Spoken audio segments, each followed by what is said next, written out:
Hello, hello, hello. Hello, hello, hello, hello, hello. I am back. And a lot's happened. I'm gonna go turn the light on real quick, but it's kind of dark.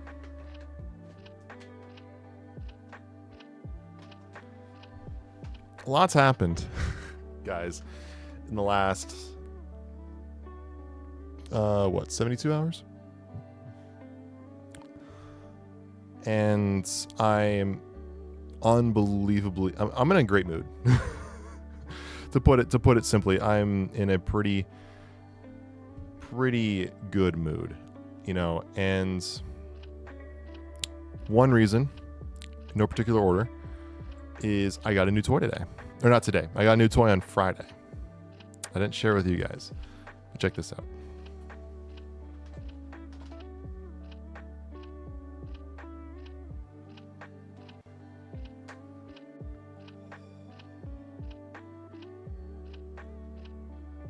How's it going, Nick?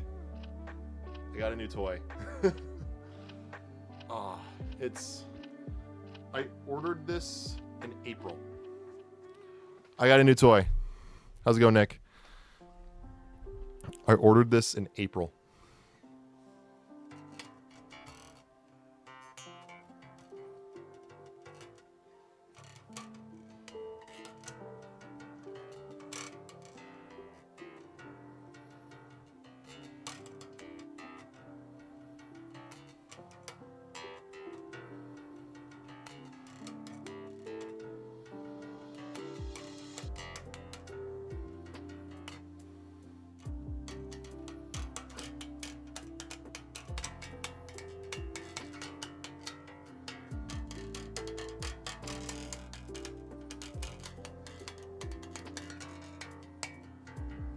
Oh, it's just beautiful 5-string bass. And to answer your question, I don't know, Marsh Manager, I guess. But I mean, look at this thing. Oh, absolutely gorgeous. I've had the guitar version for a couple of years.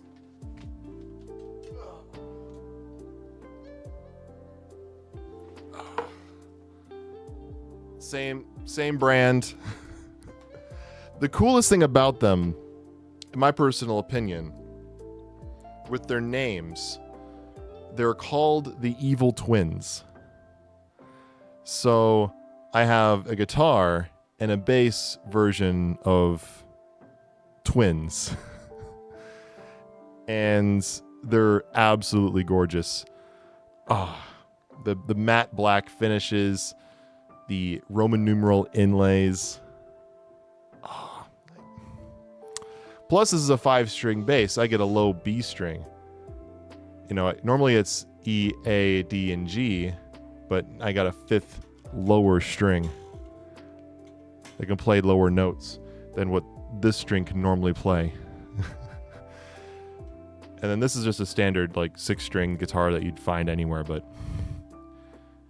not really.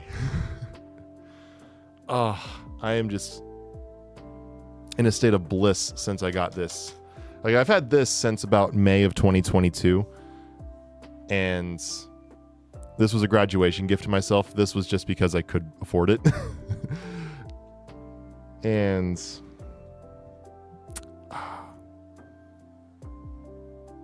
I have blood blisters on my fingers from playing this thing all weekend. Oh gosh, I don't know where these went.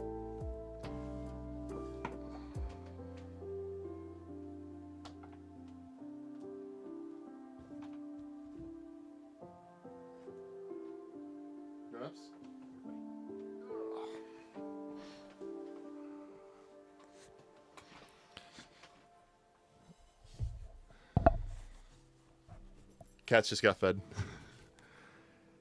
The cats just got fed.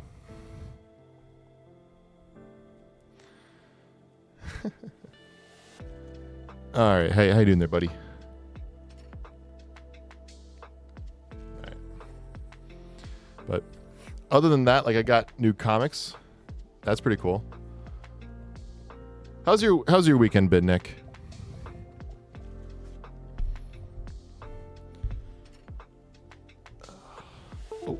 You right there, buddy? What's up? What's up, Oliver? What's going on?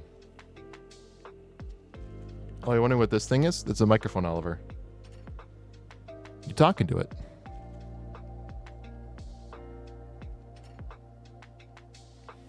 What do you look at me like that? What do you look at me like that, Oliver? You don't have to look at me like that. Comic book store in Sydney. I would love it. It has Marvel and DC action figures, Last Airbender, Black Adam, Nightwing. That actually sounds really cool. Like, cause the one I have here in town, it has Marvel, DC. It has everything I'd want in terms of like having comics, but that's pretty much all it is literally just a comic book store. They don't have like figurines. They do, but they don't. Has Star Wars comics. Nice.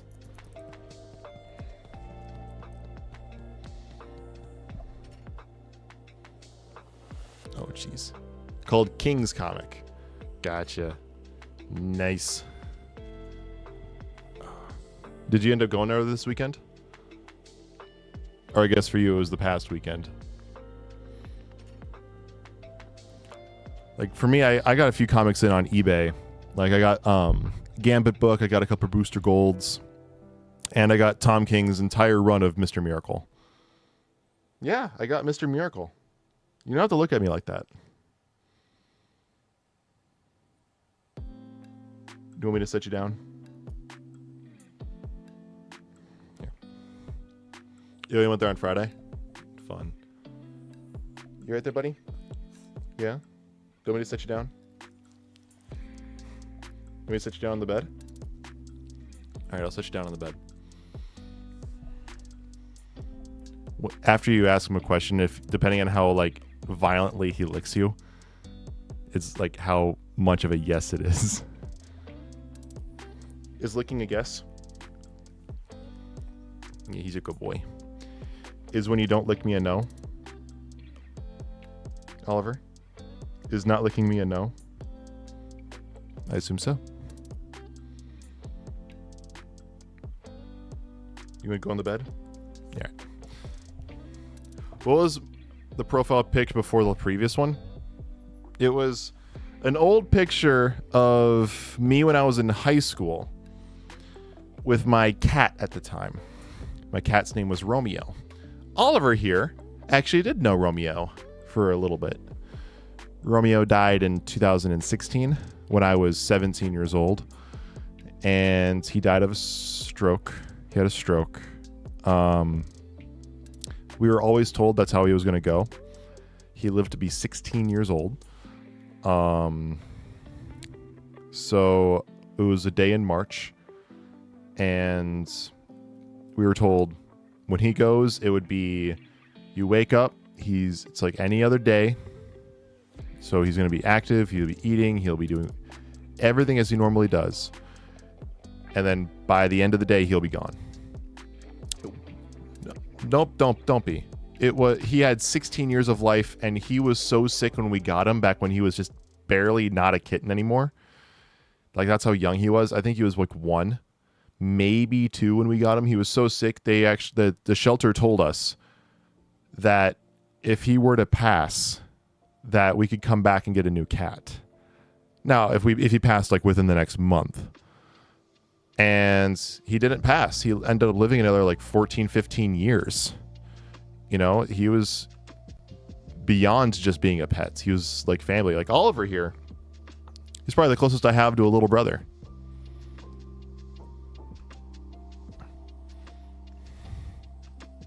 Right? So that day when I took that picture, I had just gotten home from basketball practice. I went downstairs, I took a shower, I remember getting dressed, putting on that gray sweatshirt, and I loved that gray sweatshirt. I wore that thing out. It was like fleece lined. I live in Minnesota where it's cold, so we use Fahrenheit because Fahrenheit's a superior temperature gauge, and like normally like our winters get to like negative negative 20 degrees, not Celsius, negative 20 Fahrenheit. Oliver, come here. Nope, come here.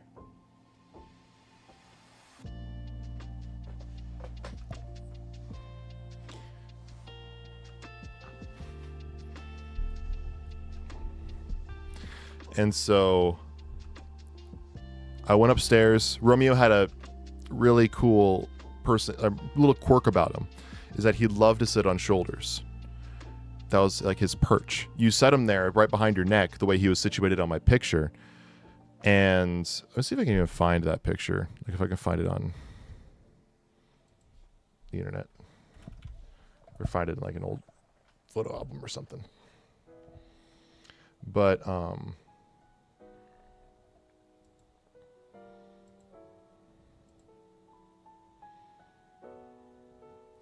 essentially, he would just sit there, and he'd sit there forever.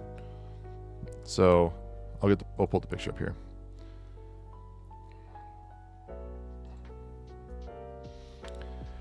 When I was starting to do YouTube again, and I wanted to get a profile picture, I really wanted to use that picture of me and Romeo. That was the cat's name, if I haven't said that yet.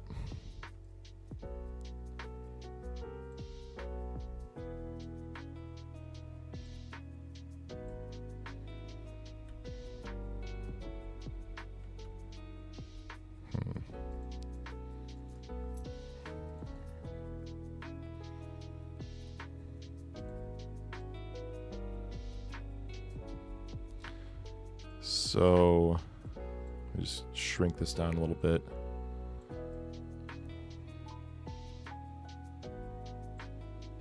And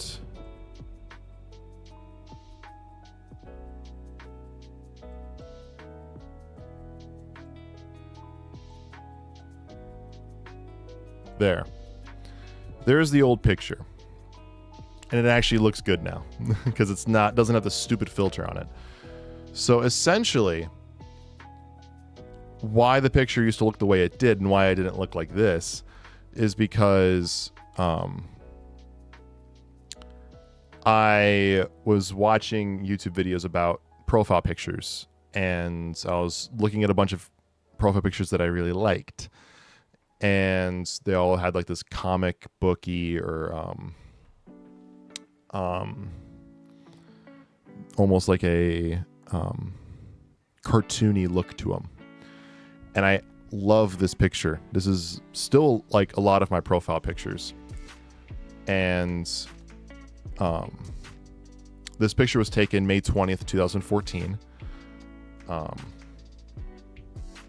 So I would have been 15 in this picture. This was over 10 years ago when this picture was taken. And so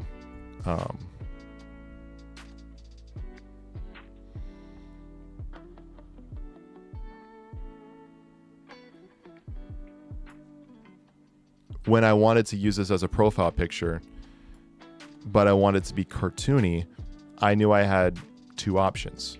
Number one, go on to like Fiverr or something, find an artist with a style that I would want within my budget, and have him or her redraw this picture as a cartoon.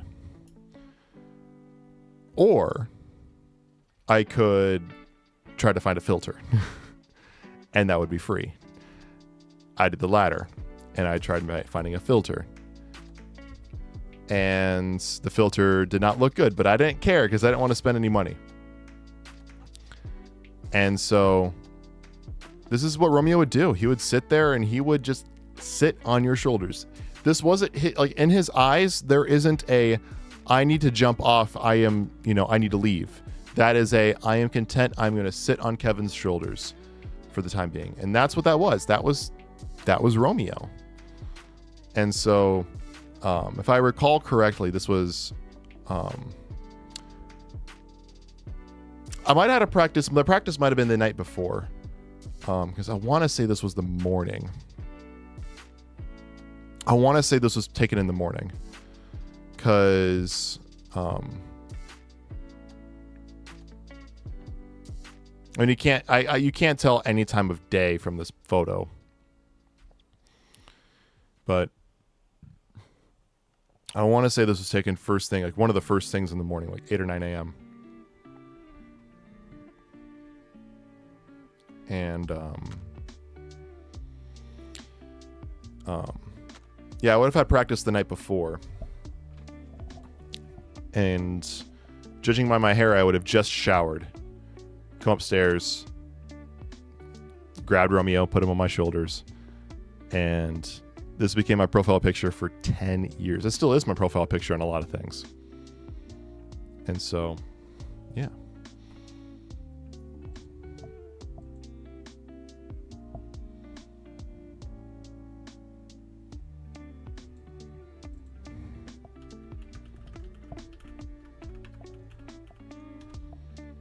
So,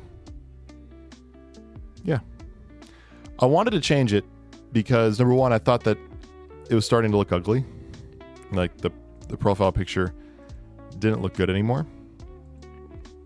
Even though I still love the picture, I thought it was ugly, and I wanted something to actually like fits for the foreseeable future.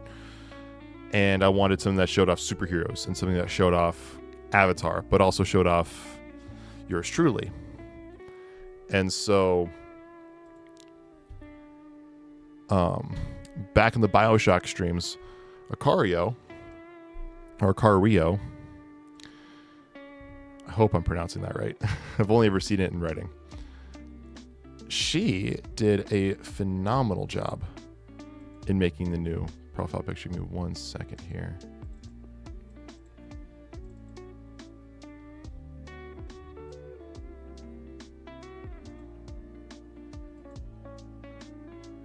I'm going to show this off a little bit.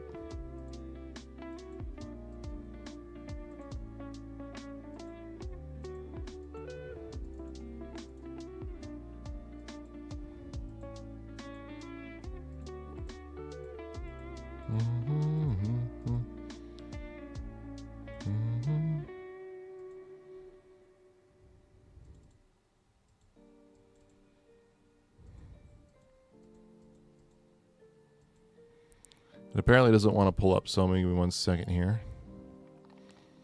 We'll make this thing pull up.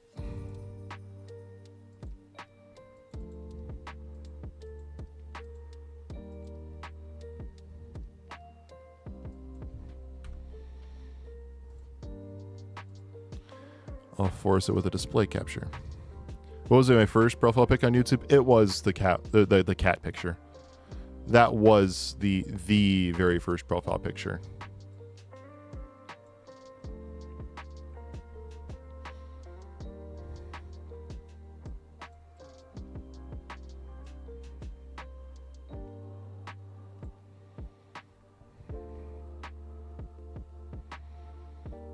So there's the new one.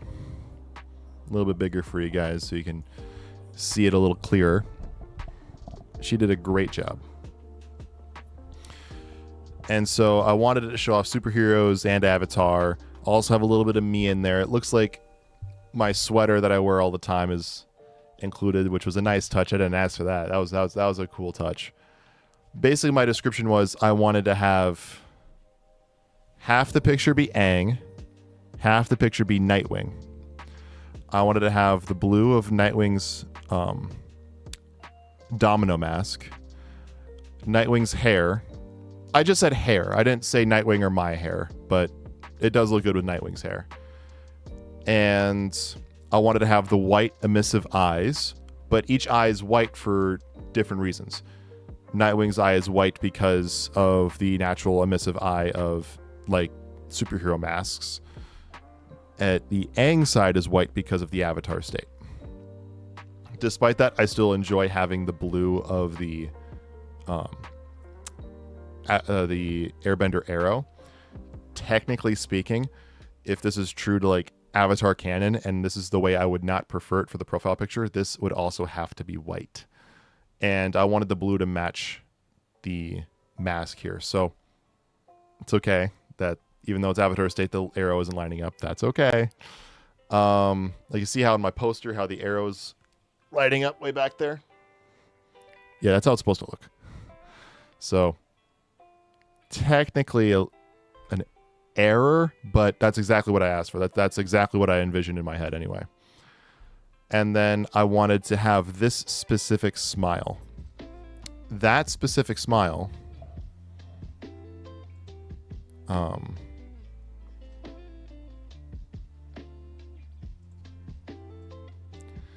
that specific smile, I got a couple extra files for it, but we're going to use that one because I like the background.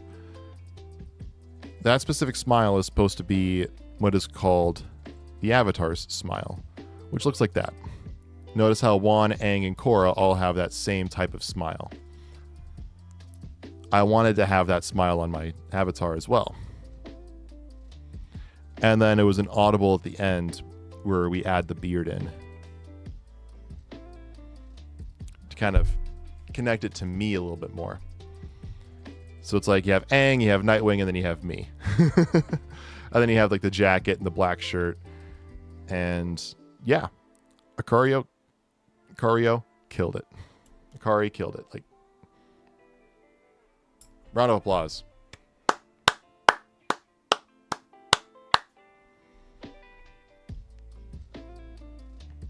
So, I'm very, very happy with it. And this will be the profile picture for the foreseeable future.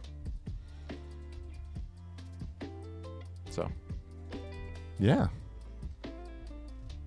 Why don't we go ahead and hop into some Marvel Avengers? And get rid of that display capture, because I don't like display captures.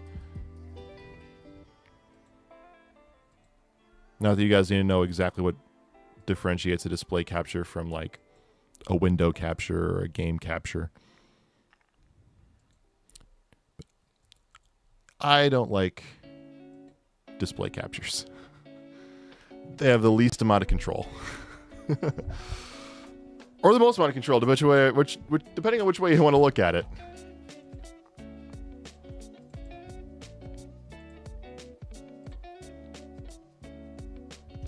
That's a little bit big. There we go.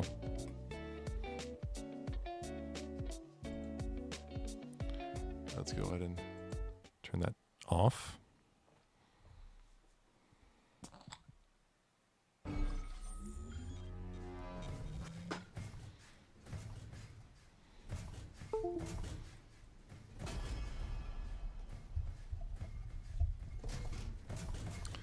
Alrighty.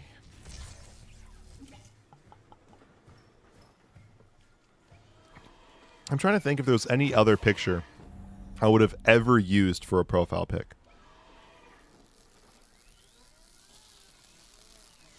Oh my god, should I show this? Fuck it. I know I said we're going to get to Marvel Avengers, and we will, trust me. I want to look at something else. Bear with me. Bear with me. This, you guys can look this up. I'm going to look it up for you.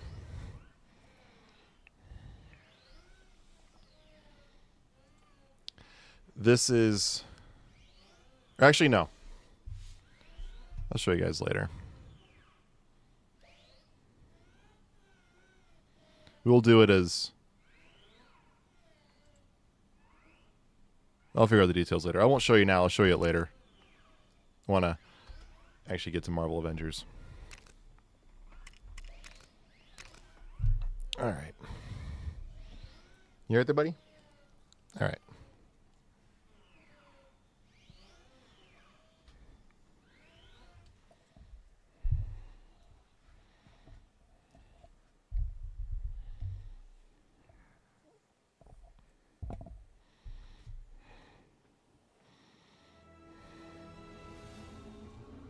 Send the rest.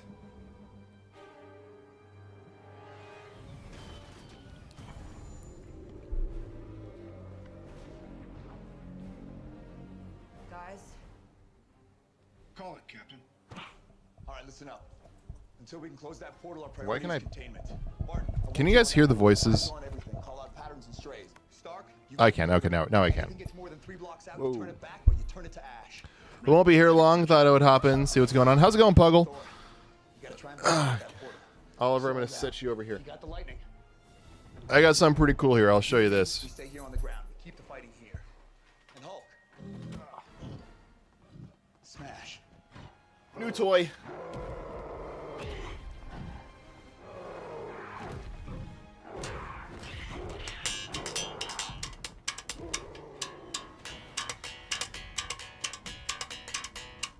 Rogers, Romanoff, once this area is 5-string clear, we need bass. to regroup I've with the others. been waiting for it for like More aliens here months. than we anticipated. Doing good. This was your first game you ever had on PS4. Awesome. I have never played this before. Actually, okay. I have not played any of this before I started streaming it. You can literally, technically speaking, every single second on my Steam playing time,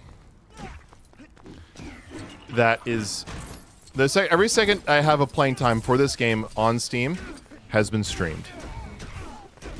So you can actually see every single second I've spent playing this back in all the VODs in the live stream playlist.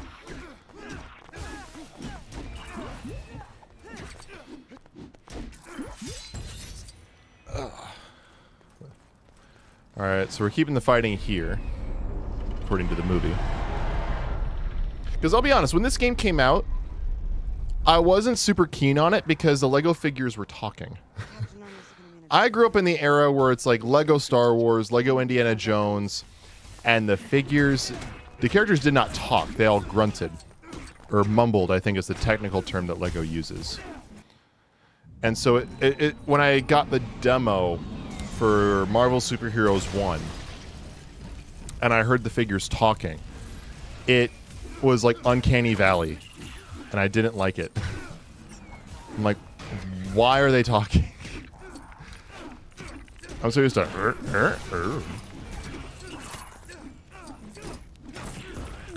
you know.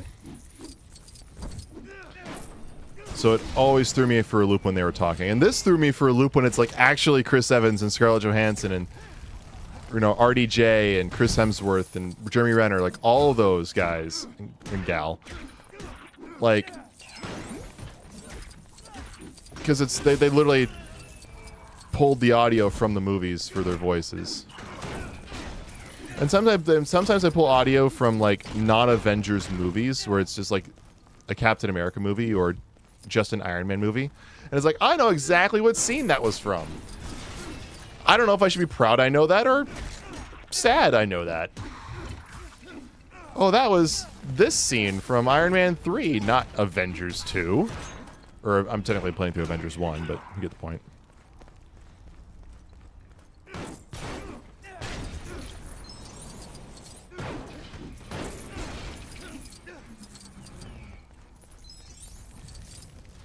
But in my personal free time, one thing that I've been doing, and if I could stream this game, I would. But I can't stream it for the same reasons why we couldn't do the complete saga, Lego Star Wars Complete Saga. And that is Lego Batman 1. I've been playing that on my own free time for the past little bit. Like I said, if I could stream it, I would. But I can only stream Lego games that have a windowed mode. And Lego Batman 1, Lego Star Wars Complete Saga, Marvel Superheroes 1, all of those at the very least don't have windowed modes. And I can't stream if they're not in a windowed mode. Like, legitimately cannot do it to save my life. And so I've been replaying Lego Batman 1.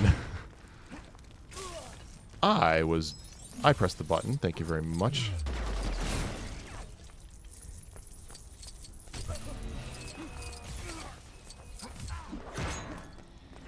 And I forgot how fun Lego Batman is.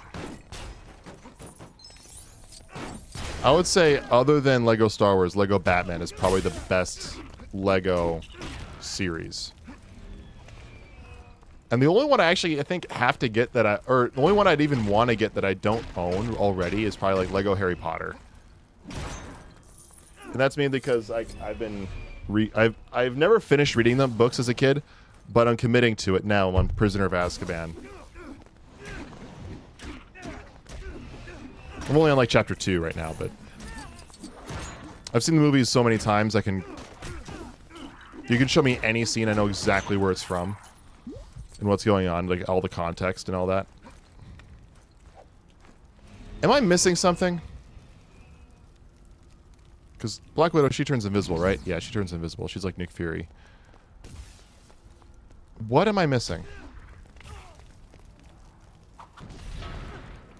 Okay. Want to get up there? You're gonna need a ride. Makes sense. I could use a boost though. Sure about this? Yeah, it's gonna be fun. Yeah, it's gonna be fun. I beat a game. I beat the game.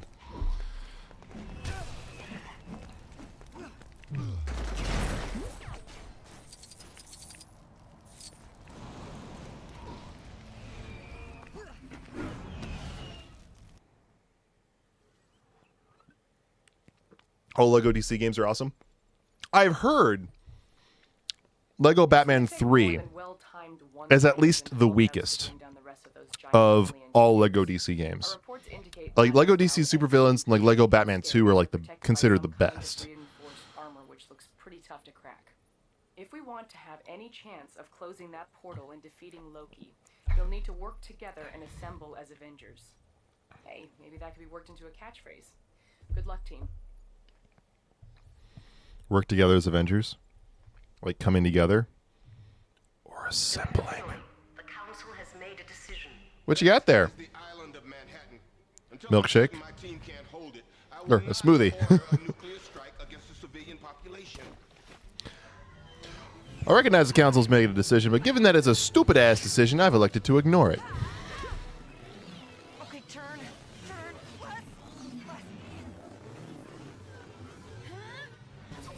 Lego Batman 3 is overhated. Trust me, it's great. Okay.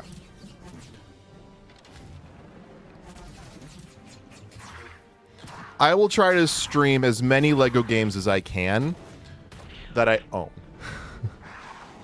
Because I want to actively, like, play... Because for the record, a couple years ago, I wanted to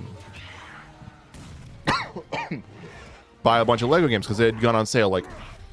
Every Lego game, other than like I think Skywalker Saga, because it like just come out like that year, was like $5 or under $10. And so I wanted to get as many Lego games as I could.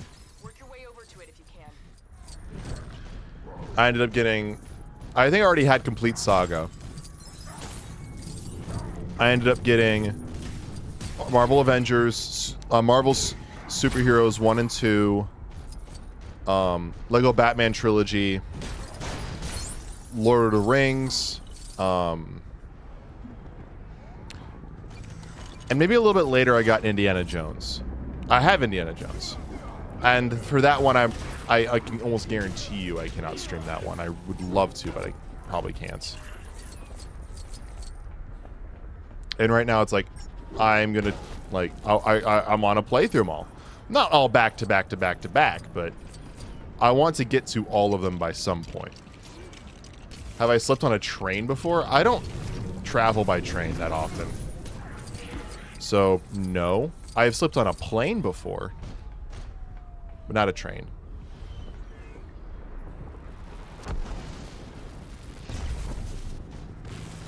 People don't normally travel by train in the United States. Like, we have public transportation, like light rail trains. You don't want to sleep on those. They're kind of sketchy.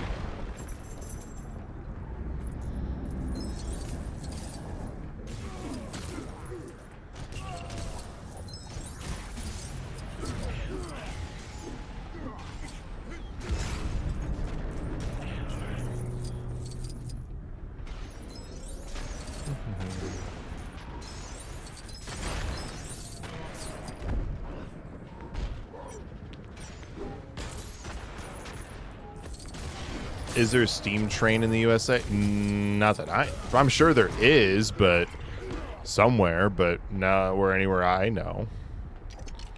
I'm not a big, I don't know trains too well, I'll be perfectly honest.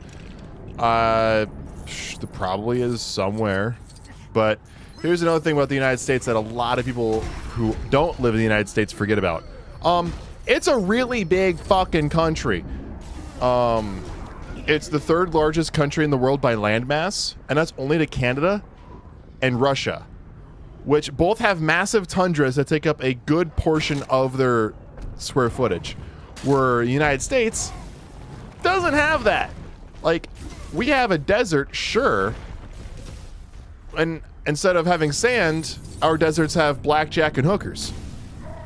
You know what? Forget the blackjack. How many of you get that reference?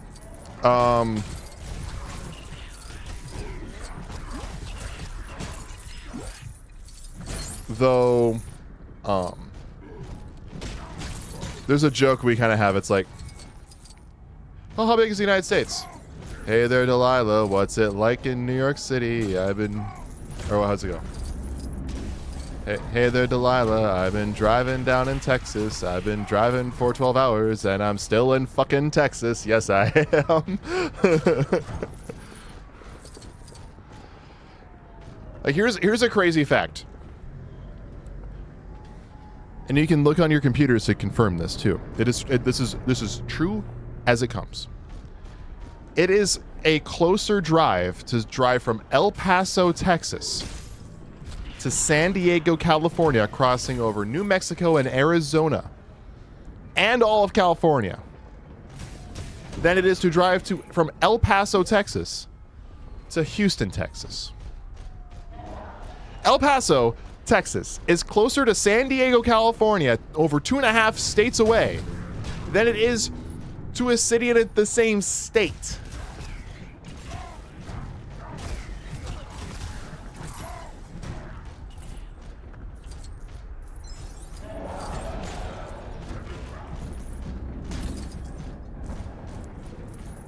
Very true.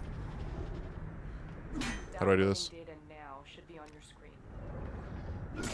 All right, so I need Tony or Hawkeye for that. So how do I? Can Thor not fly?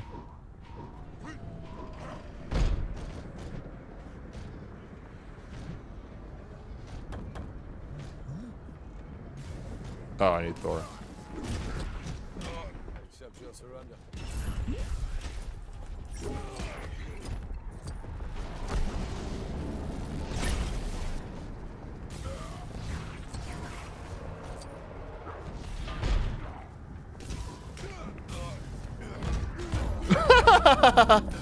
Okay, that was funny. I wasn't expecting that.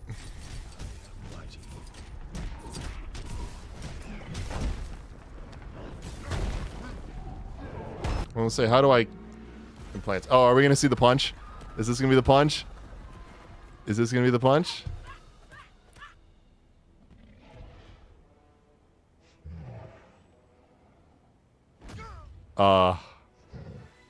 That never gets old. Director Fury is no longer in command. Override Order 7 Alpha. Alpha 11 confirmed. Stark, you hear me? You have a missile headed straight for the city. How long? 3 minutes.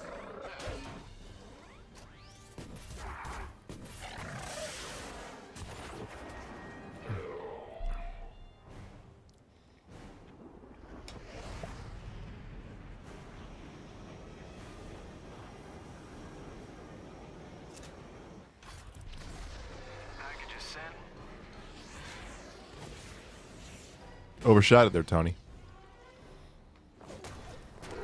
Captain, the bank on 42nd past Madison. They cornered a lot of civilians in there. I'm on it.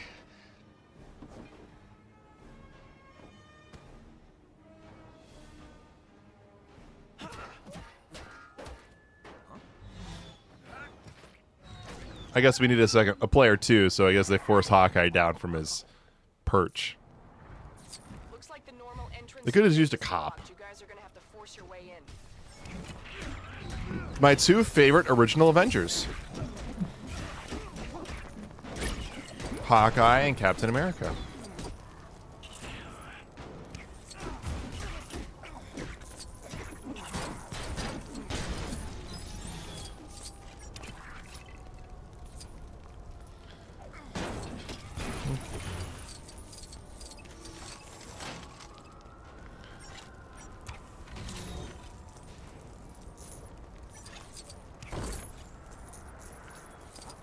And so I need to get up here.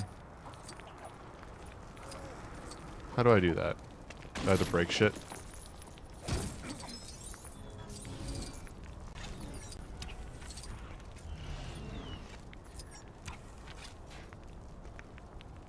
Um...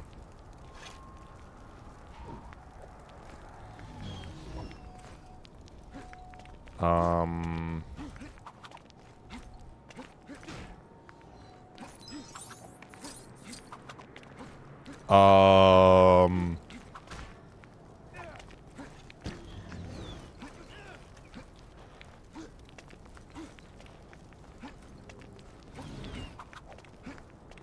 Am I forgetting something? Am I missing something?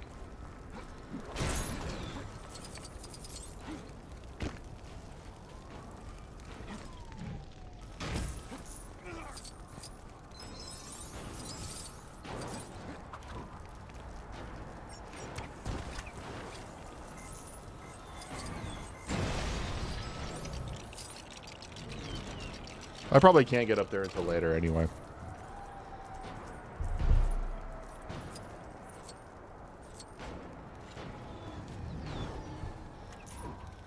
And so we throw the shields. And I need Thor or Hulk to break that.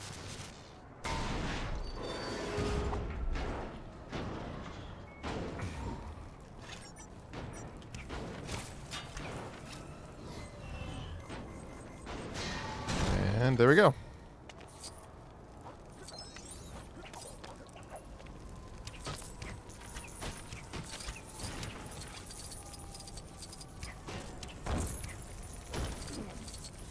On a side note, in my own spare time, I decided to play Forspoken.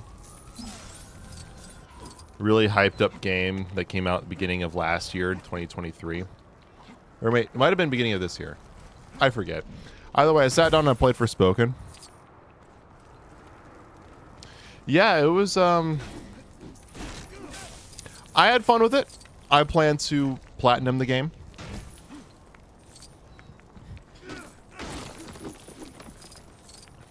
Yeah, the dialogue was bad.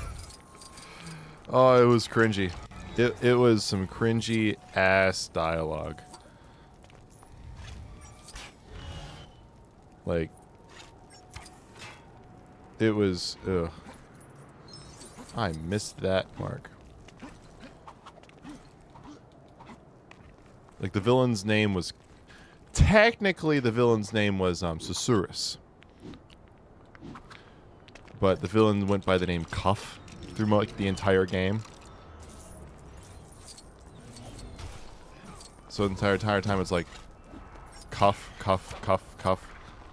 And I'm sitting here like, I'm supposed to take this seriously? Anyway, the game itself was fun. The movement system in the game was like super satisfying. The gameplay was incredible. Like, if cringy dialogue doesn't bother you, give it a try. It is a fun game. Give it a try on a sale. Don't buy it at, what, like $70 or whatever it's at. Always swap Hawkeye out for Thor. Okay. You know what? Not my favorite Chris. There we go.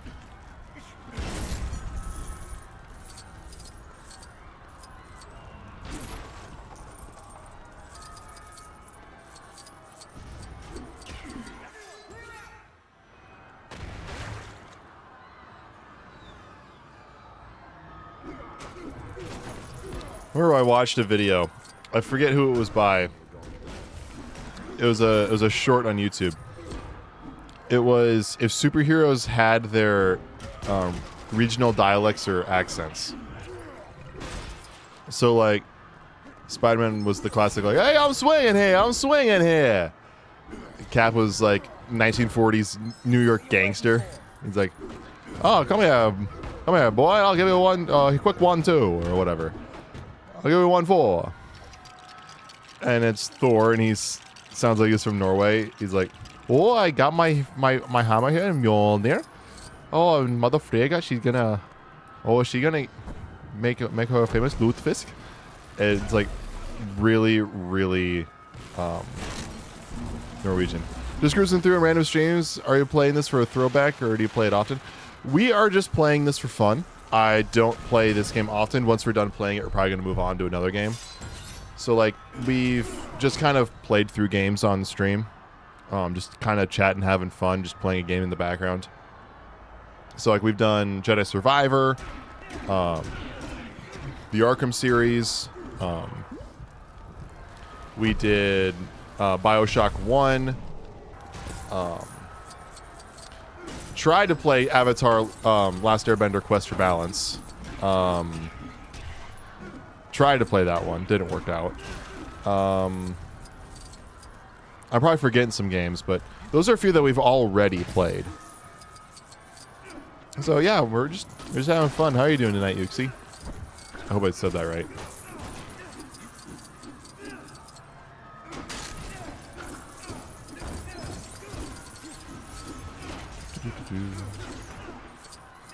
But yeah, I've actually never played this game before.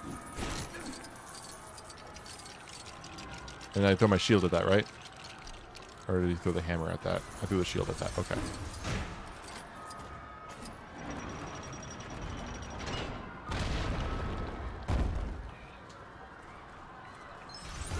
Oh, Jesus. What the fuck was that?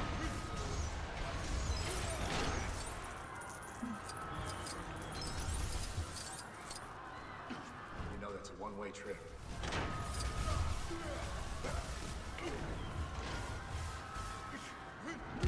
Okay, what games do we usually play? There's no specific game that we, like, go back to. Like, I'd never gotten into playing, like, say, like, Valorant for stream after stream after stream. That, I'd get bored of, for me personally, I get bored doing that.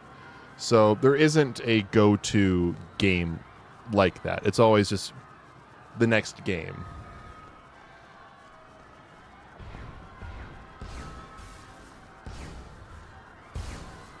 Like a lot of people like do Fortnite or Valorant or they do Warzone or insert, you know, multiplayer matchmaking game here. And I don't find those fun to stream. Not that I haven't streamed them, but I personally don't find them fun. And I just like doing the story games because that's what I enjoy. I know the channel itself is themed after superheroes and Avatar: The Last Airbender. And so a lot of the games that I try to play on stream will typically kind of fit that kind of fantastical vibe, where it's games that are literally based off comic books, like Marvel's Avengers, or like Bioshock has fantasy or more sci-fi, like steampunk type elements to it. Star Wars, of course, has a lot of sci-fi to it because it's like the sci-fi IP.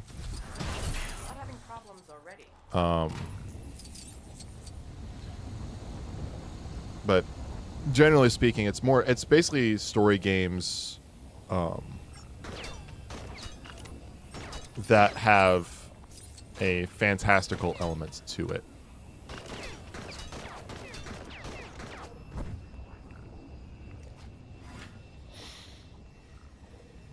What am I doing? Damn it.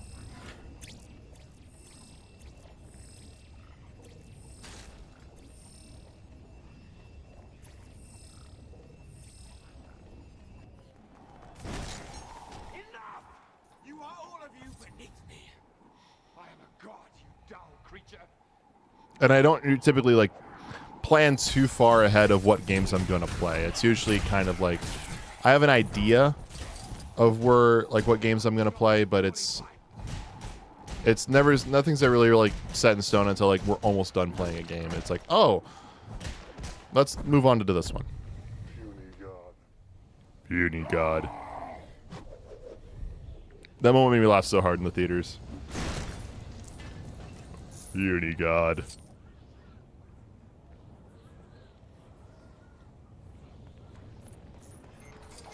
Hi. Oh, is this just a save? Yeah, it's just save. Stan! Damn it.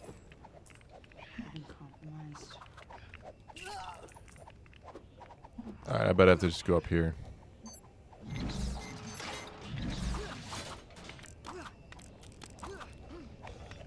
God damn it. There we go.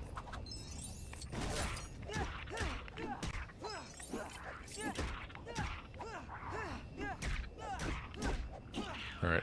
I am trying to save Stan the man. We got a Stan! Excelsior, my indeed good pal.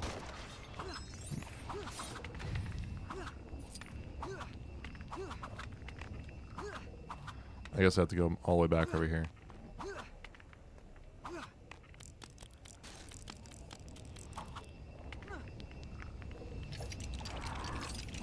I'm invisible.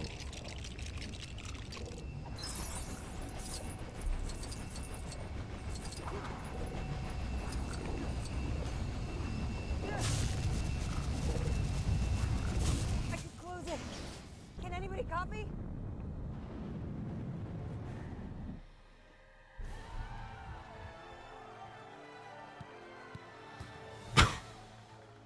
Oh, I love Lego games and their humor. Alright, I'm gonna go ahead and just do this really quickly.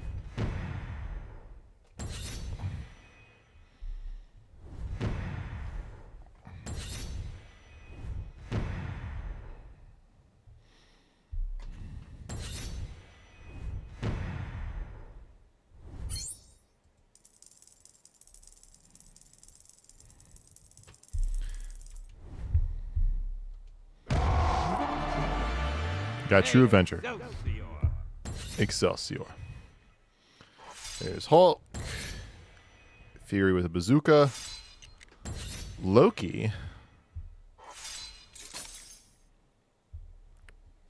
But a purchasable character. Smilin' Stanley at your service. That voice is just so iconic. Yeah, let's just continue the story.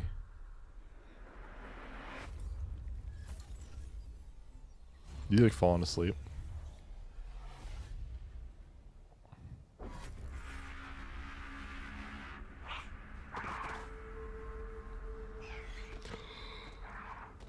Close it.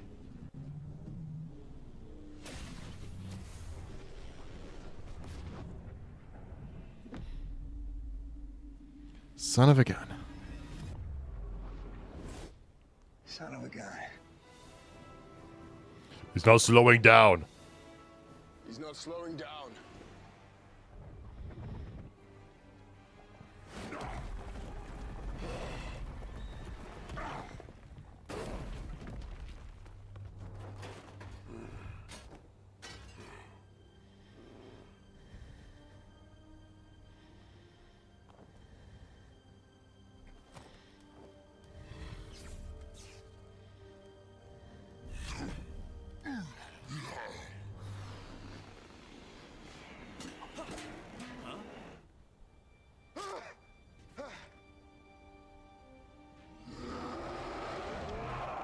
What just happened?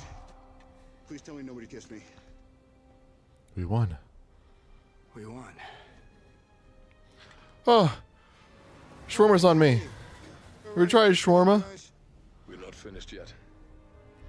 Shawarma after. Oh, that's hilarious.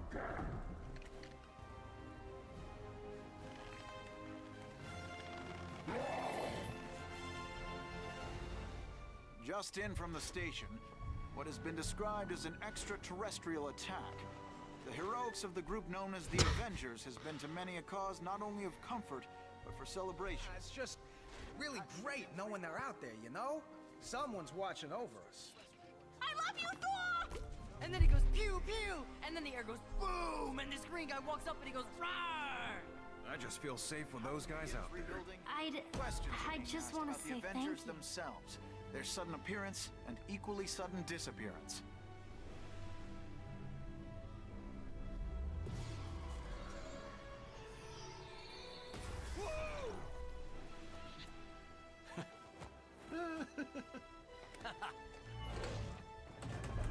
Oh, talk about a bad boot in the car. Oh, Bruce Banner's fucking dead.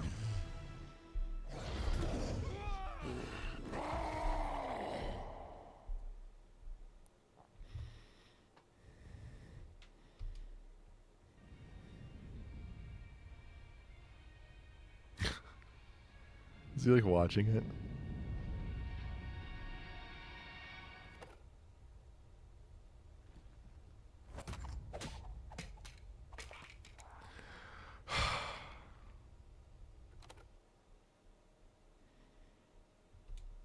Okay, that was corny.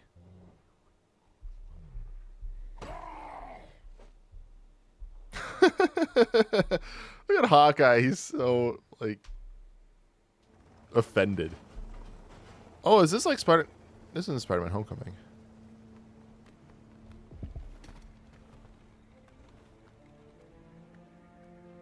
This shield is really Hydra.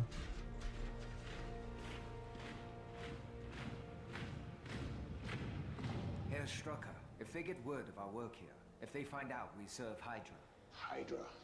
Shield. Two sides of a coin that's no longer currency. What we have is worth more than any of them ever knew. Herr Strucker, Fury has released everything to the public. Everything he knows about.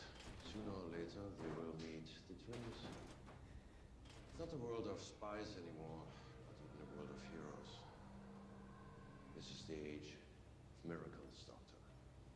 There's nothing Mutant. more horrifying than a miracle. This is a level, We need to really? get the base operational. Shall we get started? Baron Strucker. Dr. List. This is a level?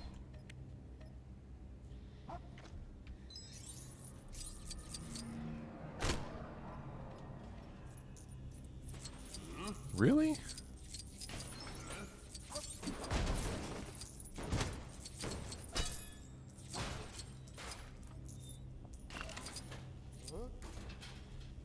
Oh, I have to shoot it. That dude shoots it down, but this dude activates stuff. Okay. Well, I guess if it's supposed to be two-player, you have to make it so, like, each player has something to do.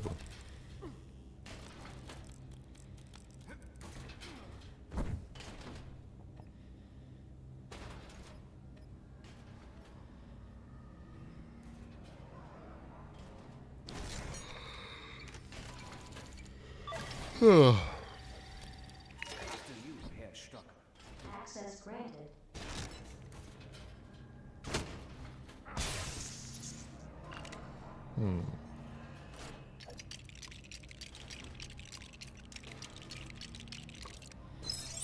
Does this unlock, like, Quicksilver or something? We are opening the gateway to the future, and Hydra will be the first to step through.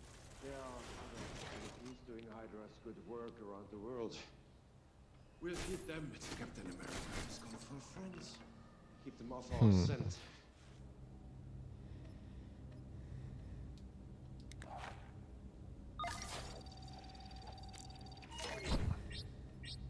Access granted.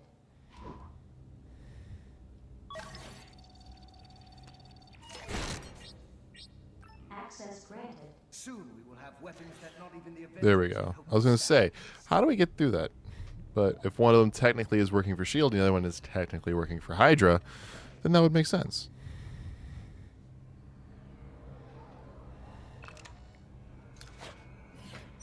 Up, left, or right, down. Up, right, down.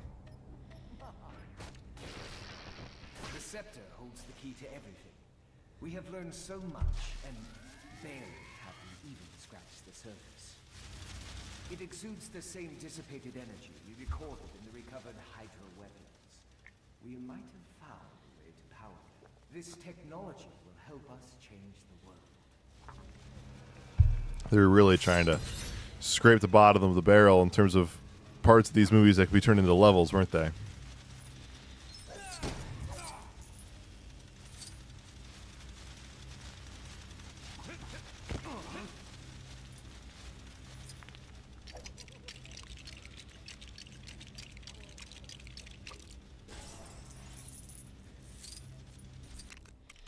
Do I have the... I do, okay. Net is on.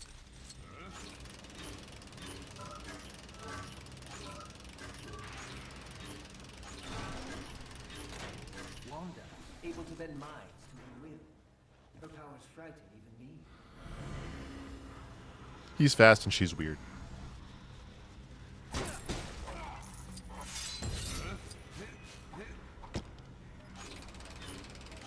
Pietro Maximoff.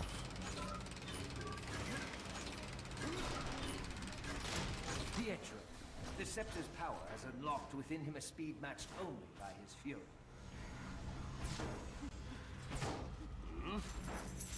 The twins, they have extraordinary gifts.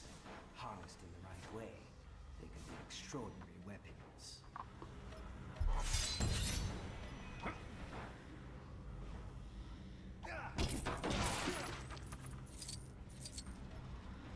And then there's this With thing. the right focusing, we believe this crystal has the potential to reactivate the Chitauri technology recovered from New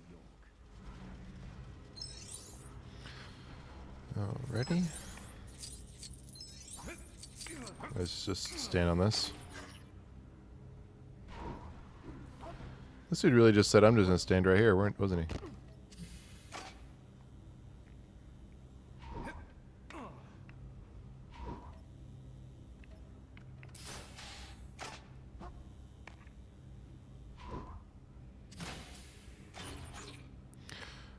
Oh, I see.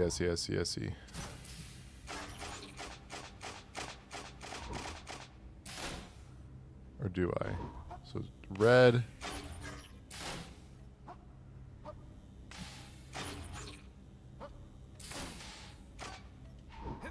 Blue.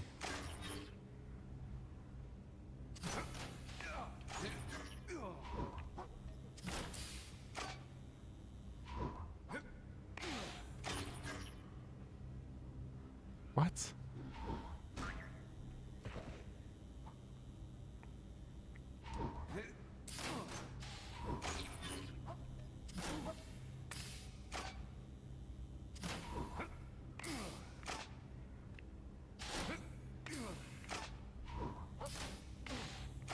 Okay. Now I got it. I was accidentally staying. I was still staying on red. I was supposed to stand. I was supposed to step away. The flight is gained from Chitauri technology that's on. We can find a way to harness this. The possibilities.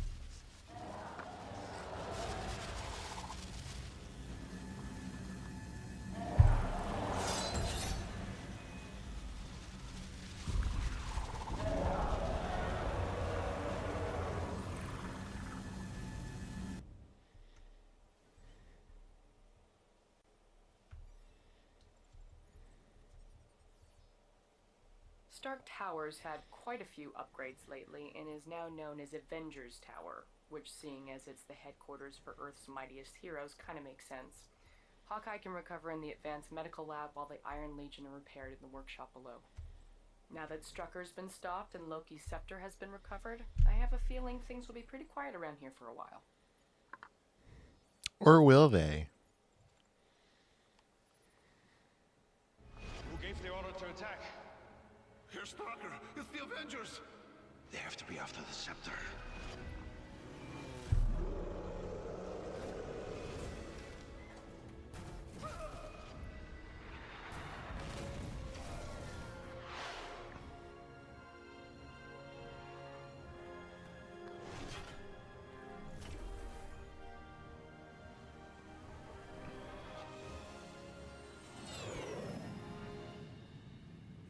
after this thing since S.H.I.E.L.D. collapsed. This brings it to a close. As soon as we find out what else this has been used for, I don't just mean weapons. Since when is Strucker capable of human enhancement? Banner and I will give it the once-over before it goes back to Asgard. Is that cool with you? Just a few days till the farewell party. Yes, of course. Victory should be honored with revel. Steve heard party. He's like, party?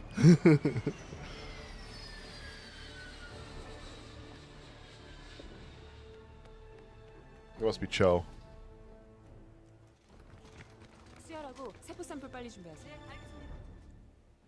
What's the word on Strucker? The authorities have got him. The two enhanced? Wanda and Pietro Maximoff, twins. Orphaned at 10 when a shell collapsed their apartment building. Their abilities? He's fast and she's weird. Well, they're gonna show up again. You sure he's gonna be okay? If you brought him to my lab, the regeneration cradle could do this in 20 minutes. I'm gonna be made of plastic. You'll be made of you, Mr. Barton. Your own girlfriend won't be able to tell the difference. Jinkies.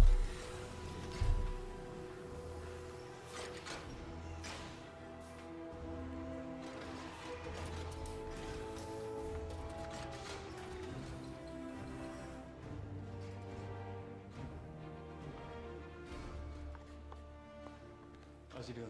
He's fine. He's thirsty. All right, look alive, Jarvis. It's playtime. We've got a couple days with this joystick, so let's make the most of it. The scepter is alien. The jewel appears to be a protective housing for something inside. Like a computer. I believe I'm deciphering code.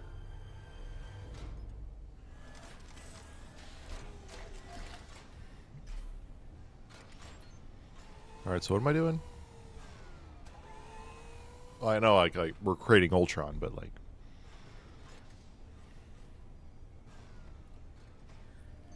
Heidi. she's sitting in the corner. Well, the scepter.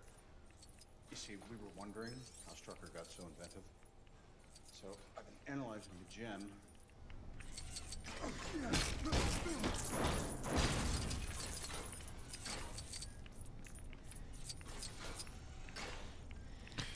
So what do I gotta do?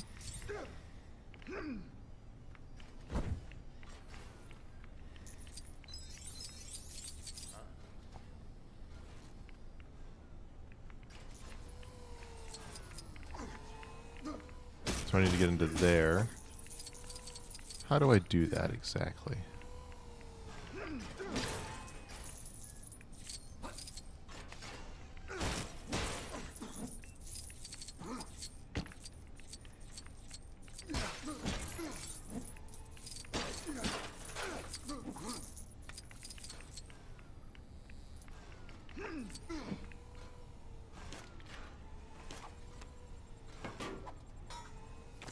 Damn it, I have to keep holding that? Really? Okay.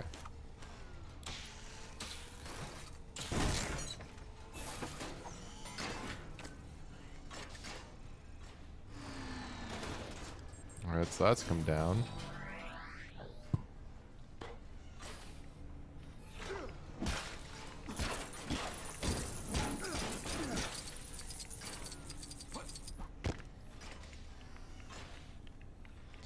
And this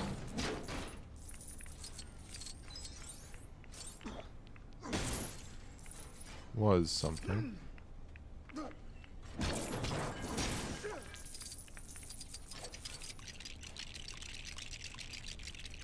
A little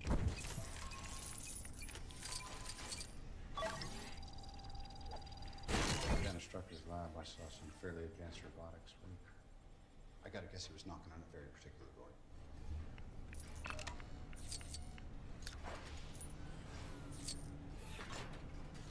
Or was, oh, I'm controlling this. Oh, okay, I know what I can do now. Yeah, I can go and open this thing now. Yeah.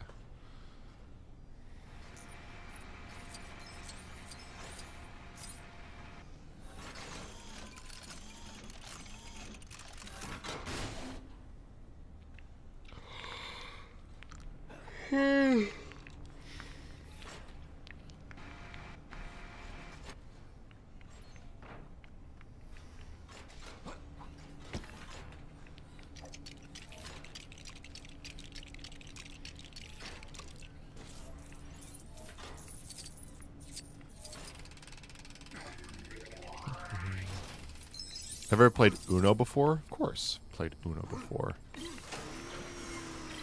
There's Uno with your grandma, and it's like super, super nice, and you're just playing the game for fun. And then there's playing Uno with your friends. And shit goes down. That's the real fun one. I've played Uno Flip before. Uno Flip is not real. It's not like normal Uno. Shit goes down in Uno Flip. Jarvis is just a natural language humor. Now he runs the Iron Legion. Draw twos become draw Besides Pepper. Top of the line. Yes. fives, I think, and then draw 4 wilds turn into pick a color, and then draw until you get that color. Skips, like skip next person becomes skip everybody. Reverses are still reverses. Yeah. It is very mean.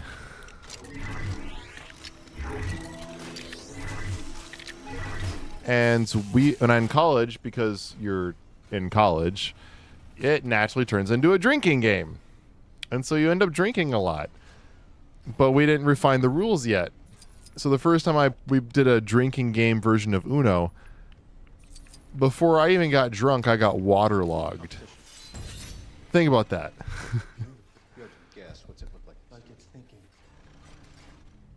Artificial intelligence. If we can harness this power, apply it to my Iron Legion protocol. That's a man-sized if. Peace in our time. Imagine that.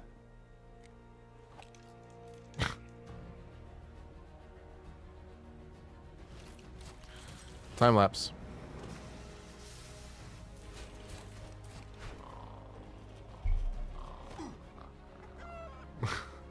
What did we miss? Oh yeah. Nice I'll cock. continue to run variations on the interface. Thanks, buddy. Enjoy yourself, sir. I always do.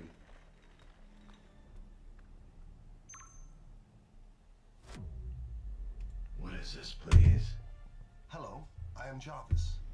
You are Ultron. I'm a peacekeeping program created to help the Avengers. You are malfunctioning. Peace in our time. That is too much. I would love to see Hawkeye try to fire baguettes. You call him sir. I believe your intentions to be hostile.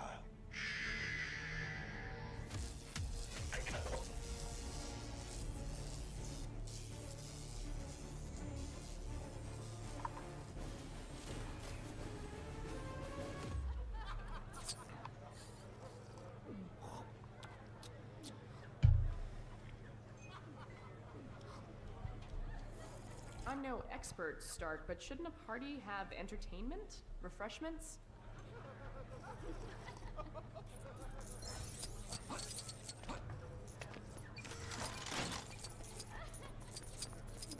We can go tickle the ivories.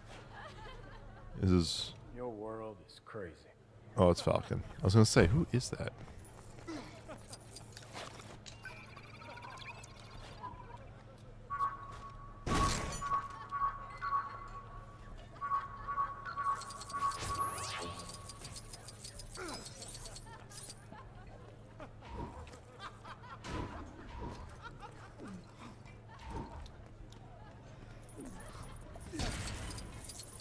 Well, we had guitars. I drop it at his feet. I'm like, Boom. You looking for this?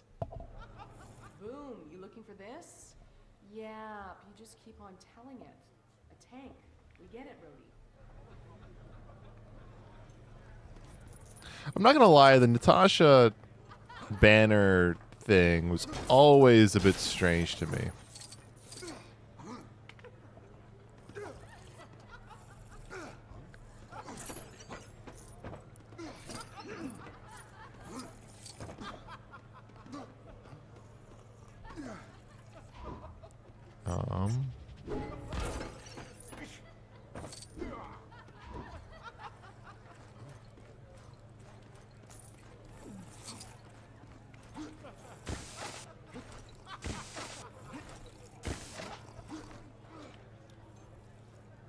Okay, what?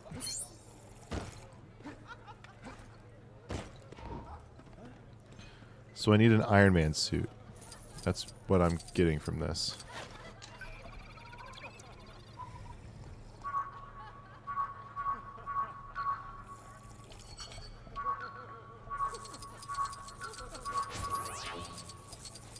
God damn it.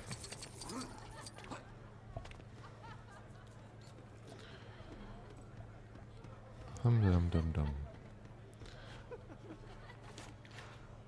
What am I fixing? What the hell is this thing?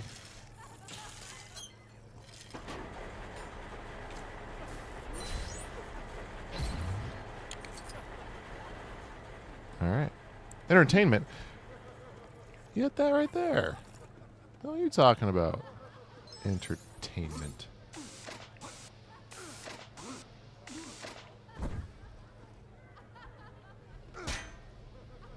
Yeah, I got that.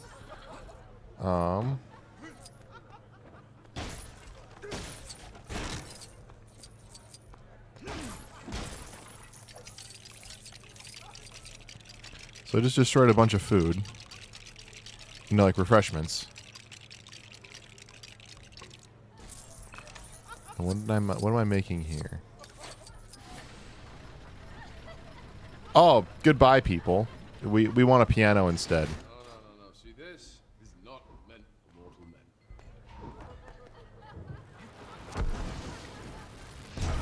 Fun fact, when he says it's not for mortal men, Thor, that is,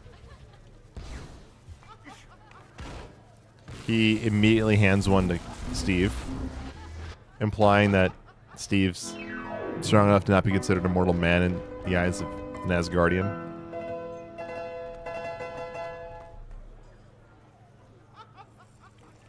Ladies, H to the I to the LL.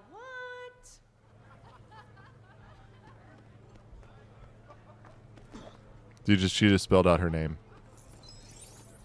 Oh, okay. There's that for the refreshments. Let's at least try to get close to a true Avenger. Because I am going to, as soon as like it's possible, get the ×2 studs multiplier and like get all those stud multipliers. Because one thing I'm thinking about doing is trying to 100% each of the Lego games. That's one thing I'm thinking about doing. And if playing any Lego games has taught me anything, is the first thing you want to get if you're going to try to 100% are stud multipliers. What the hell is Hawkeye doing? Is he polishing an arrow? I think he's polishing an arrow. Now, I'm not going to like pull up a guide or anything like that, other than like to find out where the stud multipliers are. Because I don't care about like doing it like perfectly optimally. As you can tell, I'm not really getting a lot of mini kits right away. So for the first run, we're just going to try to get a bunch of studs, kind of play through the game, enjoy it. And then we'll probably move into doing more like optimal, like specifically trying to grab mini kits and stuff like that. Maybe.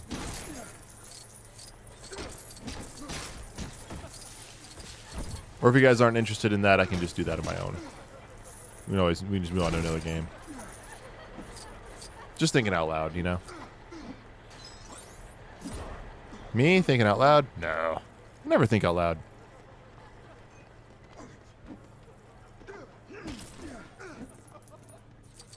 So we have music, we need pool, and we need refreshments. We lost Thor to the music.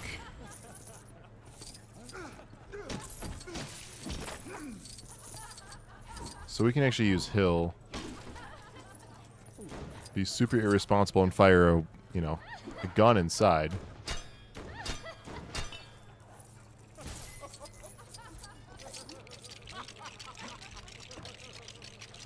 What the hell?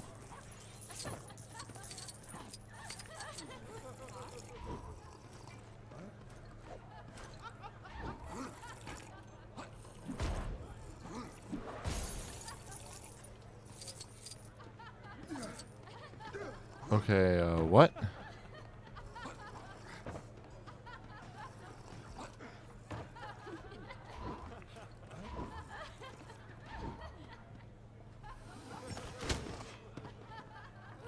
Wait, hold up.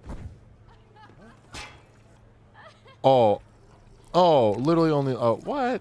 Why is it there, then? Oh, okay, I know, because you're supposed to come back as Quicksilver and do it. But still, like, come on.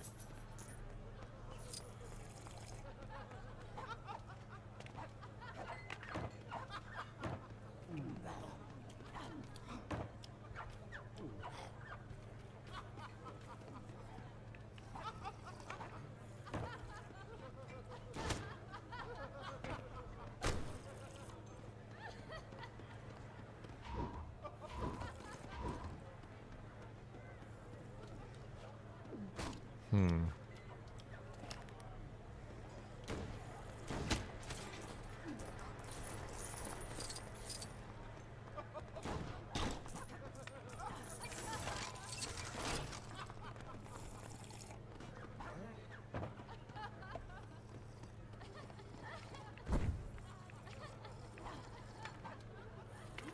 Literally can't go upstairs.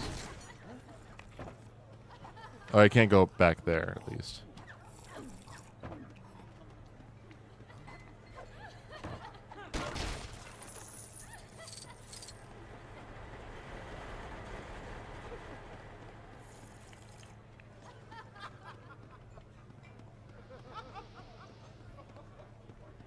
No, I can go back here, right? Yeah, I can.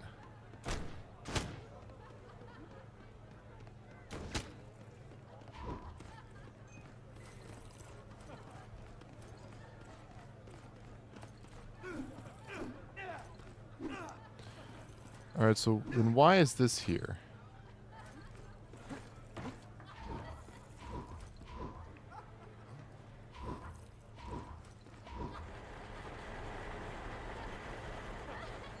Is this something that Tony has to, like, fucking fix or something? Like, I'm sitting here trying to figure this out.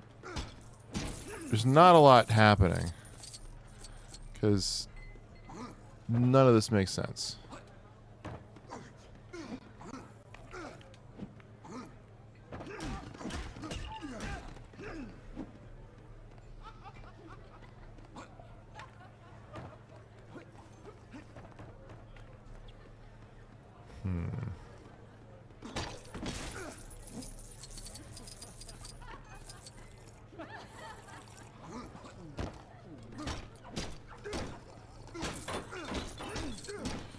This is making no sense.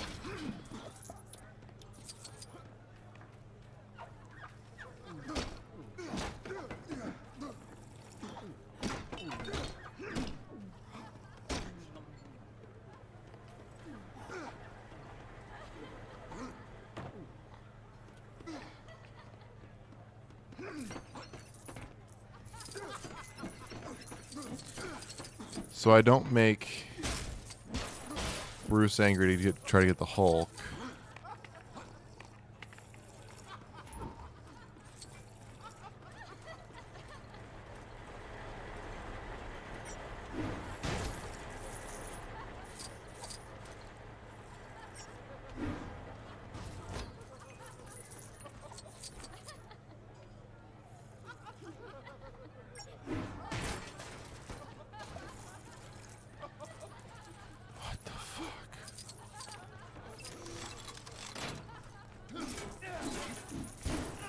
Am I missing something? First of all, I'm criticized for not having any refreshments. Everybody has a drink in their hand.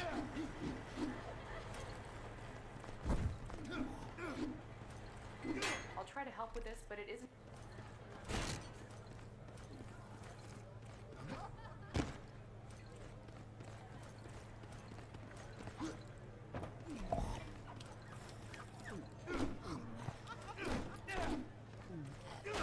It's like Hawkeye's right there. Why can't I have him just shoot an arrow?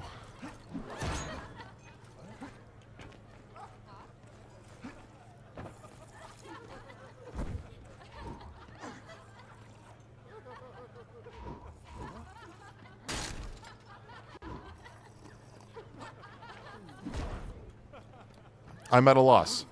What the hell?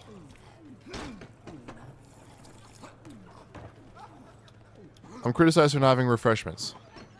You're literally the only person here who doesn't have a drink. What? I'm losing my mind. I am losing my goddamn mind. Am I able to get on top of this?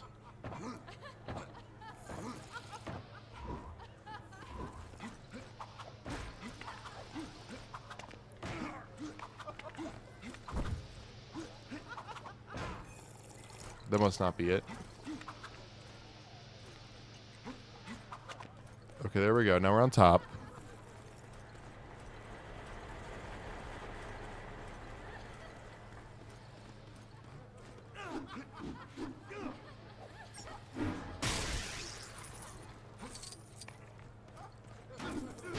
Alright, is there anything up here?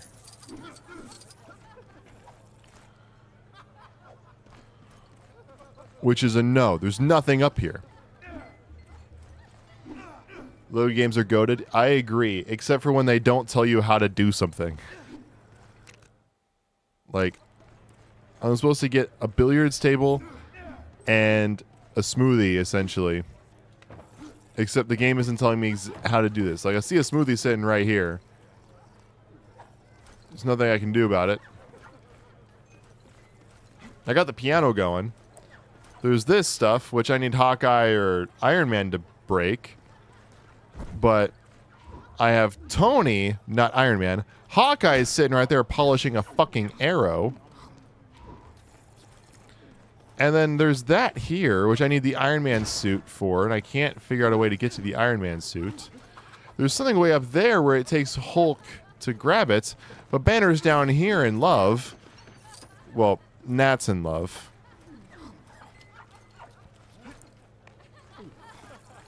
Or there's War Machine. Can't do shit.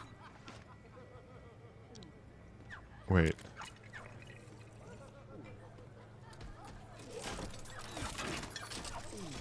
The fuck is this?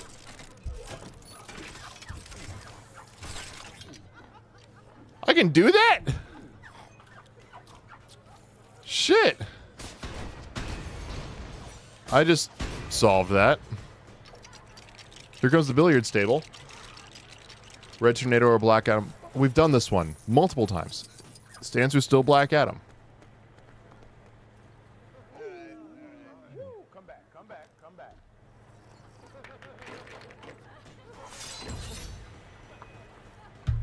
I mean, Black Adam can just short out Tornado.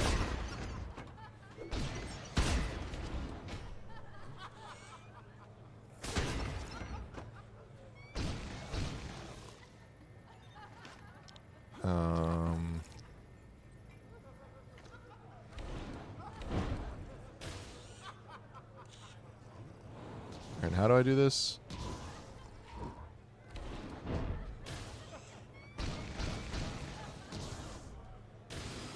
There we go. That's how you do it. You hold circle. Thank you. Before this, the only Lego games I played were Lego Star Wars Complete and Skywalker Sagas. That's it. Oh, and like Lego Indiana Jones and Lego Batman.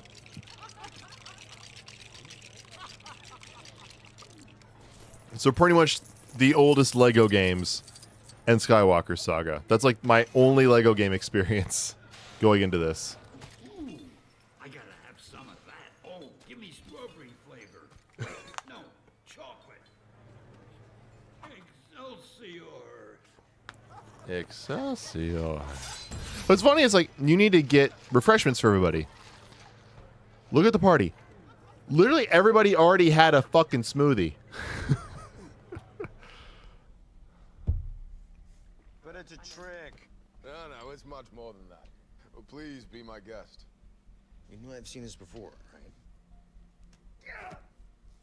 Smell the silent judgment? Please, start by all means.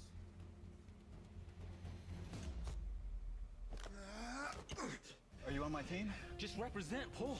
All right, let's go.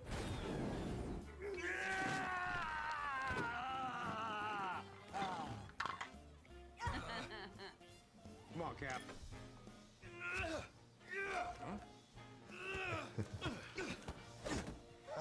Cap's worthy. He didn't lift it. He just stopped. It's a very, very interesting theory. I have a simpler one. You're all not worthy. You're all not with it.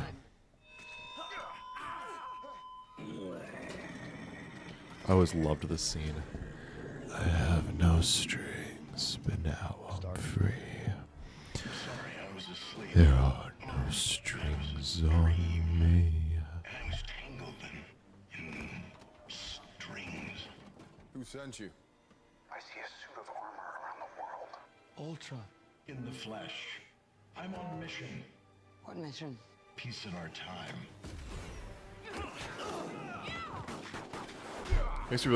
Makes me really want to watch the movies. Fun fact, Mjolnir weighs exactly 42.3 pounds if you're worthy to lift it. I think I did know that. It's because Uru is like so dense, but at the same time, like it's not heavy. So it has the mass of a dying star, but it's as like the correct amount of mass of the dying star, but it's not it's actually not heavy. And fun fact, prior in the very beginning of Thor 1 where you have just like Thor like in the ceremony all the way up to the point where he is banished from Asgard. Technically he didn't need to be worthy to lift the hammer. It's not until Odin speaks to it. So it's one thing that like always bugged me. It's like people who like, oh, Stormbreaker requires worthiness. Oh, is Groot worthy because he lifted Stormbreaker? Do people genuinely forget it's because of Odin's enchantment that makes Mjolnir require worthiness? Like, what was the line that Odin says in that? Or Anthony Hopkins. What was the line? I'm looking it up. On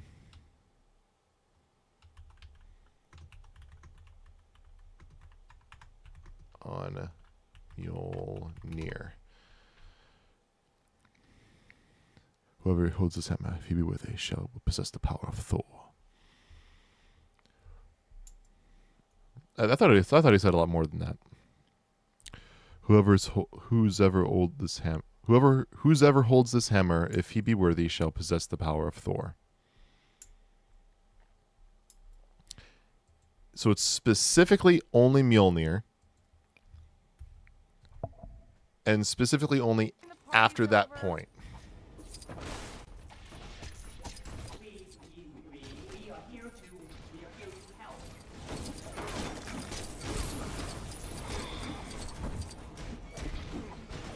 Okay, so I see Cap, I see Thor, I see Iron Man, I'm Hawkeye, there's Hill next to me.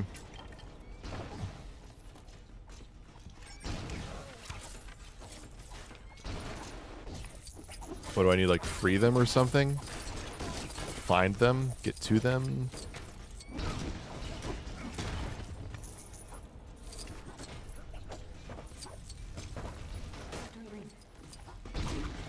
There's Nat. Oh, that's right, because Nat and Bruce had hid behind, is that dog shit?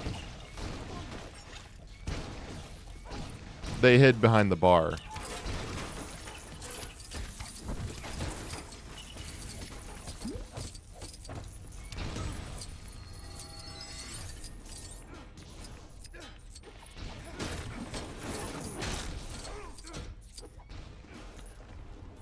People where they shall wield the hammer.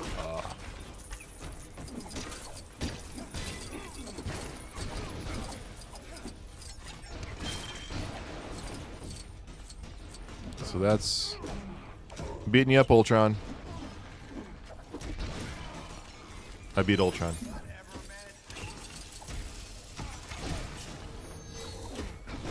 Aw, he came back. Should have known it wasn't going to be that easy.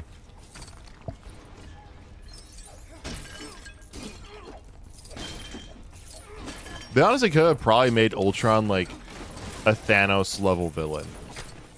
Like where it's a saga ending. Like they probably could have done that with Ultron. There's so much room for him to like be genuinely like take forever to take down.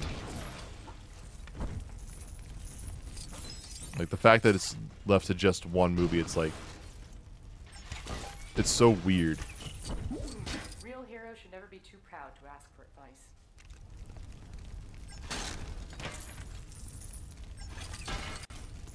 Yes.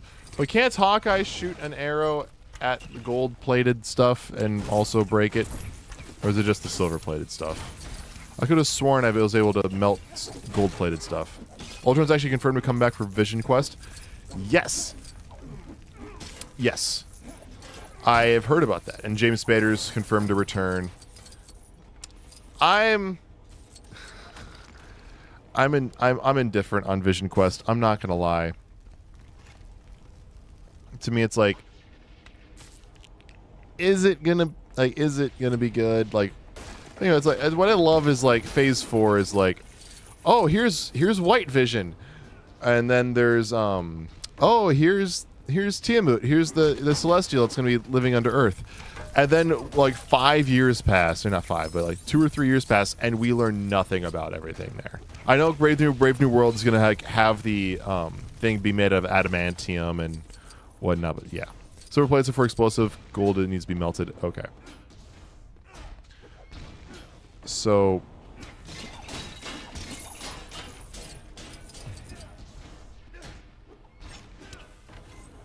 See, I knew I could do that.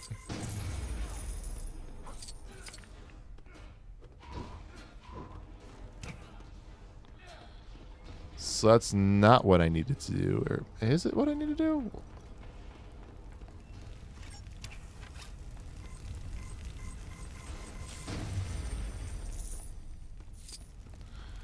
Okay, I'm trying to still figure this out.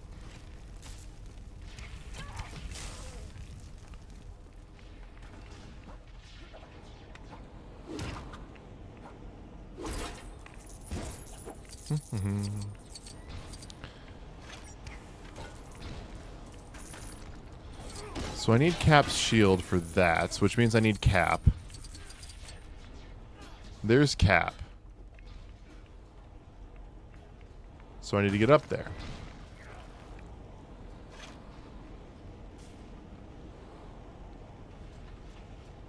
I know Hawkeye can do some pretty crazy stuff with his bow and arrow. Just trying to see if I wasn't overthinking it. I just had to take the elevator. Do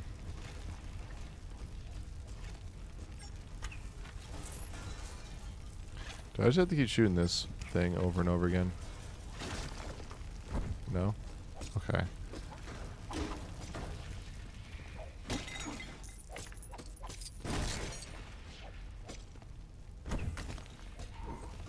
That's Wanda.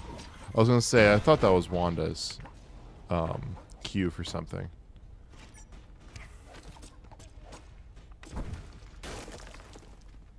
And this I remember is... how to do this. Should be no problem. Lego glass with sonar arrows to destroy them. Oh, I didn't even see that. What if Zachary Levi played Black Adam and Dwayne Johnson played Shazam? Then those movies would be completely unwatchable because Zachary Levi cannot play Black Adam. He's pitch perfect for Shazam, and Dwayne The Rock Johnson, in my personal opinion, is not a good Black Adam choice.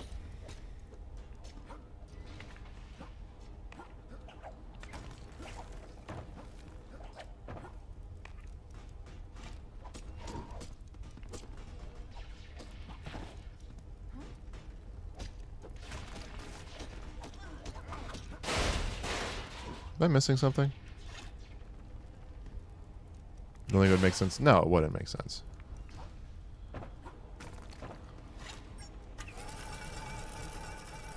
Oh, that's right, because Hawkeye has to throw the shield. So can I pick up the shield?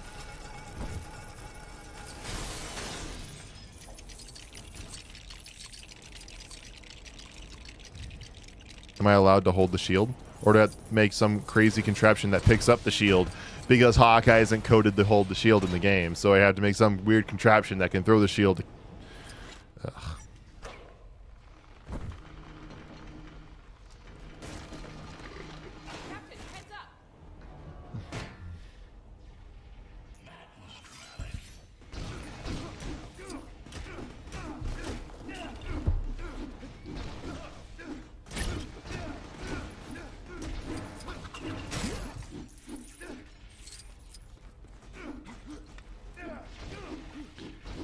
Can I destroy the guitars, please? Thank you.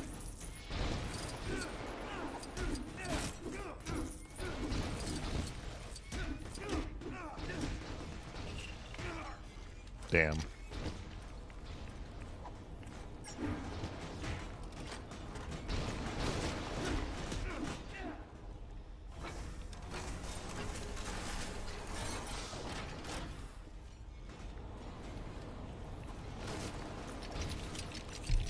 What are we building here? Wouldn't have been my first call.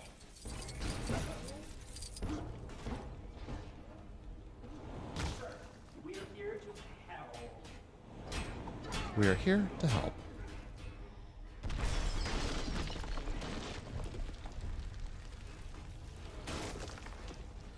And now we want to get Iron Man. So now that we have Stark, or we should get Stark here soon. No, wait, I can use Hawkeye.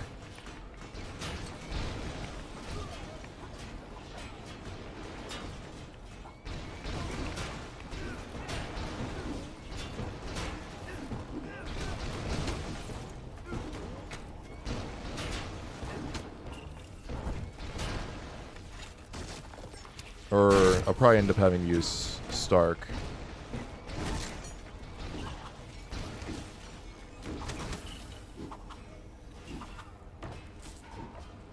Nope, go back. Oh, I guess I could have used Hill. Wasn't even thinking.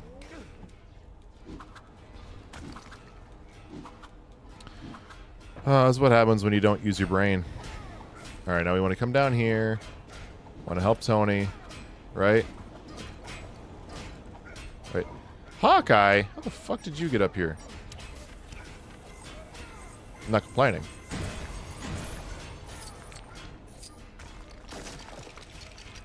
Is Hawkeye considered an agile character? One for me, Rogers.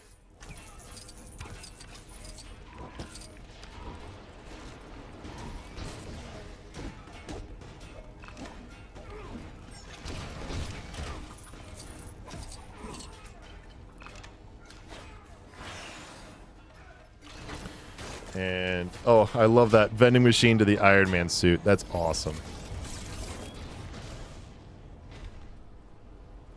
You want to protect the world, but you don't want it to change. You don't want it to change. This region is this region is unsafe.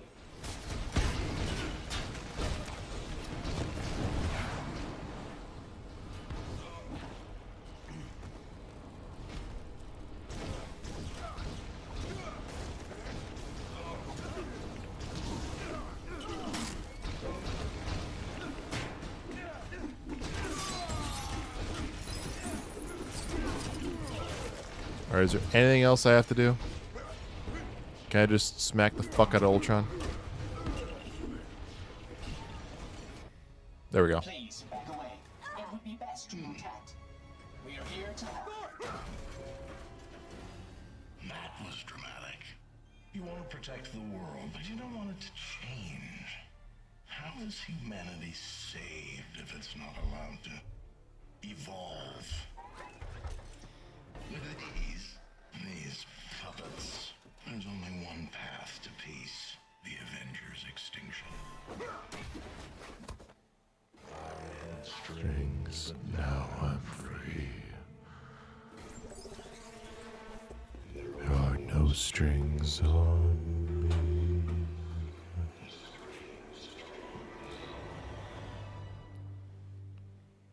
Such a chilling moment. I'm gonna go get some food. I'll be right back. Be like back in like a minute.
I'm back. I got snack. In that right. I got snack.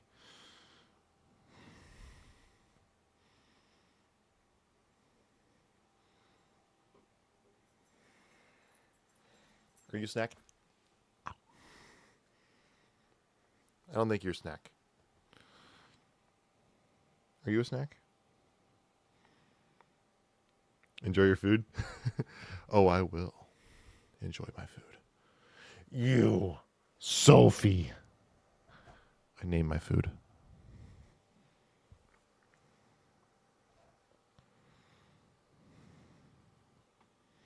I have Sophie.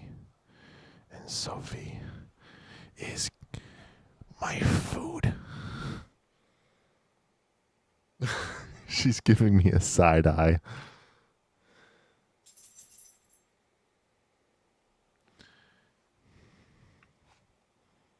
What do you think? Huh? Do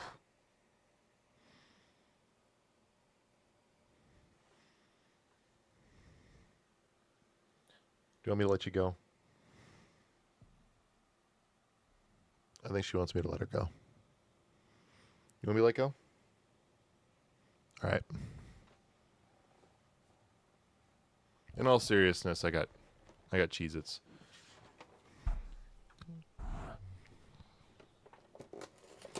Cheez-Its are my snack.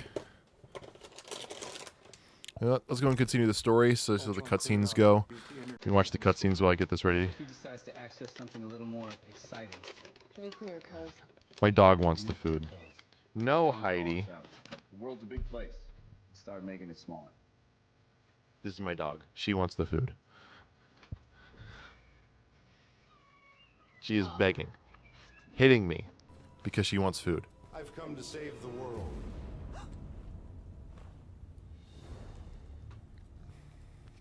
What's this? You don't get food. You don't get the food. No, you don't. Nope. No food for you. I know that guy. You're not going to convince me otherwise. He operates off the African coast. Black market arms. Well, you got something in your fur.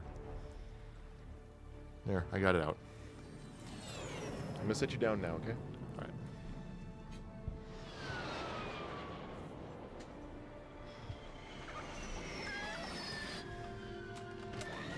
Now I can actually kind of see her in the back.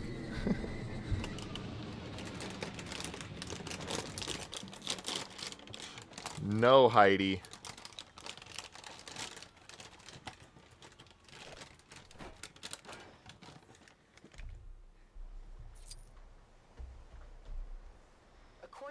So I'm actually going to take the bag out of the box, set that there.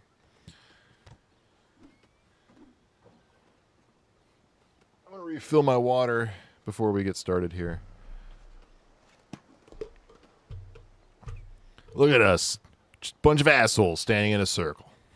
There's a line jackasses from Guardians 1. Rocket says it in the end of the movie. Or towards the end of the movie.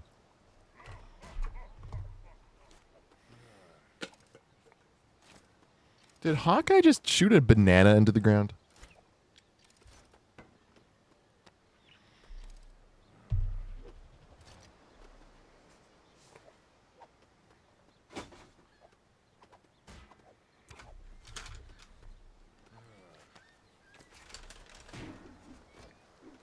Where else am I gonna get a view like this?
There we go. Anchors away.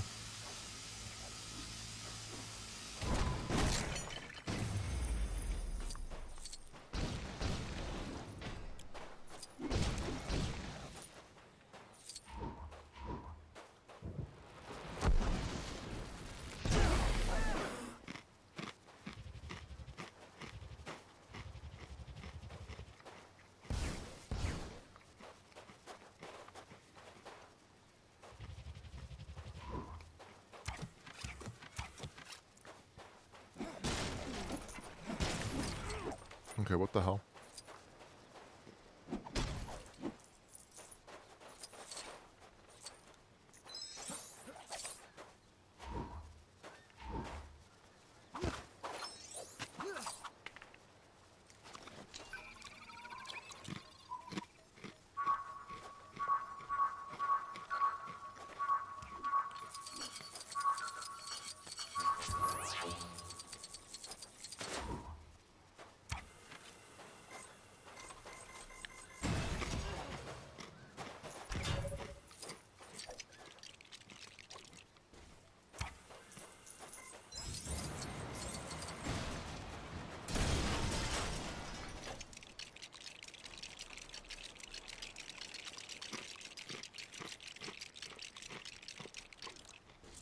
No, you cannot have any food.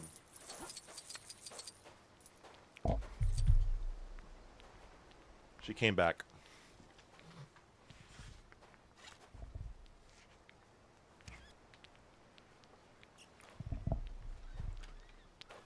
You really want food, don't you? Yeah, you really want food.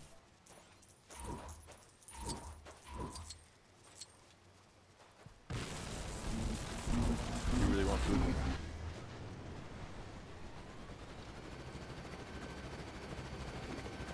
I don't think I should give you any food. You know? I really don't think I should give you any food there, Heidi. Are you shaking? She's shaking.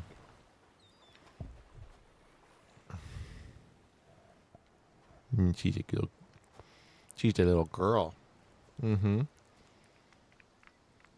gonna sit you down again, okay? Because I'm trying to play a video game. Like, you see all those lights? All those gray lights over there? They're gray for you, because you're colorblind. Mm-hmm. I'm moving around a bunch of lights in a way that makes me happy. We're locked down out here. Mm-hmm.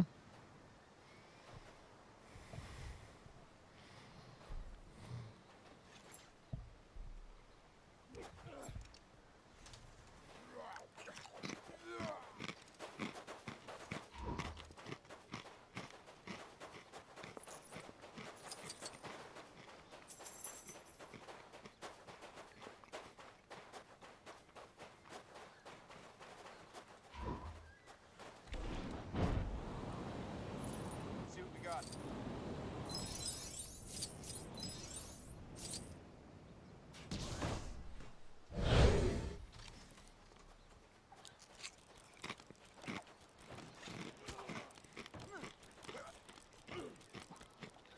She just hit me.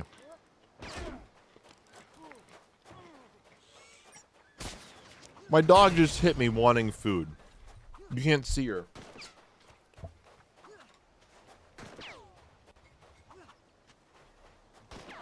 You can see her. Just a little bit there. She just hit me.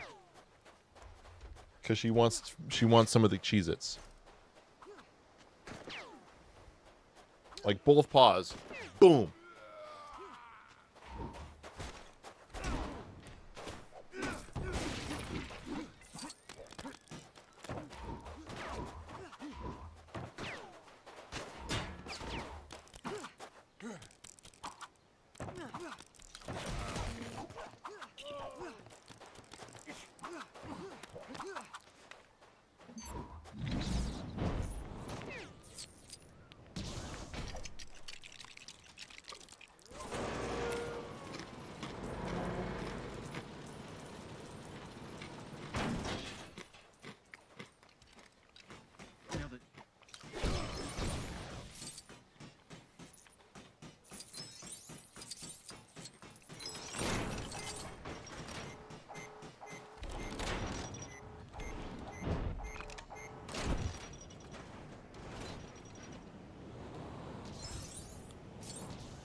All these characters are idiots.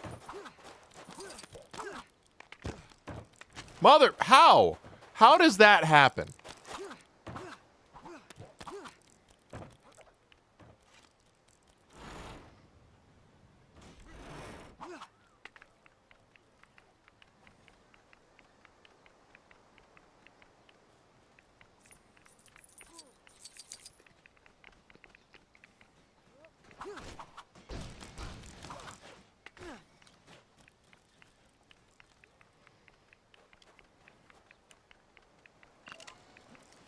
All right.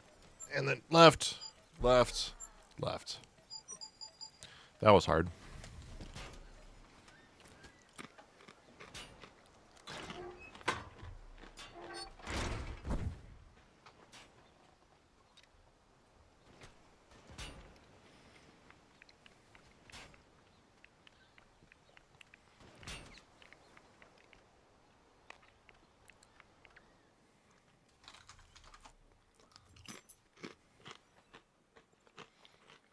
Will you stop hitting me? Dr. Bruce Banner was understandably a little hesitant to bring the Hulk into battle with the Avengers. Which Avengers movie's better? Tony Stark developed a few safeguards. In my personal opinion, Age of Ultron's better. Probably. The specialized Iron Man Hulkbuster armor can be dispatched from Tony's Veronica satellite anywhere in the world as a I do. last resort. Sounds If you asked me a couple years ago, I'd probably say Avengers 1. Nowadays, I think I'm going to say Avengers 2. How about you? What do you think? Avengers 1 or Avengers 2? Lights. Disco lights. Whoa, whoa, whoa. Now, Minister, where were we?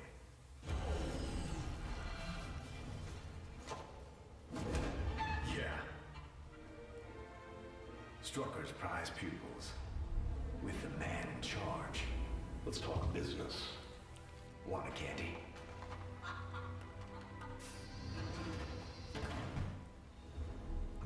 Think Avengers 2 is better? I agree. Vibranium. It's worth billions. Now so are you. If your friend's rich and your enemy's rich, and wait to find out which is which. Tony Stark used to say that. You're one of his. Don't compare me with Stark. Junior. You gonna break your old man's heart? If I have to.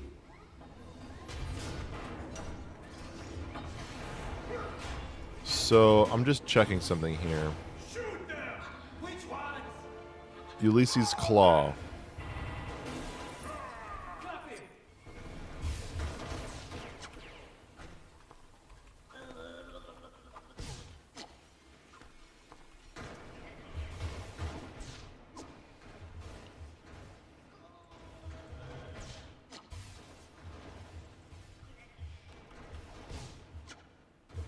Yeah, Matt Lancer. I was going to say, I thought I recognized that voice. Ulysses Claw is Matt Lancer, who is the Clone Wars Anakin Skywalker. Wow, this guy is fast. Thor, how about tricking him into picking up your hammer?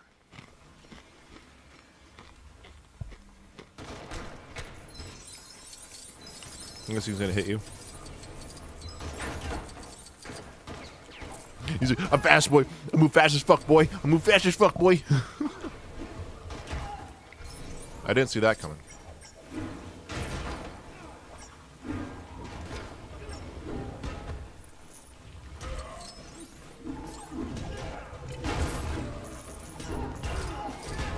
He moves like CW Flash.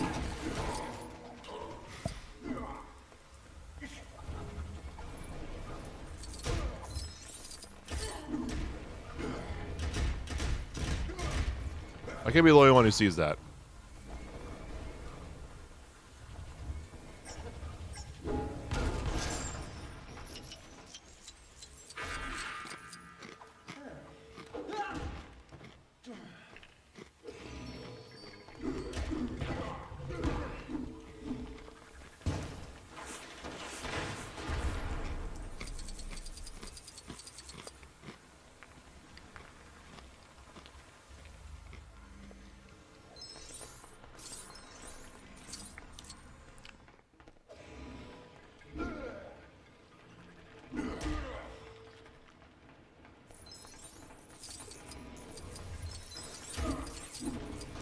I'm trying to time this. So is there no way to time this hit?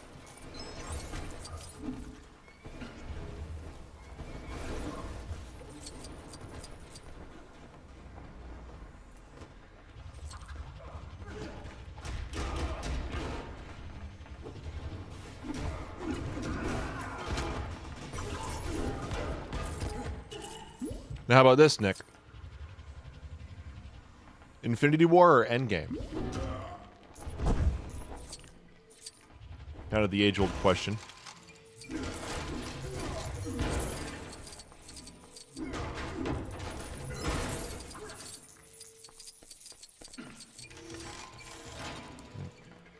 trying to think here. How do you...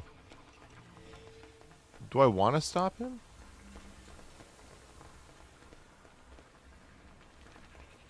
Video game's better? I want to hear your reasoning why. Not that I disagree or agree, I just want to hear the reasoning.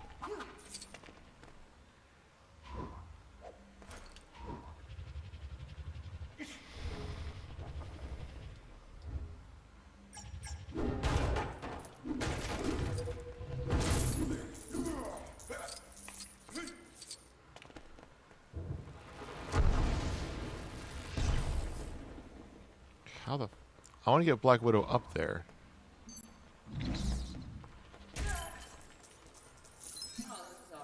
I just got A-trained.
Do I still have DVDs? A couple. I got a couple. I just want to hear the reasoning. Why is Endgame better?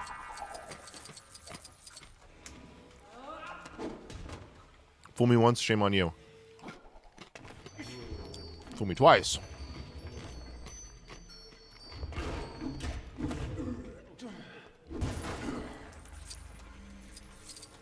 Fool me 3 times, can't get fooled again.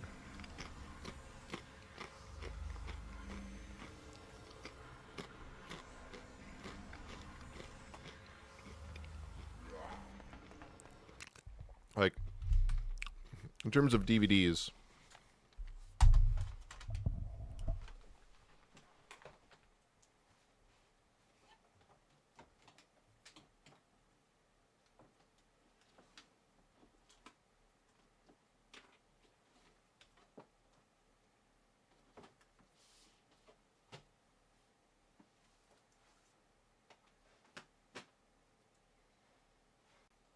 these are all the DVDs and Blu-rays that I own. Endgame's better because the good guys get revenge. Resolution. I get it. That's all the DVDs and Blu-rays. That's all the DVDs and Blu-rays that I own. Downside to changing out the microphone, I have to actually get close to it for it to work. That's it. That's all I own on DVD and Blu-ray.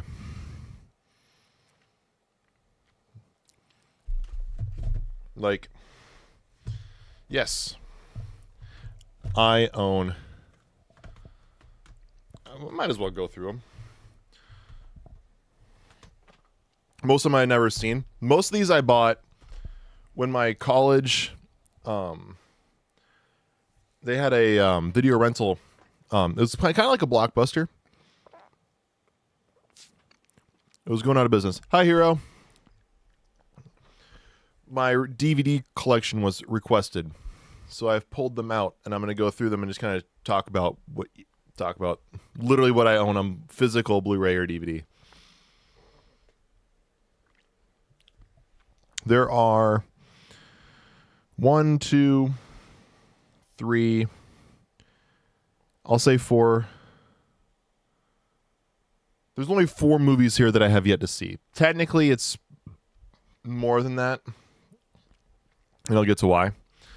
First one I've never seen. I've seen clips of it. It's essentially The Lonely Island, the movie. So basically, long story short is most of these came from my college. They had a video rental service very similar to a Blockbuster, and it was going out of business. So they said, hey, all the movies in our collection are up for sale, like $5 for a Blu-ray, $3 for a DVD, or whatever the thing was. So I came in there and I spent like $30 on some Blu-rays and DVDs. Popstar here was one of them. Another one I bought because I defend this movie a lot more than a lot of people do. And I actually just watched it within the past week. Though I watched it on streaming, I didn't watch it on physical copy, is Green Lantern. Yeah. It's not bad. It's not as bad as people say it is. My personal opinion. It's not great. Like, there's a lot of missteps in this movie. Though, I enjoy it.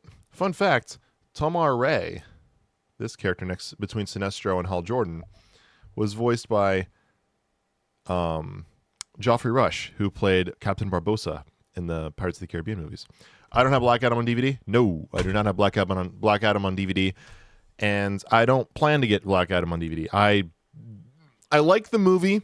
I just don't like The Rock. That's purely it. I don't like The Rock. And I do not like The Rock as Black Adam. I don't know who should have played him. I don't have an answer. But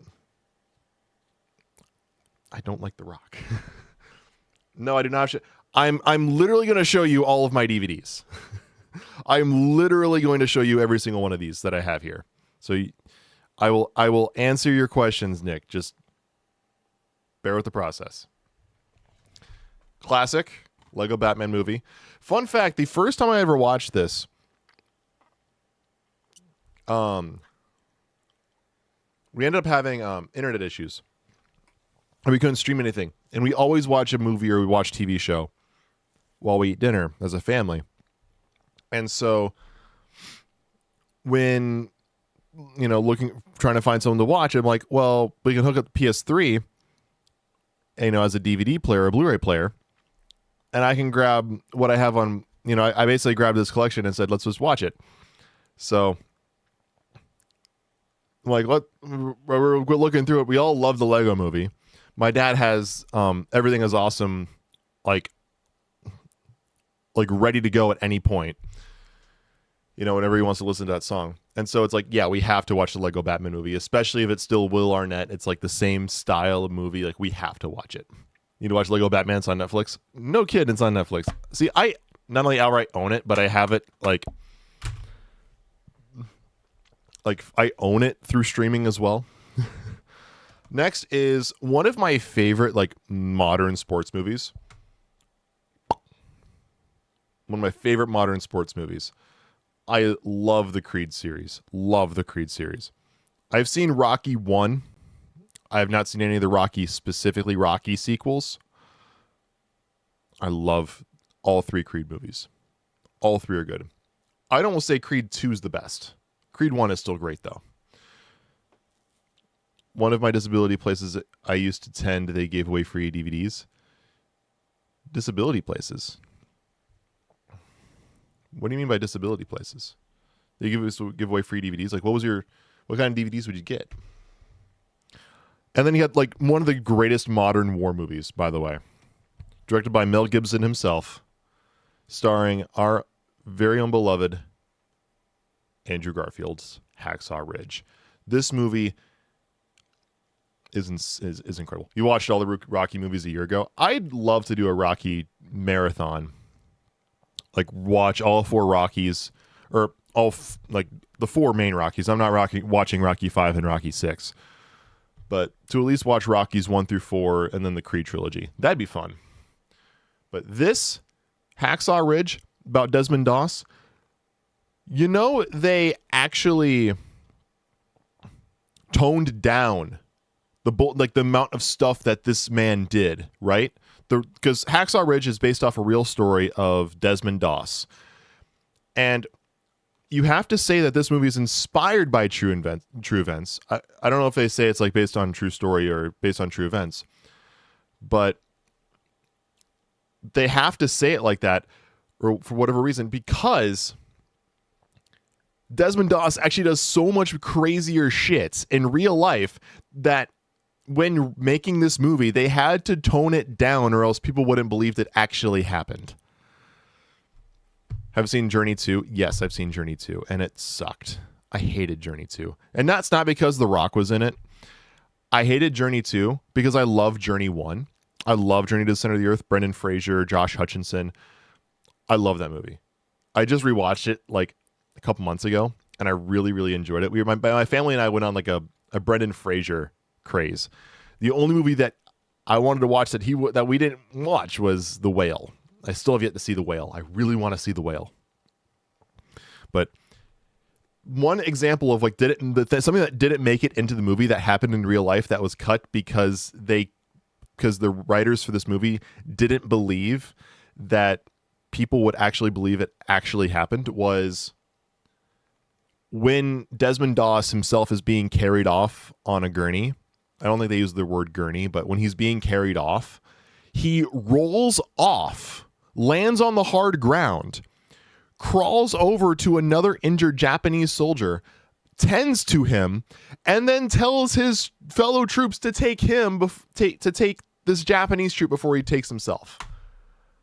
And he waited for the next round, which probably took like an hour or two. I don't know how long, but it took a while. So if you watch Hacksaw Ridge, just know that real life Desmond Doss did more heroic shit than the movie. And this is probably my second favorite war movie, only to Saving Private Ryan.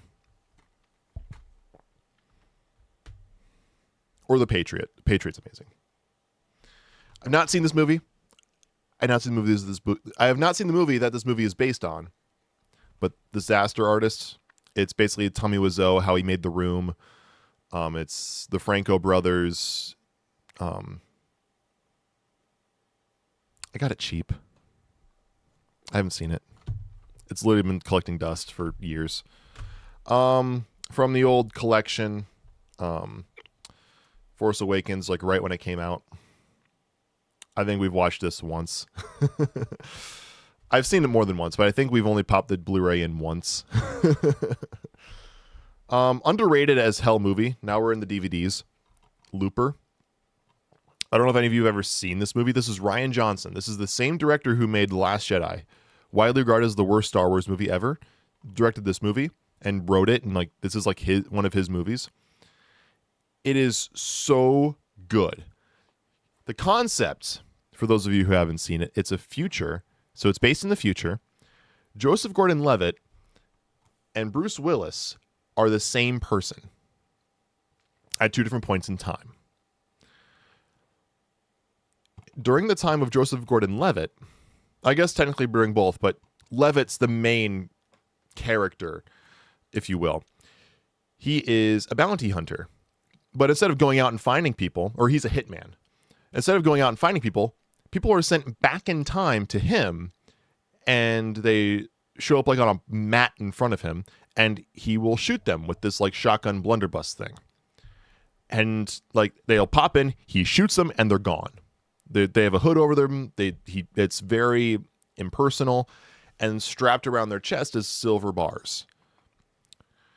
And what ends up happening is that these people, when they're done, when they're like fired, or when they're sent to go, when they're like fired and they're done, is that they'll send back their future self. And then when they kill them, they'll be strapped around with gold bars. And that'll be closing the loop. Bruce Willis is able to see this coming And so when he time travels, he doesn't have the hood over his head, throws him off, and then now it's these two trying to stop something from happening during his time. And that's where I'll leave the story. And it's really, really interesting. And a house me and my family used to go through. It was down the coast in that house. Lots and lots. Can you please rephrase that? Nick, I'm gonna need you to say your thing. I'm gonna need you to say your sentence out loud as you're typing it, because I can't decipher what you're talking about. 1517 to Paris. I have not seen the movie. One of my favorite sports movies, probably arguably my favorite sports movie. I'd say this is probably my first or maybe second, if not first, favorite sports movie. It's the only other one, it's not in this list, that I would say is going for my favorite sports movie is 42 with Chadwick Boseman, the story of Jackie Robinson. Coincidentally, this is also a baseball movie, Moneyball. This is such a good movie talking about the being a general manager. And so the idea is the Oakland Athletics, which is Oakland, California. They're a dog shit team. They have no budget. This guy, Billy Bean, played by Brad Pitt, had the idea of, okay, well, let's grab like an island of misfit toys. Well, it was him and then another guy. What was his name? His name's on here, but it's Jonah Hill's character. Those two guys were like, let's just get like the best players that no one wants. And the reason no one wants them is because they're not like visibly like entertaining to watch, but they get the job done. And we'll get them for dirt cheap, and we'll go out and we'll win because we're playing math and we're playing the right game. We're playing the way we can play. And they didn't win any championships or anything like that. I don't think that's really spoilers because it's based off true events. Fun fact, they actually lose in the playoffs to my Minnesota Twins. But it is a really, really good movie. One of my favorites for Brad Pitt. At a house you and your family used to go to, it was down the coast. It had lots of DVDs. Nice. This is the newest one I've gotten. I found this at a Goodwill. And it's just called Gollum. And it was put out in, I think it was 2003. And it looks like it's an entire like documentary on how they made Gollum / Smeagol for the Lord of the Rings franchise. You got like a little drawing of Smeagol eating a frog, or Gollum eating a frog. House is next to a beach, next to a cafe. Nice. I'm taking a look here through this. Like, I don't even think this was opened. Like, you see a bunch of sketches in this. It's really, really cool. So I'm going to, at some point, I don't know when, probably the next time I have like a Lord of the Rings, like, craze. Like, I go through like my obsession with Lord of the Rings, which happens like every 2 weeks, like 2 weeks every year. I'm going to have to watch this. What's my favorite horror movie? The Thing from 1982. I'm not big into horror.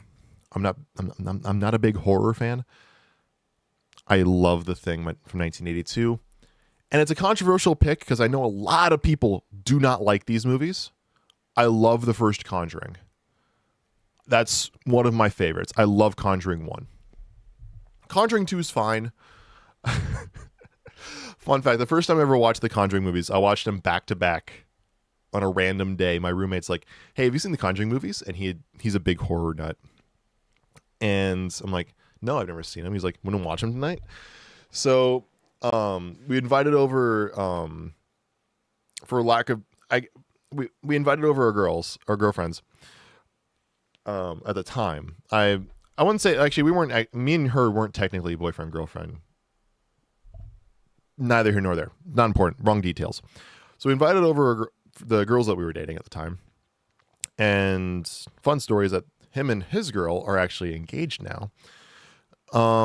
We invited them over and we watched the first two. We watched Conjuring 2. Me and my buddy had watched Conjuring 1 earlier in the day. We were watching Conjuring 2 that night. And I made a couple of jokes. Like there's a character, his name is Bill. I think his name is Bill. And he's kind of harmless in the movie. He possesses one of the girls, like one of the girls who lives in the house that the family's investigating. And I'm sitting here like, Bill did nothing wrong. And sure enough, Bill did nothing wrong. And so it's like Bill was just like a guy who died in his lounge chair one day, died in his armchair, and people moved into his house and he's pissed off. It's like, dude did nothing wrong. Like, look at it from his perspective. He's not doing shit wrong. Like, he's just trying to live in his house. Live in his house. But yeah, I would say The Thing is decidedly my favorite horror movie. I also do really like the It remakes. I for the longest time it was actually 1990s TV movie It, the 3 hour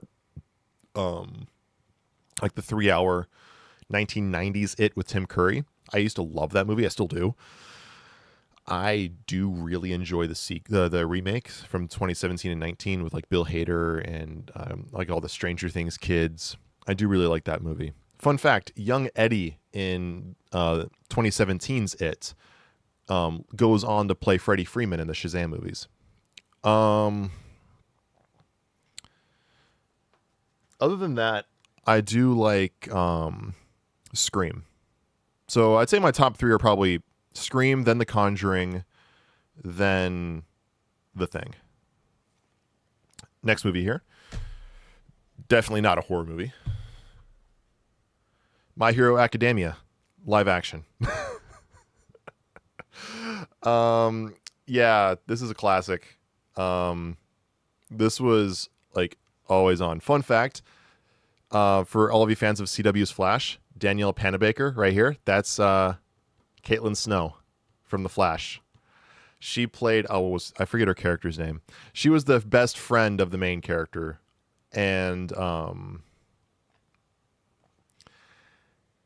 yeah, she was a tree-hugging, like nature-loving character. And Grant Gustin, of course, CW's Barry Allen Flash, actually watched this movie growing up, to an extent growing up as well.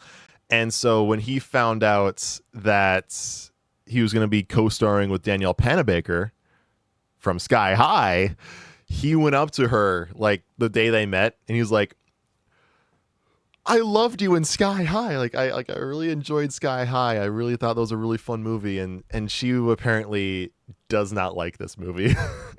Because apparently she was like, oh, really? You watched that? Like, oh, I don't like that movie. But I love Sky High. Hero. Sidekick. Car. Hero. But yeah, Sky High. Great movie. Then I got this as a Secret Santa. I got this puppy blanket that the cats are laying on right now, and a Mandalorian coffee mug, which is about to hold its last cup of coffee. It's kind of going down. I also got this 4-pack of Nick Cage movies. And like I said, it was just a Secret Santa when I was in college. And yeah, the person who had me, her name was Alexis. She kind of nailed it.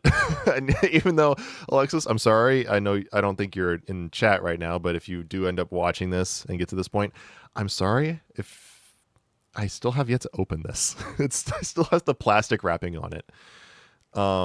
It has the Humanity Bureau, Trespass, Bad Lieutenant, and Stolen. None of these movies I've seen. At the house near the beach, near the cafe in the house, we used to have all the Jason Bourne movies and had Game of Thrones, Entourage, Suits, Johnny English 3, Sopranos. That's a lot of DVDs. I love the Bourne movies. Game of Thrones is great up through season 6. Once you hit season 7, it's okay. Season 8 is hot garbage. Have you seen Face Off? Oh yeah. Oh, just Face Off is great. I watched this a long ass fucking time ago in a town called Kickapoo. It's not Tenacious D. I really wish it was, but it's Vampires Suck. It's Twilight parody, one of those spoof movies. And yeah, fun fact: it has Ken Jeong from The Hangover and Community. He plays like Dracula or something like that. But yeah, it's basically like a scary movie, like like the parody scary movie or haunted house, but it's all Twilight, and it's just making fun of Twilight. I thought it was kind of funny. It's kind of edgy, kind of cringy. It actually is cringy. My cats are meowing at each other. So I have not seen this probably since it came out, which was 2010. Have you seen Bastille Day? No. I have not seen Bastille Day. Then you have probably one of the most underappreciated superhero movies of all time. That is Superman Returns, Brandon Routh. This movie is so solid. This is why, like, X-Men 3: The Last Stand sucked. Came out the same year. Bryan Singer went on to do Superman Returns and did not do X-Men 3: The Last Stand, which is the one with The Cure and I'm the Juggernaut, bitch. And like you have Angel and all those other characters that like were long awaited. That wasn't directed by Bryan Singer, who did the first two X-Men movies, because he went on to do this. And there's nothing wrong with this movie. Nothing. It kind of takes the first two Christopher Reeve Superman movies, and this is supposed to be like a third, if you will. It kind of retcons Superman 3 and Superman Quest for Peace. And this is kind of like the third one, if you will. That Juggernaut dude was in Arrow as Brick. He was recasted, but that same character was in Deadpool and Wolverine, played by the guy who played the bodybuilder in Free Guy. Next, you got a 1-2 punch here. The original actor was Vinnie Jones. You got a 1-2 punch here. Bam.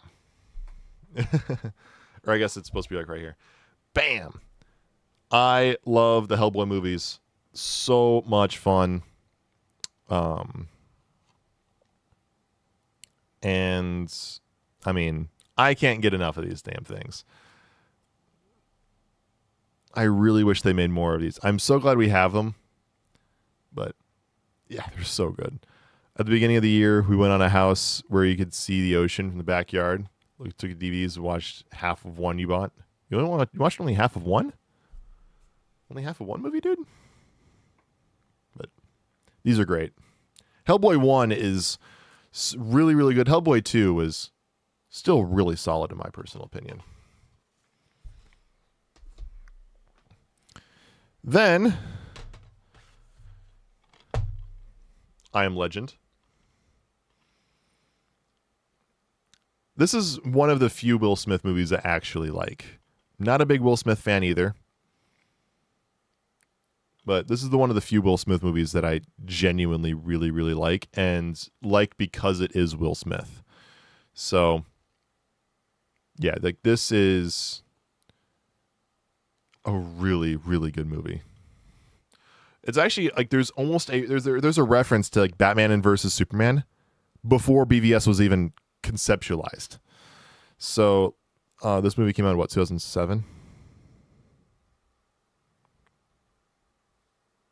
It's like covered right where it would say it's covered. I'd have to look it up. But this movie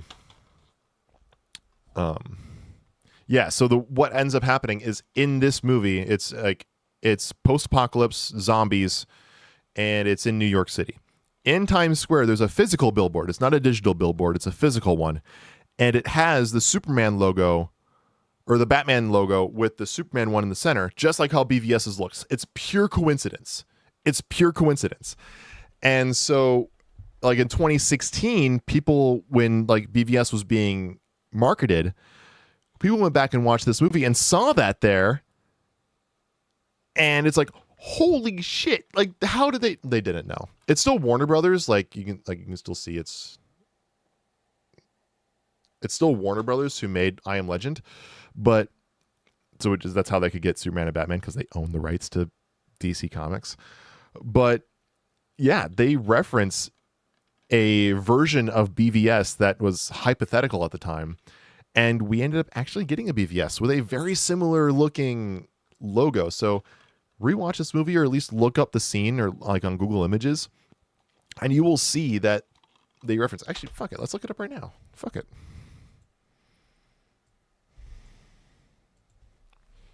I Am Legend. I think there was a version of BVS being made. There probably was. It's Hollywood. Yeah, Batman versus Superman. Yeah, here it is.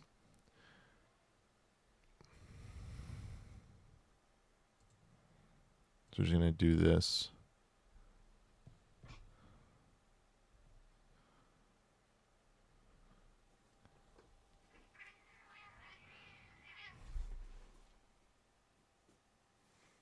My cats are fighting.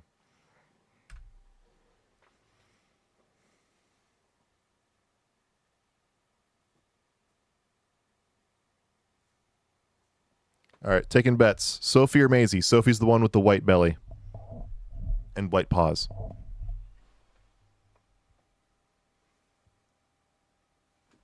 I guess they're camera shy.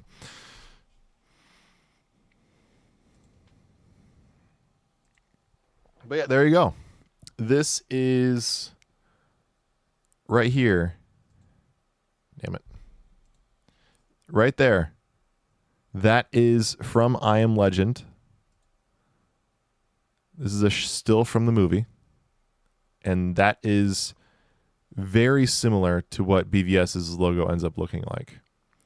It's like a lot of people like, this is what culture did like a theory of like, this is in 2007 in I Am Legend and there's BVS in 2016. And so people were going absolutely crazy when BVS was coming out and they went back and rewatched I Am Legend. People went nuts because this is the real BVS logo, right? And let's just pull this up. This one, it's a really good picture of it. Or this one. Like real BVS logo from our time. Our light, or yeah, this one. And then that's what they were fake advertising in the movie. It was supposed to come out May 15th of 2010. This is what we ended up getting in 2016. Very, very eerily similar. So, yeah. Then Will Smith goes on to play Deadshot. So, fun times. Fun. Next script I heard is involving with Joker and Lex Luthor as villains using Tower of Babel. Then it shouldn't have just been Batman and Superman. If they're doing Tower of Babel, why is it just Superman and Batman? It shouldn't have been. It should not have been Tower of Babel if it was only going to be Batman and Superman. If you're going to do Tower of Babel, it has to be like a Justice League movie. In my DC fan fiction, I use Tower of Babel, but I use it as like a Civil War. Whereas like it's like a Justice League 2.5. And I used it as my Batman 3.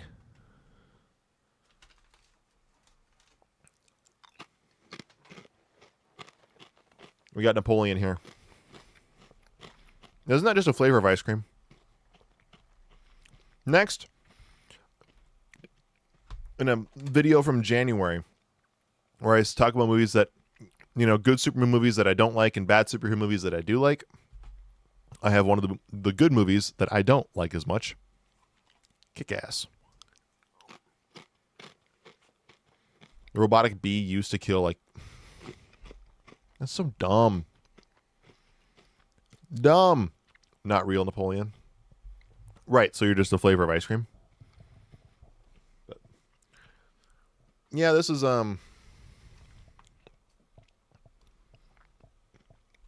This is a good superhero movie. I just don't care for it. Not my cup of tea. It's really cool though that it has Evan Peters and Aaron Taylor Johnson, because it's like, oh wow, you got both Quicksilver, two guys who would both end up going to play Quicksilver. It's really cool. Reminds me of the Tower of Babel nanobots. I need to reread Tower of Babel. I haven't read it in so long. What game are we playing? We're playing Lego Marvel's Avengers. We're just taking a break because my DVD collection was inquired about. We're almost done. We're in the last 2 bits, and they're like they're almost the same thing. There's the entirety of the Last Airbender on DVD. I specifically got DVD instead of Blu-ray because at the time I was going to watch it mostly on my laptop, which could not play Blu-rays, but it could play DVDs because at the time, naturally, you still had DVD ports. So I went ahead and got Avatar on DVD for that reason. And so I have the entirety of Last Airbender on DVD. And because your boy's a big Avatar fan and has literally the entire timeline, I naturally also own The Legend of Korra. So I'm going to go put these back, and then we're going to get back to playing games.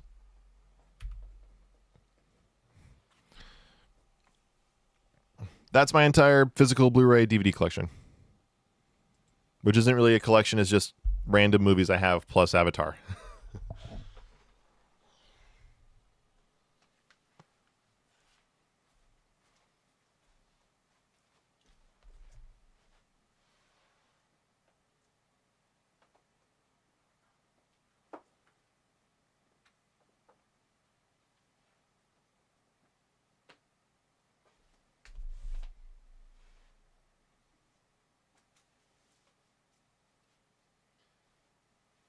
Wait just 1 second. My cat is... I have to take a picture of my cat. Give me 1 second.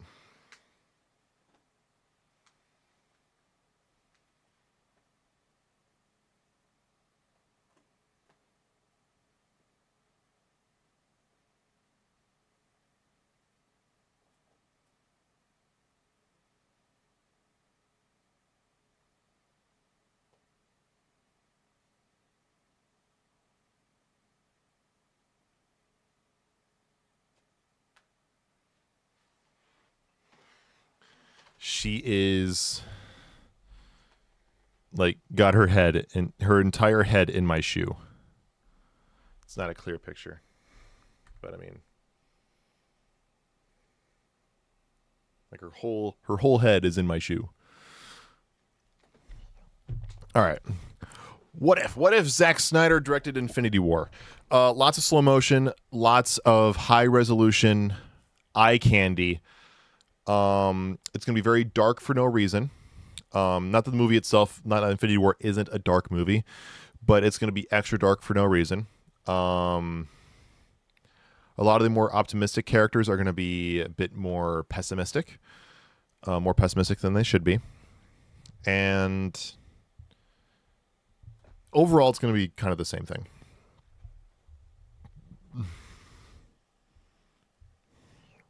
Here it is because Feige gave Marvel Snyder's vision ideas. I didn't know that. What if Michael Jackson? I mean, Michael Bay directed the Avengers. What if Michael Bay directed the Avengers? You're going to get a lot of more slow motion shots, a lot of unnecessary explosions. You're going to get every single female character is going to be over sexualized beyond that of what Joss Whedon was already doing, which was bullshit. And yeah, there you go.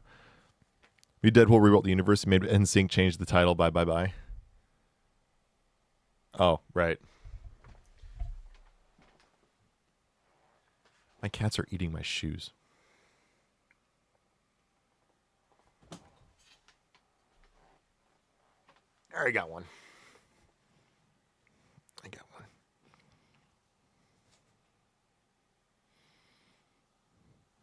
Will you stop eating my shoe?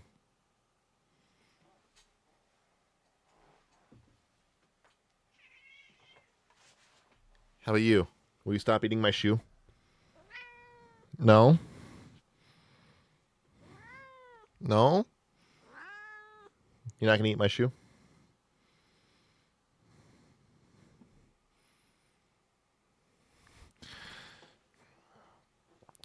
I'd be a lot of focus on Chitauri.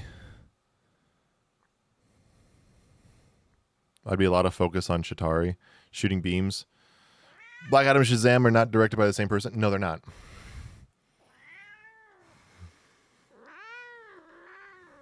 Really? Someone's in a pissy mood.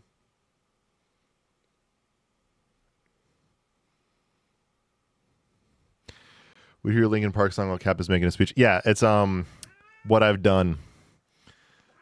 Fun fact, I can actually play some Linkin Park. On my new toy.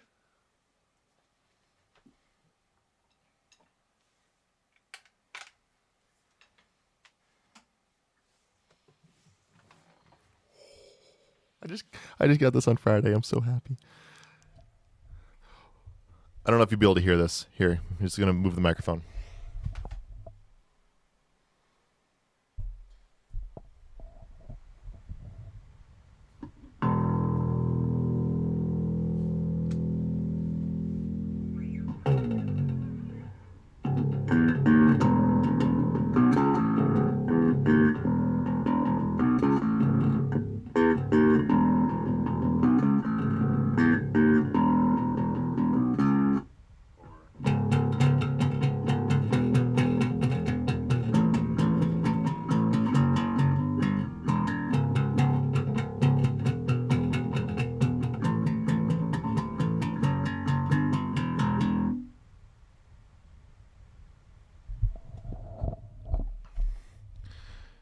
That was a paper cut and then faint.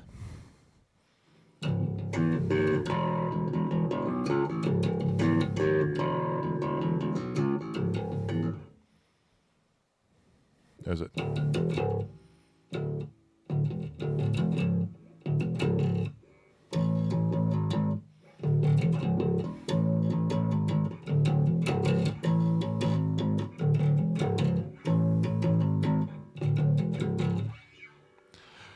What if Paramount bought Marvel before instead of Disney? Paramount bought Marvel. It'd be okay. It'd not be good. It wouldn't be bad. It'd be okay. Hi, Parker. And instead, Disney's the one buying them. First, it was Paramount. I get the point. I don't really know like a lot of those kind of what ifs.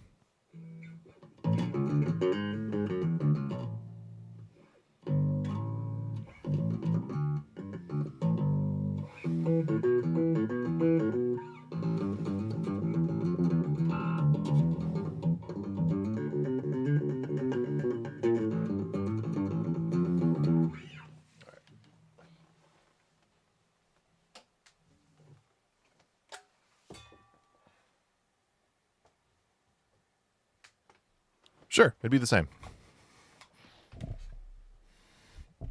Wrong button. Wait. Oh yeah, this is the right button. This is the right scene. That's just what I want to be on. We went out and played in like an hour. we took a good break there. Sure, it'd probably be very similar. Probably not as high of a budget because Paramount does not have as much money as Disney.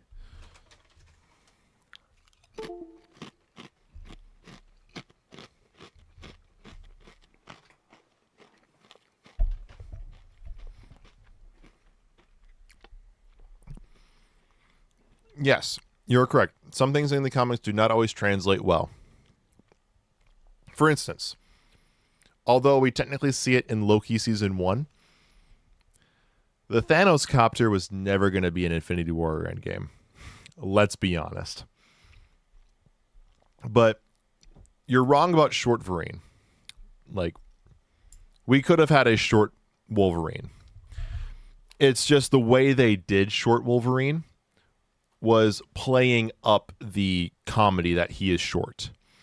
If they naturally got a shorter actor like Daniel Radcliffe to play Wolverine, it were like somebody who was genuinely like 5'3" to 5'7", I'd say, like it would work. Like Daniel Radcliffe's 5'5", and so it would work, and it would not be seen as weird. It's just because Hugh Jackman, we were used to Jackman being like 6 feet tall or however tall he is. Wolverine doesn't need to be 5'3", it could be like 5'7". Exactly. Well, Hugh Jackman's like 6 feet tall. There was actually an idea from Bryan Singer when they did X-Men 1.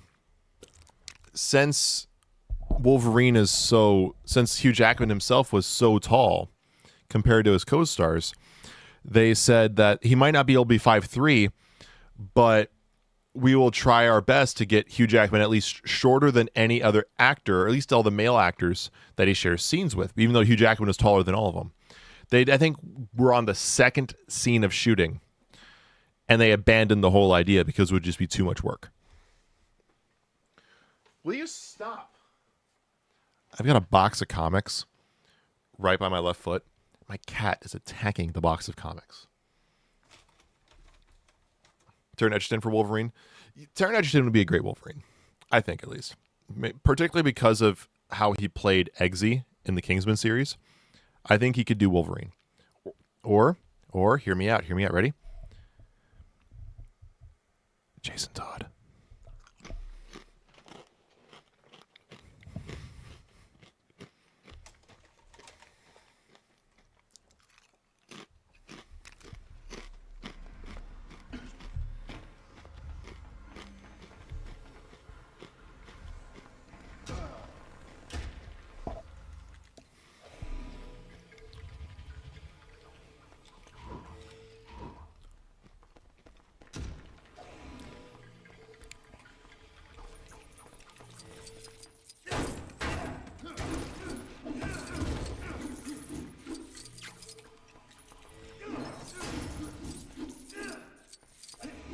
Now, the only reason I would say Taron Egerton could not do Jason Todd is I think he might be a little too old. Now,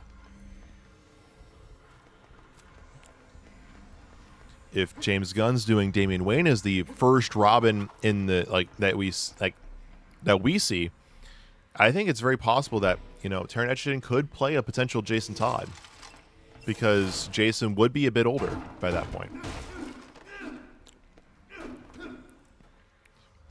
Hero, I'll get to your question in just a second about my favorite superhero show. Thought Tom Hardy would be the alternate Wolverine variant, Deadpool Wolverine, but instead we got Clark Kent. Yes, we got the Cavalrine. And it was really cool to see that too. Like, I was personally really happy to see Henry Cavill. I thought we were going to see Radcliffe, to be perfectly honest. Of any one of them, I thought, like, Radcliffe I felt like was the biggest fan choice, and because Marvel already did the fan casting choice for John Krasinski to be Mr. Fantastic, they casted him in Multiverse of Madness because of all the ideas the fan castings, and so that's the reason we get him as Reed Richards in Multiverse of Madness, is purely because of the fan castings. So I thought we were going to do something similar, or for maybe one scene we might get we would get something like Radcliffe. Hero, what's my favorite superhero show? Daredevil. Netflix's Daredevil. That is the best superhero show in my personal opinion. One that's near and dear to my heart that isn't that, Justice League Animated from 2001. Five superhero movie trilogies. Top 5 superhero movie trilogies. Sorry, Nick. I can't keep up with chat perfectly while keeping conversations flowing. There's someone in Lego City Undercover who looks like Mr. Gordon. I mean, naturally. You just need an older guy with a mustache.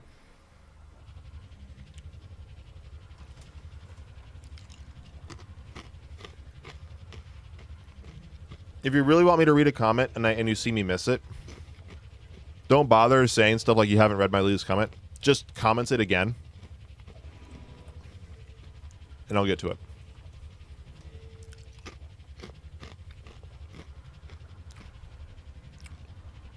Your top 5 is the Raimi Spider-Man, Captain America, Deadpool, Dark Knight, Guardians. I would probably say Dark Knight's number 1.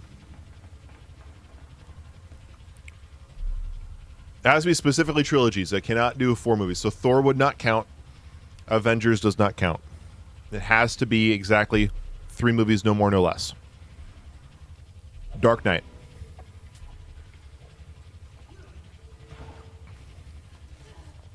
Guardians. Guardians would be second.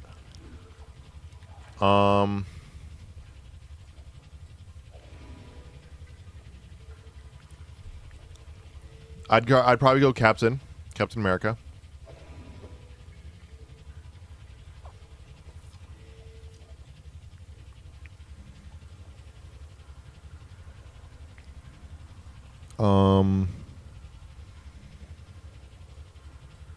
Feels weird because I'm like only picking movies, like I'm only picking series that are like in the MCU other than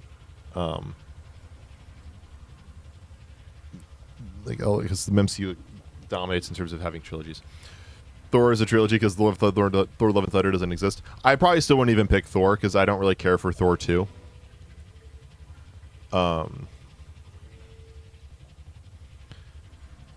Avengers doesn't even have a proper trilogy. Yeah, probably. Yeah, Avengers isn't even a trilogy. So Dark Knight, Guardians, Captain America.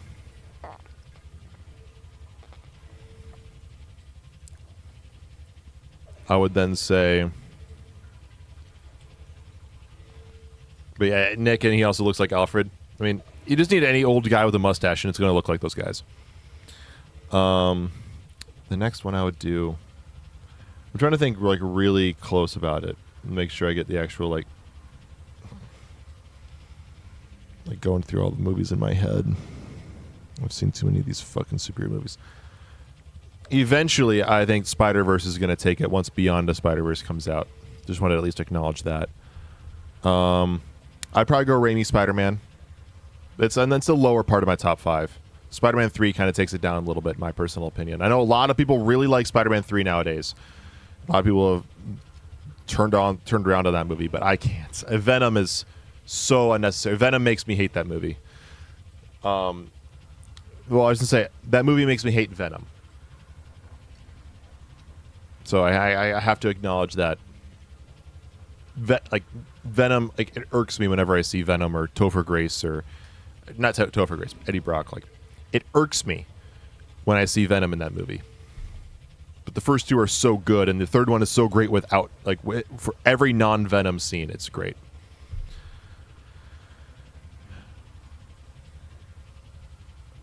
And yeah, I'll probably say Deadpool. I would probably say Deadpool. All 3 of the movies are great. Coincidentally, as Deadpool shows up. Honorable mention, I would give an honorable mention to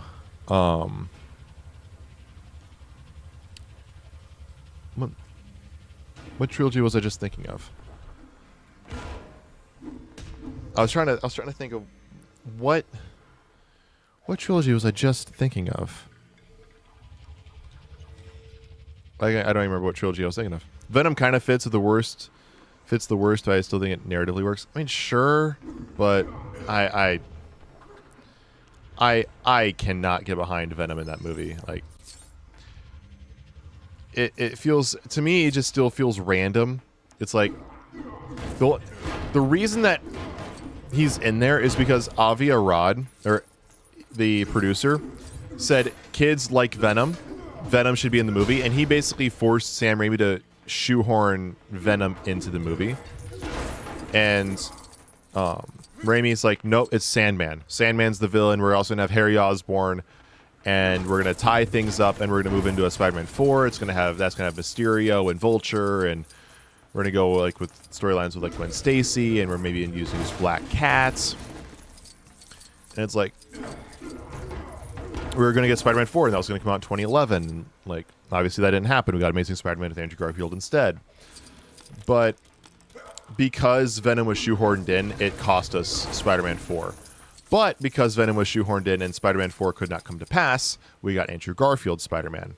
So, take your pick on which timeline you'd rather be living in. But yeah, Ant-Man is very mid. I actually don't like any of the Ant-Man movies, really. I actually do like the third one because I actually do like Kang. The first one's good because it's a good story, and I genuinely do like the story. I don't like Ant-Man 2 nearly at all. But Kraven should have been the main villain of Spider-Man 3. Kraven in Spider-Man 3.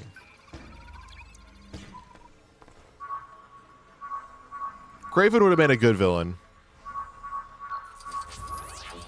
Kraven would have been good. I stand by. It should have just been Sandman and Harry Osborn.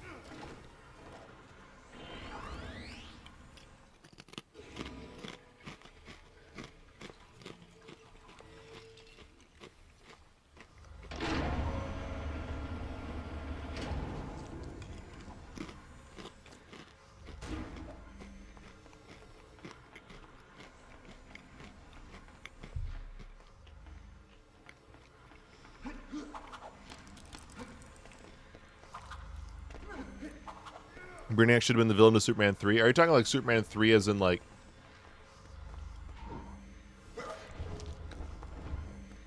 the one with like Richard Pryor and Christopher Reeve? Well, that's technically the only Superman 3 that we have.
Where do we have to point this?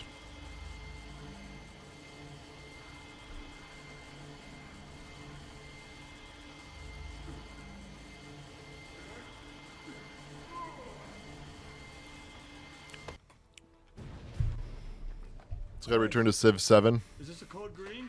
Foggers made Civ 6, don't even know it. Doing they put Catherine to Medici and Civ.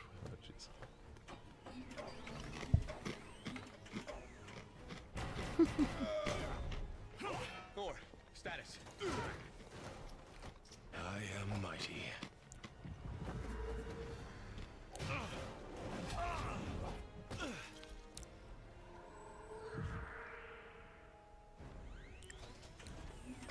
His name is Marion Dunby. Cool.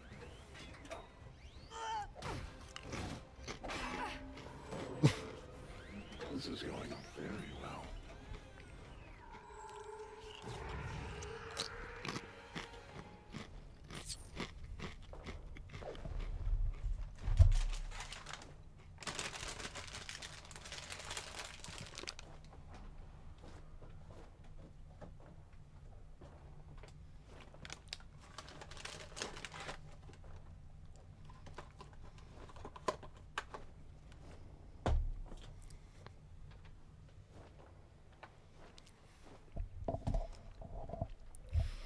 Ant-Man 3 is better than Catwoman and Morbius. So it must be the greatest super movie of all time.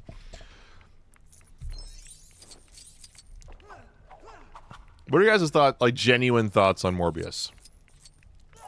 Because I unironically like it.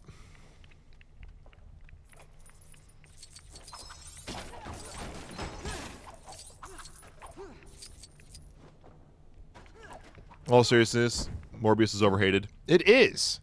Morbius is 100% overrated. Overhated.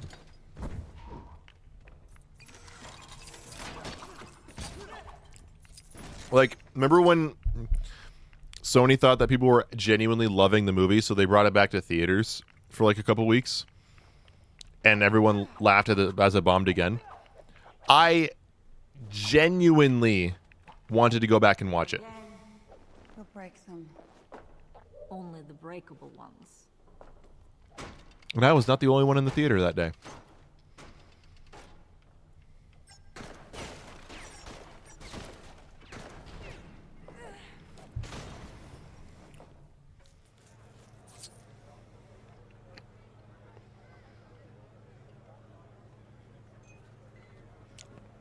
Same thing Jared Leto did decent job at Morbius.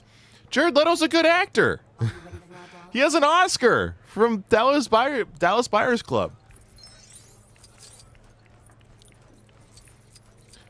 Seriously, Jared Leto is a fine actor. You don't have to like him. You don't have to like his Joker. Literally, ever since Suicide Squad came out, Jared Leto was seen as like a shit actor. Dude's a good actor. He just got a shitty hand at Joker. And I actually might make a video about this, like not defending Jared Leto's Joker, but defending the hate from Jared Leto's Joker, because his Joker's not good. But I think there's a case study that no matter who it was going to be, the first live action Joker on the big screen after Heath Ledger was not going to be good. It wasn't. Because it would have been after Heath Ledger. Madam Web. Yeah, Madam Web fucking sucked. Who would loot on fucking Madam Web? Like Madam Web. I still don't get why they made a Madam Web movie. We have a Madam Web movie before a Gambit movie, before a Nightwing movie, before a... Like, seriously, I remember they were making jokes about, like... They made a movie about the Batmobile. Or made a show about the Batmobile before they made a show about Nightwing. Don't tell me Titans is about Nightwing. It's not. Wait, you need help with this? Madam Web made me watch 50 Shades of Grey because of Dakota Johnson. I applaud Dakota Johnson for, like, doing all the press for Madam Web and, like being as active as she was with making it. Yeah, no one fucking cares about Madam Web. Madam Web fucking... It's horrible.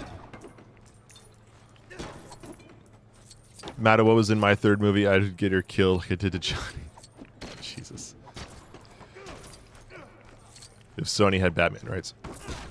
If Sony had Batman rights, they'd shit all over Batman. How about this?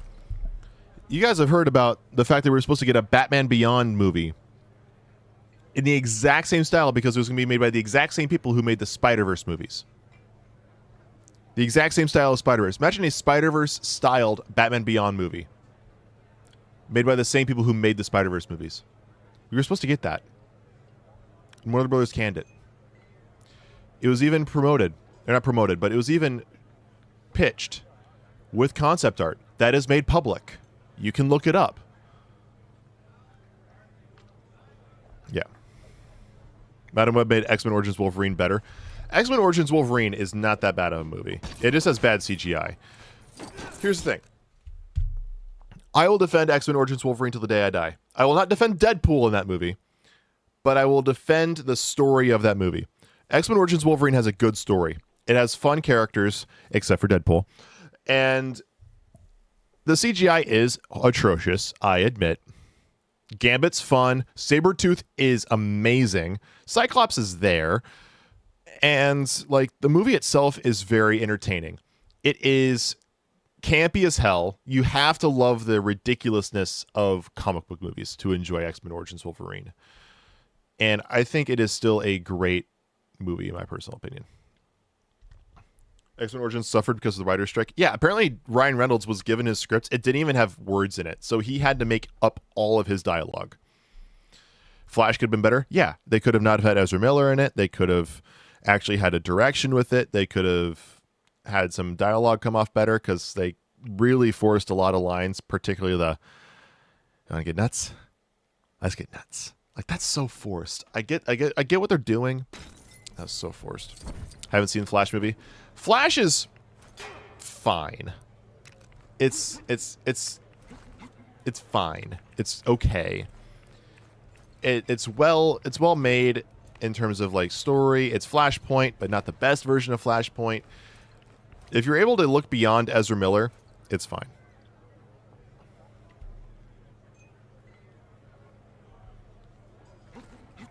Why did it feel like Deadpool stealing this show in this chat? I don't think there is a show to steal for chat. Chat's just chat. Like, you guys are just chatting.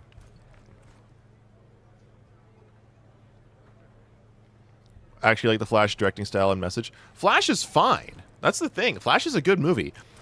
It doesn't deserve to be the biggest flop in super movie history. That should go to Captain Marvel. That grossed $1 billion.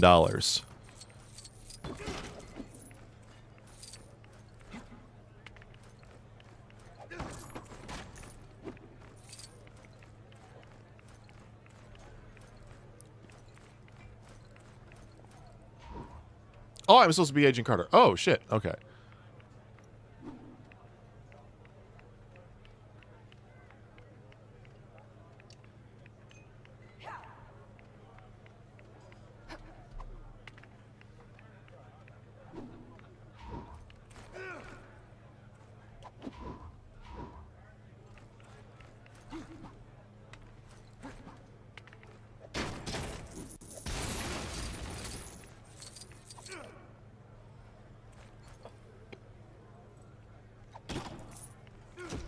He's got, I mean, I think Deadpool has a point here. I mean, he is the merc with a mouth.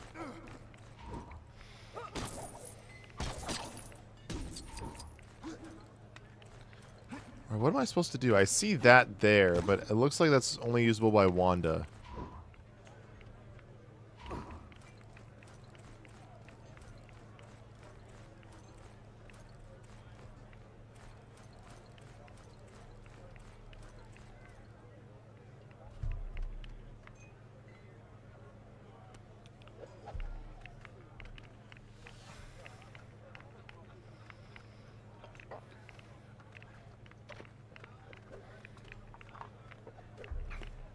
I felt like investing by the end of the Flash movie. Felt invested by the end of the Flash movie. Of course, Barry 2 is annoying, but Devin dies. Yeah. Like, Barry 2 was... yeah.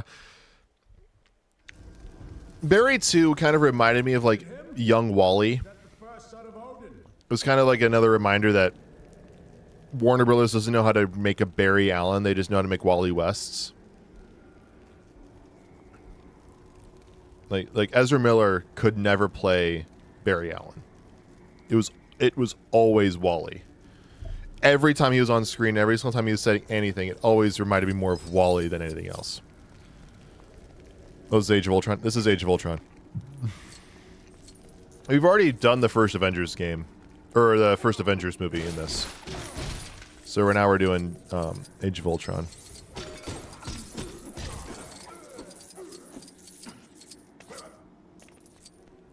There's Heimdall.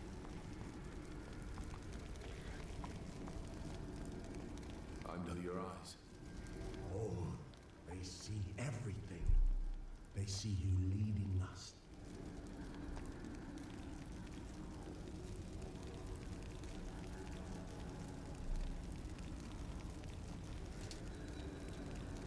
Cannot see us. Or destroy us. See where your power is. Can I get all this? I want to get... Let me get the studs. I want studs! I want the studs! I wonder why there's no Avengers Infinity War and Endgame in this chat. I was too serious for the game. And this game came out before Infinity War and Endgame. This game came out in 2016. So, Infinity War wouldn't come around for 2 more years, and Endgame didn't come out for 3. I'm alright. I want... I want the big one.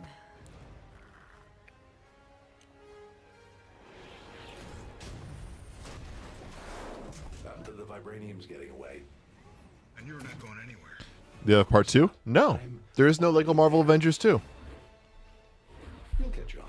But first, you might need to catch Dr. Banner.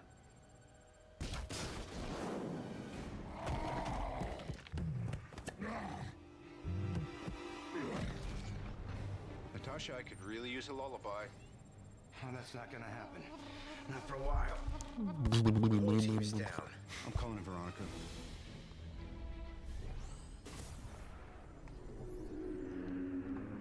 Why is Bruce on vacation?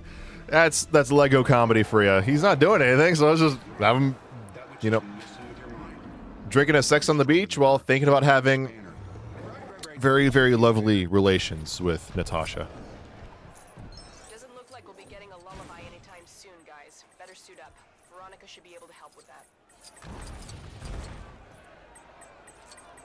Deploying. Whatever. This is gonna be epic. Oh yeah, Hulkbuster. Here we go.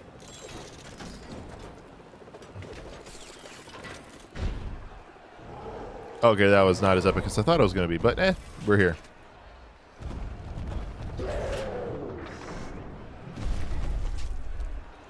That was fucking cool! Go to sleep, go to sleep, go to sleep, go to sleep, go to sleep. I'm sorry. Go to sleep, go to sleep, go to sleep, go to sleep. That's right, don't mention Pewter Banner. Go to sleep, go to sleep, go to sleep, go to sleep.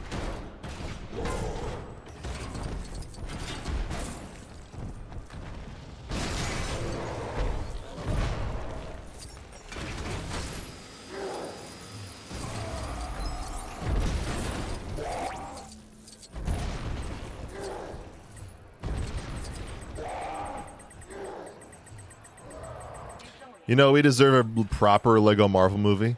That would actually be cool. We got a Lego Batman movie.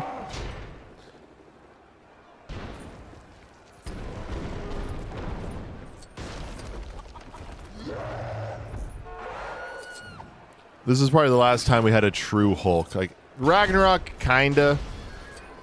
But Age of Ultron is like the last time we had like a true, like, crazed Hulk. What would I want in a Justice League game? Ooh.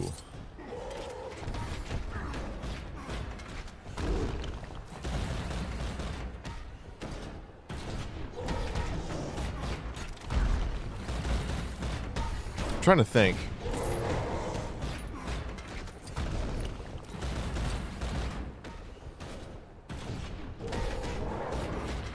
So I'm kind of thinking in parts here. I'm not really like getting the whole idea in my head. I don't know who the villain would be, but because it's Justice League, and of course there's different members of the Justice League, right? Who here remembers like the Michael Bay Transformers video games, where like for certain levels you'd play as certain Transformers? So like this level you play as Bumblebee, this level you play as Ironhide, this level you play as Ratchet, this level you play as Optimus, right? Do a similar concept where like each level you play as a different superhero. So one level you're Superman, the next level you're Batman, the next level you're Wonder Woman, then you're Flash, then you're Green Lantern or Martian Manhunter, Aquaman. You know, and that's what you do. Is each level is like it's a set character. And maybe you're going through like Sinestro Corps War, or a version of Sinestro Corps War. Maybe you're going up against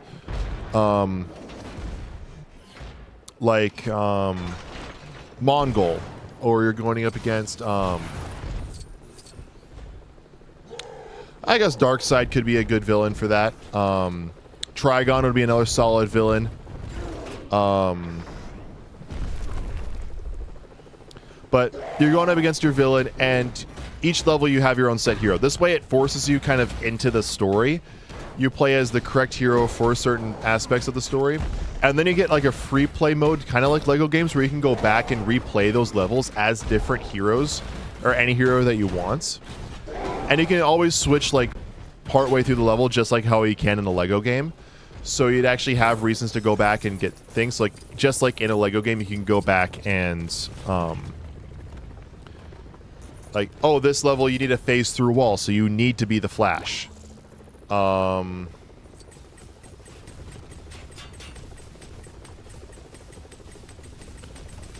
know, and then on this level you need to, or you need to be Flash or Martian Manhunter. Or on this level you need to be, there's a certain gadget that Batman has that allows you to go through doors. You know, unlock certain doors, so you have to be Batman to do it. This is a Kryptonian door. You need to be Superman to make it through. Stuff like that. So then you have those aspects. So you have reasons to go back and replay certain levels and, you know, get collectibles. Generally speaking, that's what I'd say. What I mean, we did get Lego Spider-Man, and yeah, we did get Lego Spider-Man. That was actually made by a 14-year-old too. That's what's crazy. Marvel Ultimate Alliance style Justice League game. I mean, yeah. I mean, I guess what I'm describing kind of is like that.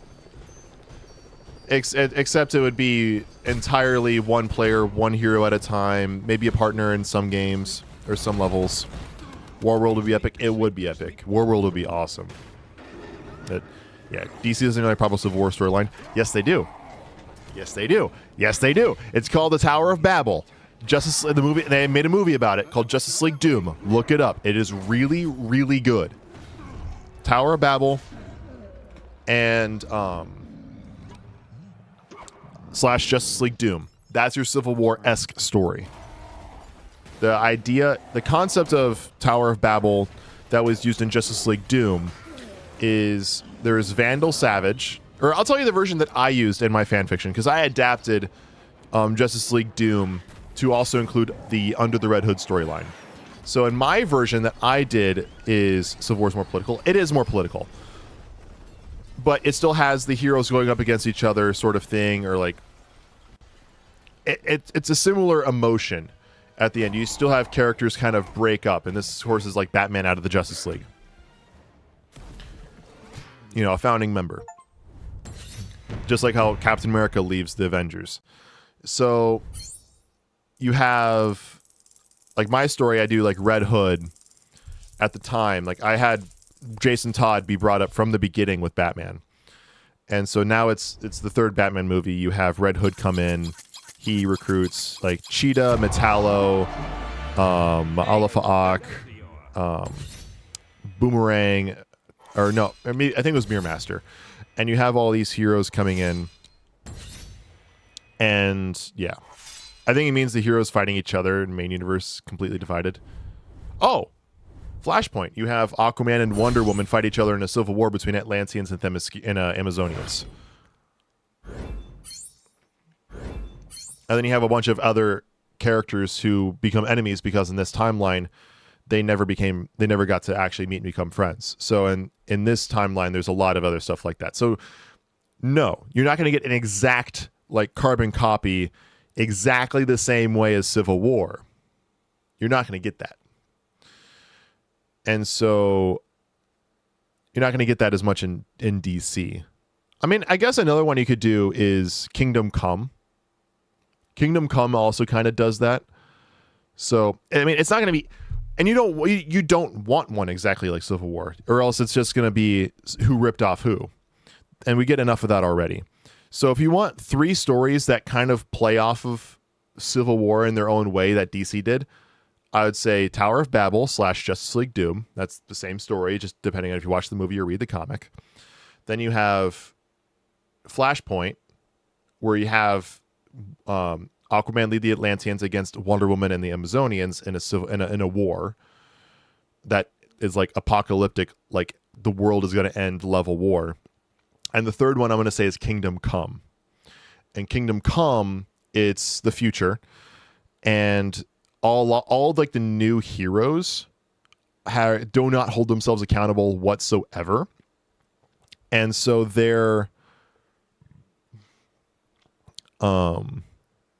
like really brutal. They're really like, they kill a bunch of people. They unnecessary casualties and shit hits the fan in a bad way. And so you have a lot of the heroes that we know, like Superman and Wonder Woman, and a lot of these heroes step in and, you know, school the new kids. So those 3 comics all play on similar emotions and remind me of Civil War, but with DC. Have I heard of Tangent Comics? I have heard of Tangent Comics. I do not own any Tangent Comics, nor do I know any stories for Tangent. I know a couple Imaged comics because of Spawn. I know of like a little bit of Vertigo comics. I think it's Vertigo. Or is it Valiant? It might be Valiant Comics. It's the one with they had a movie made with Vin Diesel. Not very good. It was okay. Wasn't Blackburn. What the fuck was that movie? Oh, I've only seen it twice. Bloodshot. Yes. Thank you. Yes, Bloodshot. Like, I know that, but 95%, 99% of my comic knowledge is Marvel DC. And 70% of my comic knowledge is DC. So, yeah. They kind of recap. Kingdom Come, Flashpoint, and If you want to get some kip, now's a good time because we're still Tower of Babel. Ever seen Jumanji, Welcome to the Jungle? Yes. Safe house. Jumanji is great. Mwah. How is it going, my guy? I have to show you something. Jelly Burp, you have to see this. Everyone say hi to my...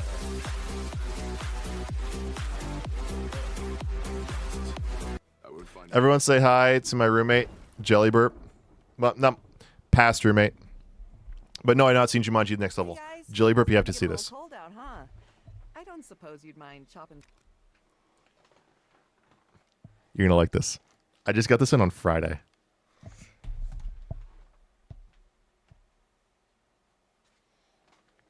He's not ready for this.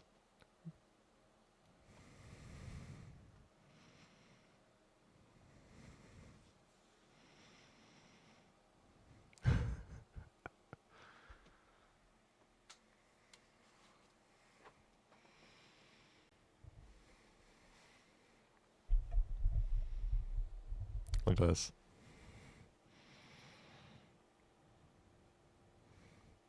This is a Schecter Evil Twin 5-string. You can look it up on Sweetwater.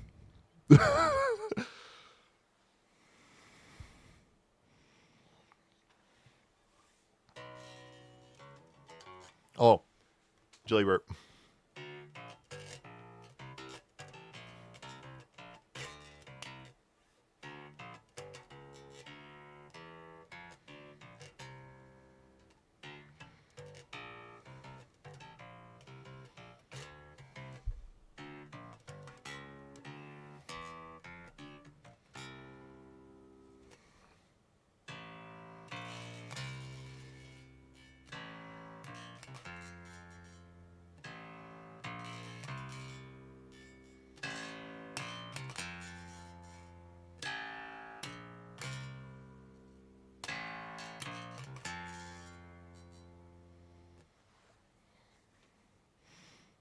Yeah.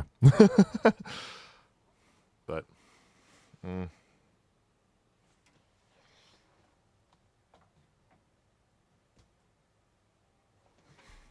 makes me happy. Haven't read it. Valiant's universe sounds very interesting. They should make an animated series about it. What, like Bloodshot? I mean, Bloodshot was not that great. All Heroes just went because G wouldn't let us play it. G let us play it once because JT was graduating, so he caved one semester and he let us play Birdland. For those who aren't aware, Jelly Burp and I were roommates in college, and we played in the jazz band together. Him on drums, me on bass, for like 5 years. And so, yeah. Oh, I mean, like all their characters or some. Okay, I don't know Valiant characters other than Bloodshot. It's the only one I know. So Some firewood for later. bear with me. Hid the axes around here somewhere so the kids wouldn't find them. But yeah, I still don't know how to play. I still don't even know how to play Morocco. Movie was just poorly executed.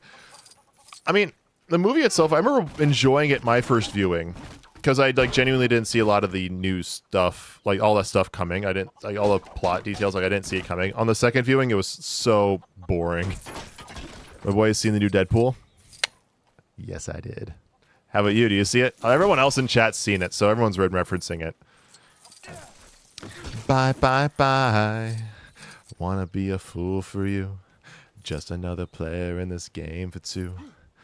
You may hate me, but it ain't no lie. Baby, bye, bye, bye. He has risen, baby girl. Fuck! And I don't want the world to see me. That is the best use of Iris ever. Haven't seen it. All right, no spoilers for Hero in chat. No spoilers. We haven't spoken of any spoilers. We're just referencing funny parts of the song. Basically, this is like what you're hearing right now is like spoilers without context, so you don't really get it yet.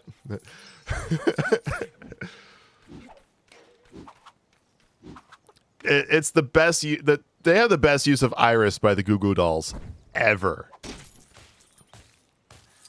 I have no idea what I'm doing in the game right now. I'm just doing random shit.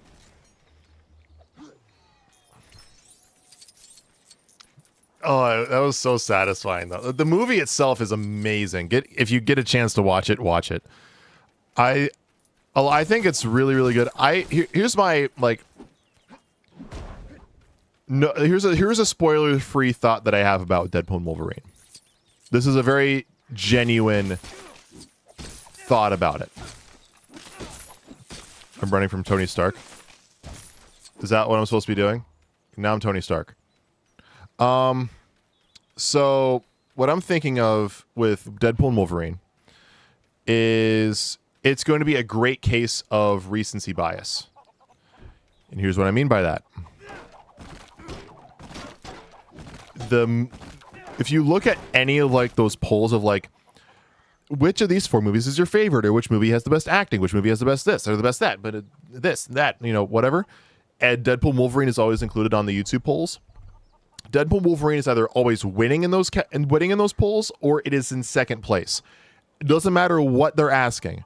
Every single time. It's like those stupid YouTube polls that also have anything to do with Tony Stark. If Tony Stark is an option on who is the best female hero, and there's 3 male options and a female, and one of the males is Tony Stark, Tony Stark's getting the wins. Like, he wins in like all of these. It's the same thing with Deadpool and Wolverine. What I'm trying to get at is people are so high on this movie right now.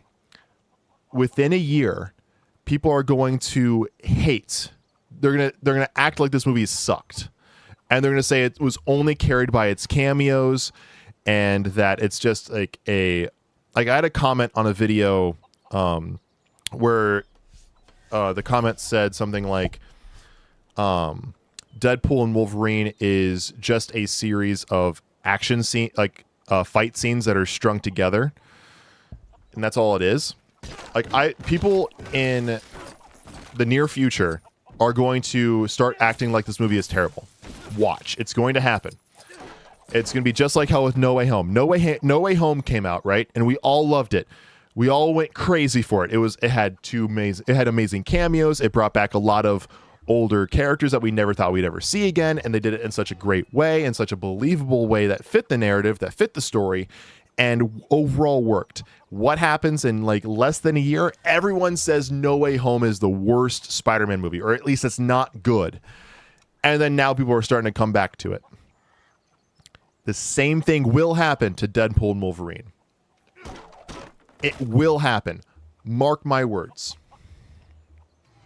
Black Widow, Iron Man, Captain America, Thor, Hulk. Together, they are bitch. What about Hawkeye? Is there just a second H in there? Something that's new, it's fresh, it's hype. Obviously, people are going to try to hate it. Well, it's like right now, people are high on it. Give it 6 months. Give it 6 months, give it a year, and there'll be more people talking about how this movie was trash than good. And then about 6 months to a year after that is when people will actually be like, no, the movie's good. It's because No Way Home's mechanics are wonky. At least that's my reasoning. And think about it. Deadpool and Wolverine takes place canonically in 2024. Logan took place in 2029. How the flying fuck does Deadpool get there? I mean, I guess TVA. He can transport across time. But why would Deadpool in 2024 be experiencing the anchor being gone if Logan canonically in 2024 isn't dead yet? Think about it. Logan's supposed to die in 2029, right? That's when he's supposed to die in Logan. And so the TVA comes in and is like, oh, we're going to, you're going to snip you're going to prune your entire timeline preemptively because it's going to die because you're losing your anchor being. And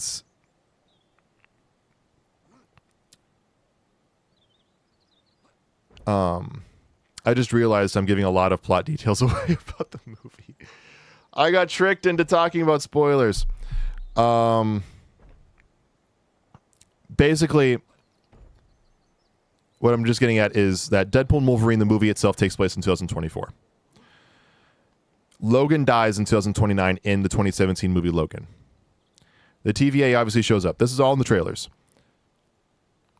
So why the fuck is the TVA showing up in 2024 if Logan's not supposed to die for another 5 years? Shouldn't the anchor being still be, like, he's alive? Shouldn't he still, be allowing the universe to exist? Like, it doesn't make fucking sense. I'm able to suspend my disbelief. It's a comic book movie, but at the same time, checks and balances, people. Always thought Logan was in an alternate universe that doesn't fit the new timeline established by the ends of Days of Future Past. No, because it's supposed to be after the events of Days of Future Past. It is canonically. Listen to interviews with James Mangold, who directed Logan, and Bryan Singer, who made X-Men Days of Future Past. If you listen to Logan is a direct continuation from Days of Future Past.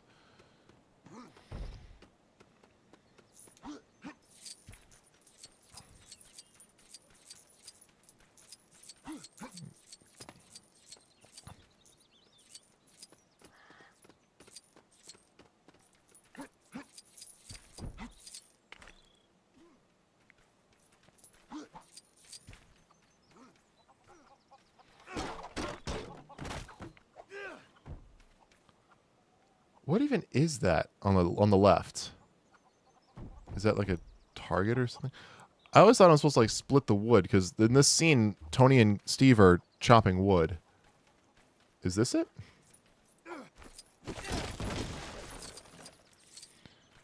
What if I break my own canon event?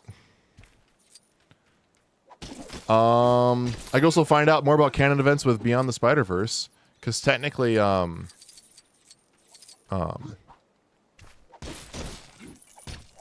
what's his name? Spider-Man India. Apparently he had apparently his canon event was broken, and they were forced to try to fix it. And Miles is gonna try to save his family. Like shit's happening in that too. So I can also find out more about intentionally broken canon events. Days of Future Past says mutants haven't been born in the past 20 years, which does make sense. I was thinking Logan took place in 2010s, but obviously doesn't. Nope, Logan canonically is in 2029. It's a near future.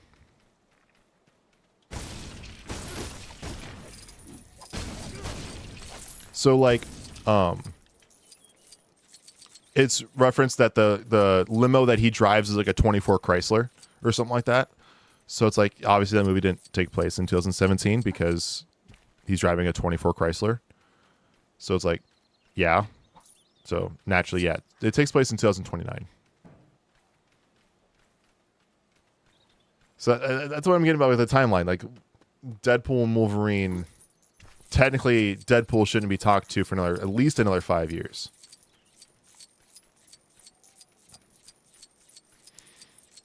He sneezes. Miguel, you are a mistake. Yeah, pretty much.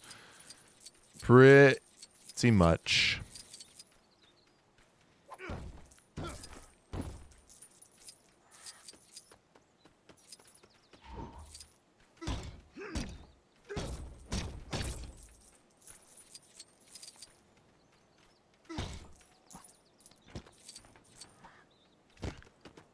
Did you just...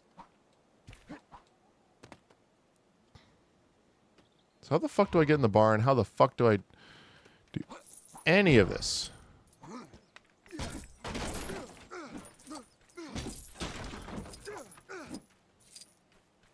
Oh, hi, Sophie.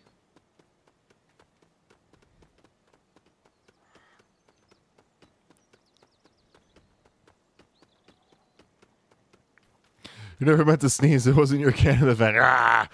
Yeah, it's that seems about right. Oh, hatchet! I wonder why mutants haven't been born in the past 20 years. They say it's a cure in the water, or what the next 23 would lose their powers. No, they put drugs in the food. They basically drugged the food sources, so like it would cause like mothers or fathers. I think they canonically said the fathers carry the mutant gene. So basically, it would sterilize the gene out of the parents. It's probably not the right terminology, but that's essentially what would happen. Is that they had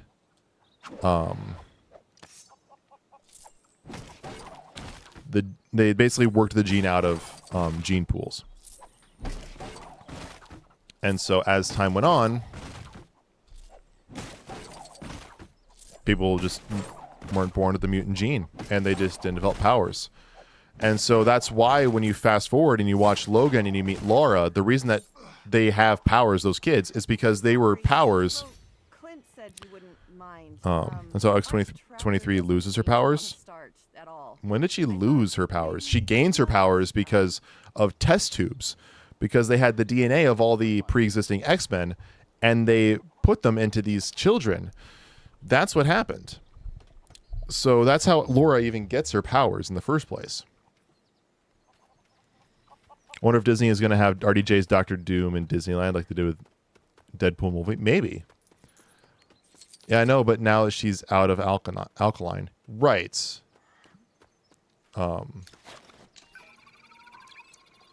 So, I mean, what ended up happening was she went off with her friends to Canada.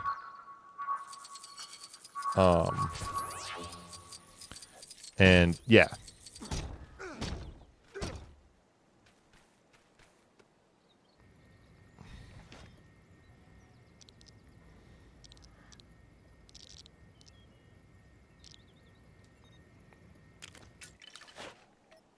So, yeah. Remember when I bought my own Black Adam action figure on December 26, 2022?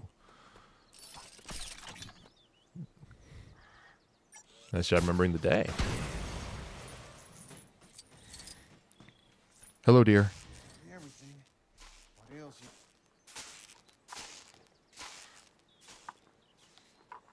It's supposed to be a John Deere. It should be a green tractor.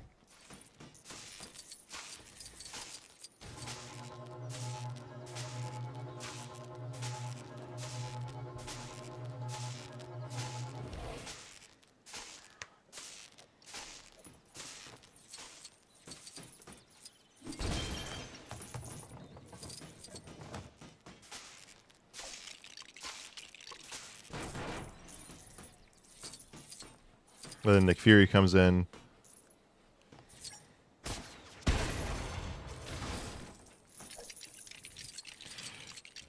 You know, if newer fans wonder why Bye Bye Bye has suddenly just become popular, well, don't blame me.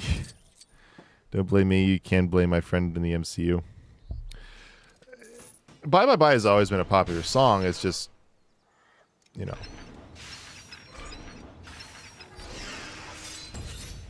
It's just not 2000 anymore. I mean, the reason that song is used is for a couple reasons. Number one, because it's like saying goodbye to like the non-MCU Marvel movies, particularly Fox's X-Men. And now you have, but it was also referenced in X-Men 2 because Bye Bye Bye played on their radio when Pyro was trying to change the radio station, and they all cringed when it came up. So, yeah. Who do you think MODOK fits best with as a villain? I personally, I don't know why, always pictured MODOK with Captain America. I don't know if that's the best choice. I don't know why. I've always pictured MODOK with Captain America. Like I said, Marvel's like kind of my weaker of the two between Marvel and DC. And so You never even hesitated. You're not the director of me. a lot of the characters like aren't in the movies. I don't know a ton about. There's a few here and there that I know a little bit about, but I'm trying to build up my Marvel knowledge, and that's going to take time. It's a good choice. He mainly fights Iron Man, Cap, or Hulk.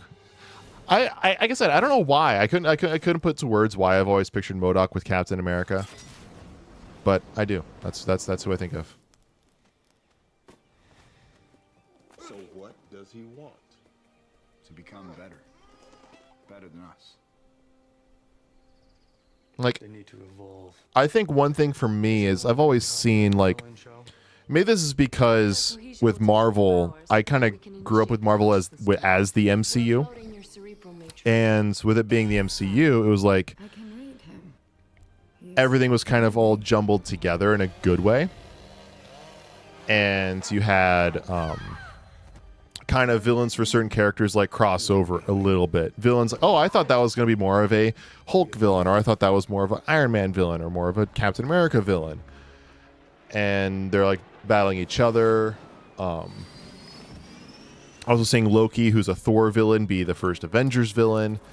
It's like, oh, this is an Avengers villain, or this is a Captain America villain. It's like, to me, I always felt like with Marvel, like there was more room for that. Maybe that's because I grew up with the MCU. And DC, it's like you had very compartmentalized. This is Batman's world. This is Superman's world. This is Wonder Woman's world. This is Flash's world. Green Lanterns, etc., etc., etc. And then there's some crossover between the few of them. Like you could have Joker be a Justice League villain if you wrote the right story. But for all intents and purposes, Joker will be a Batman villain only. And then you might have, and then you have specific like Justice League villains, and so that's gonna be like Darkseid or Warworld, Mongol, you know, or Brainiac. Like those to me are like Justice League villains. I know Brainiac kind of goes more Superman, but those are like Justice League villains. And so that's kind of where my brain goes, is like everyone in DC like has their villain, their rogues gallery. What DC character do I want to do needs a game besides Wonder Woman or Superman? Besides Wonder Woman or Superman, which DC character deserves their own game?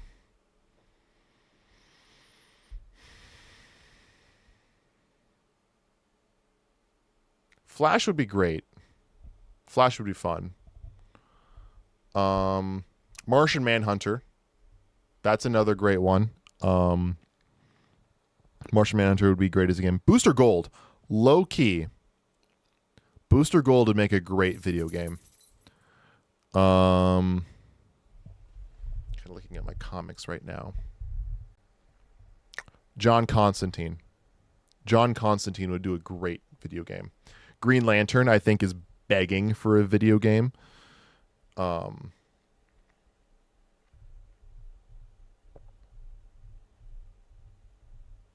gonna stay away from like Supergirl or like anything like that, just because it's like Supergirl's essentially Superman in terms of like gameplay.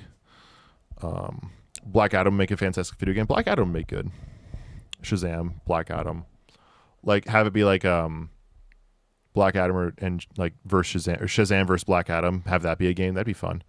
Booster Gold to make a cool game. Yeah, exactly. Booster Gold would be great. A second here.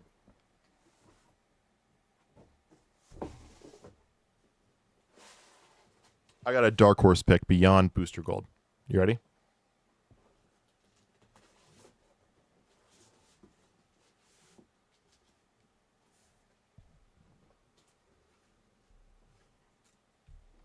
This is my dark horse character who would make a great video game. At first you're like, really? Like, I don't know if this guy would be a great character for a video game. Hear me out.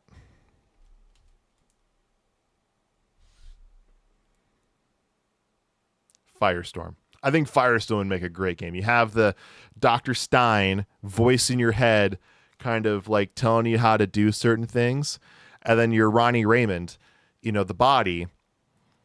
and you have nuclear powers, so you can have some like fire stuff because obviously firestorm, but you have nuclear powers. Maybe you go up against like Dr. Light or something like that. And you basically, mechanically wise, like game mechanics wise, you could have your voice in your head be Dr. Stein. And that could be really, really cool. I think Firestorm, low key, would make a great game. You're saying Dark Horse confused me. Dark Horse is like, you wouldn't think of it as first. Like a Dark Horse casting for the Joker, Macaulay Culkin. At first you're like, I don't know. But then it's like, you know what? Maybe. It's like, it's a strong maybe is another way to put like a Dark Horse. It's like, you wouldn't think of it at first, but as the more you think of it, the more you're like, oh wait, that actually might work. Would Red Tornado make a good video game? Red Tornado, I think he could. Here's what yes, I have an idea. Here's how I would do a Red Tornado game. Whether you agree with how I would do this or not, that's up to you. But this is how I would do a Red Tornado game. So Red Tornado, created by T.O. Morrow. He is created as an android. He controls wind. Right? What are androids when they're first made? They're supposed to obey humans, right? So you have an element of obedience baked into you as an android, right?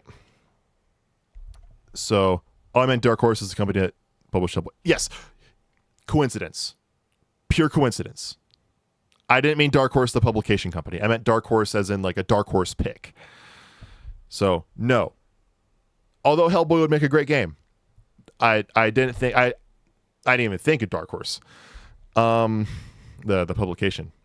So, here's how I would do Red Tornado. So, of course, you as an android, you're somebody, you're created to serve a purpose, and you're supposed to go out and obey your commands.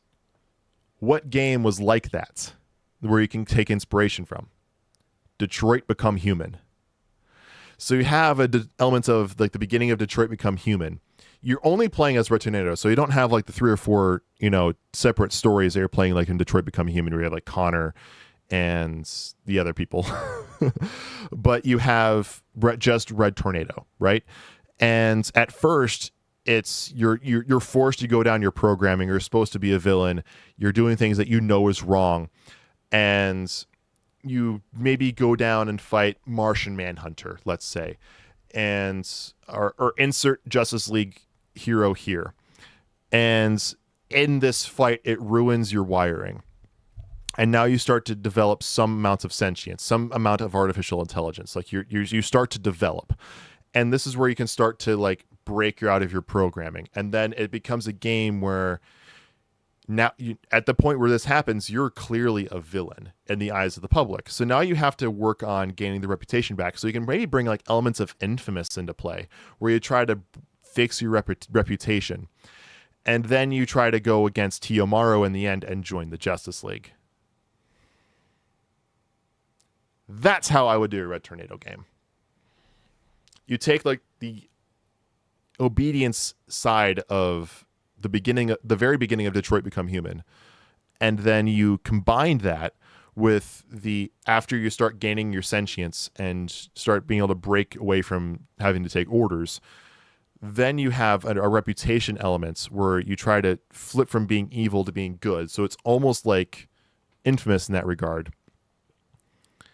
And then you wrap it all up with defeating the villain at the end.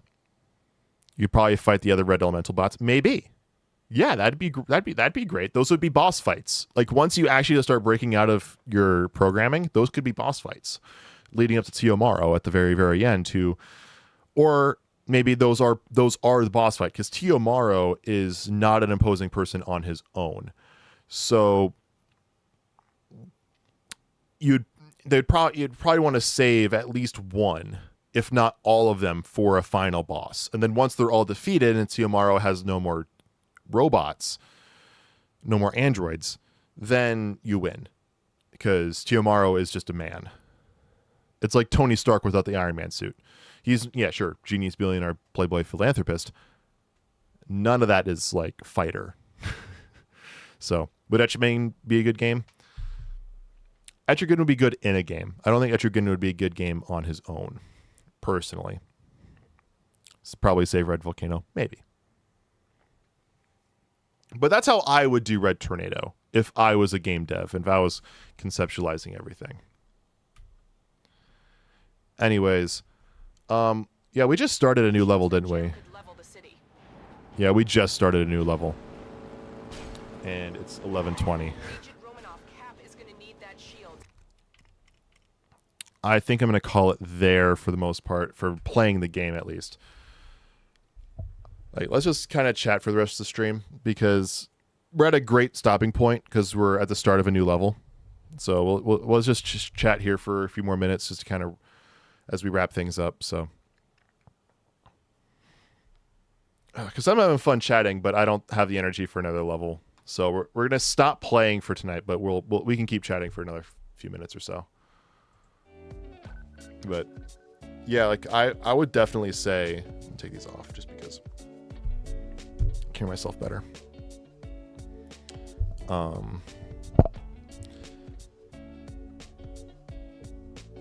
I mean, if I had to pick one character to get a game from DC that isn't Superman or isn't Wonder Woman, I think Martian Manhunter. That would be my pick. I mean, my favorite hero is Nightwing. I would love to see a Nightwing game based in Bloodhaven, minimal Batman, but at the same time, like, when Nightwing is, it's going to be another Batman game, and you kind of already have it with Gotham Knights. You get a Red Hood game, you get a Nightwing game, Red Hood game, Robin game, Batgirl game. Like, you get a game with all four of them, and so we kind of already have that, but it could be a mystery game, could be. I would do Martian Manhunter. Stick with the origin, have it be based on Mars. Alpha Ock would be the villain. Maybe Brainiac would make an appearance. And you get the telepathy, you get the phasing, you get the flights. You know, lots of cool aspects for a Martian Manhunter game. Lots of cool mechanics that could be baked in. 100%. I would go Martian Manhunter. But another one that'd be good. Give me a second here. Another one would be good would be this.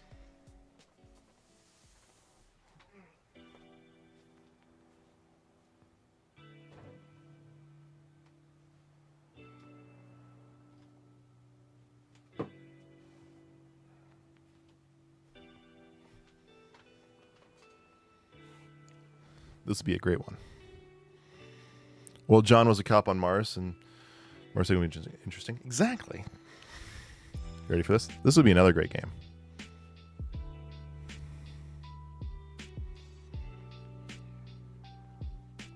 My cat's in the... She's checking out my Pokemon badges.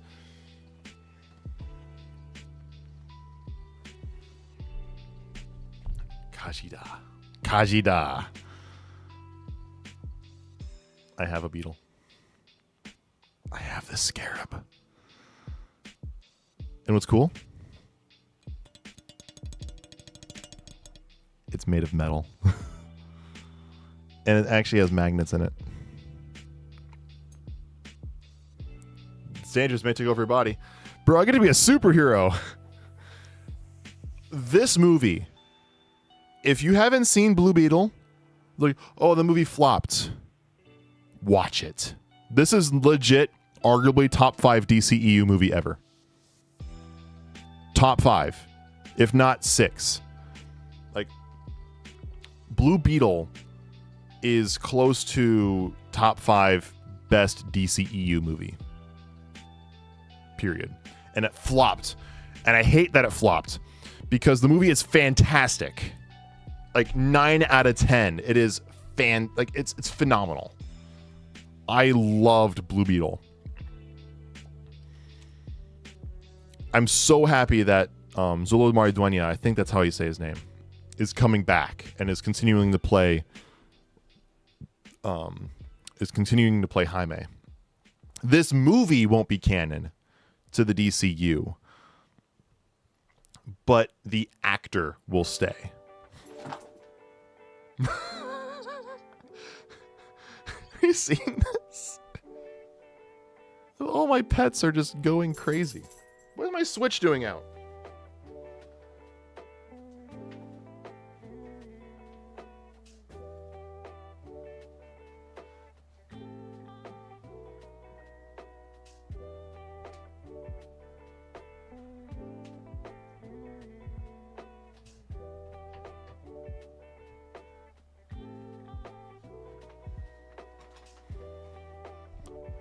Oh, I got something. I can't wait to read it.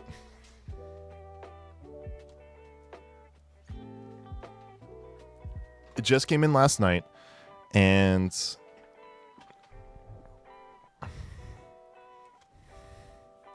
Tom King's Mr. Miracle run.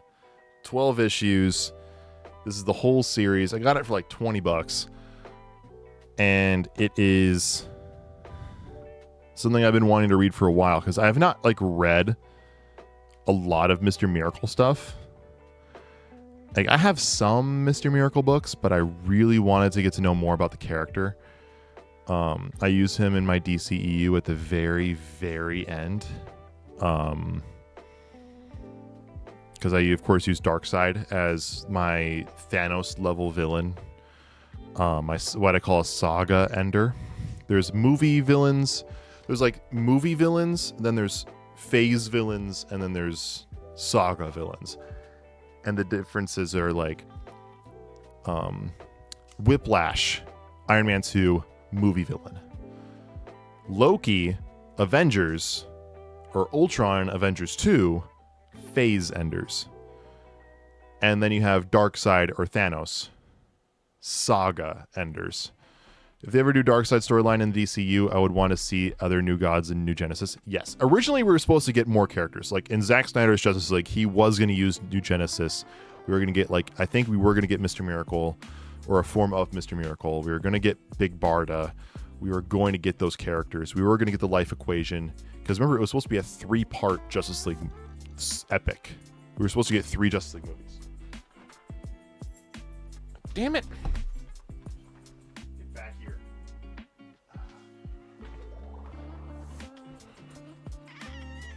Yeah, we'll deal with it. She was digging around in my books. You are messing my bookshelf. This is Maisie. And that's Sophie messing around with my bookshelf.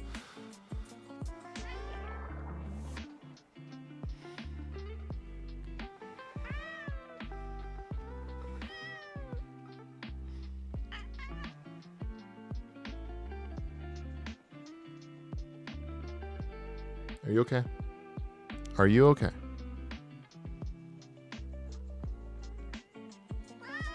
No? You're not okay? Are you sure?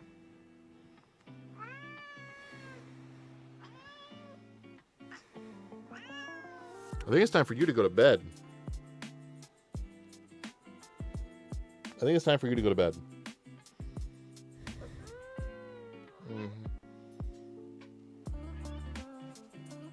There you go. Away she goes. But yeah, I can't wait to read this. But I got other stuff to read in the meantime. Like I got, of course, Prisoner of Azkaban, because I'm rereading all the Harry Potter books. But I got this book for like $2. Like if Batman and Superman take over the world.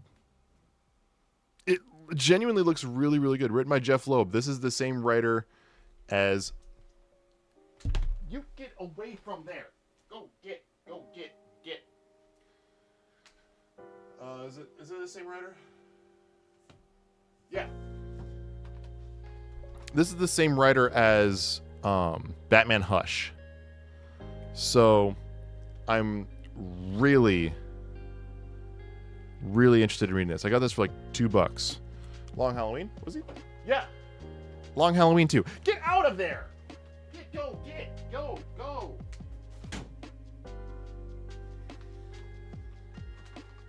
Yeah, Hush and Long Halloween. So, yeah, $2 on clearance at a secondhand bookstore. And it's like 5 issues. Apparently there's more in this series. And it's like, here, I'll read the back here. The Earth wakes up one day to a brand new world order, one in which Superman and Batman rule with an iron fist. Humankind has a choice, obey or die. How did things get this way? And is anyone left who can stop them? Before long, the world's finest duo is sent careening through the series of bizarre alternate dimensions, facing an assortment of classic DC characters including Kamandi, Sergeant Rock, Haunted Tank, and many more. End quote. And so, I mean, for $2, deal. Kate used to wait in door frames to claw your ankles as you walk by. That's what they're doing right now. My doorway has a little bit of space. They're literally sticking their paws underneath my door right now, trying to get back in. Which, honestly, they don't have to be in here. Out there's where their food, water, and litter box is. They could stay in that other room till they run out of food, water, or litter. Sounds like a Hood story. To me, it sounds like a mixture of like Injustice, and like maybe a little bit of Kingdom Come. Oh, Injustice. Injustice is kind of like Injustice is kind of like Civil War. How could I forget about Injustice? We're talking about DC stories that resemble Civil War. Injustice. It's not super as political as Civil War was, sure, but because of the death of Lois Lane, that led to Superman taking over the world, and it like shit happens. Hey Silver, how's it going? Oh, Silver. Jelly Burp came in the chat earlier for a couple minutes. I got to show him this, and I don't think you've seen it yet either, because I just got it on Friday.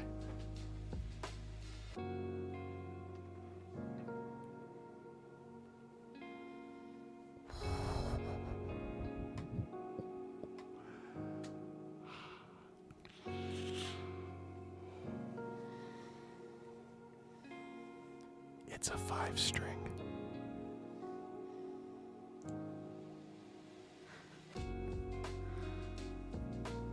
Like, I'm just going.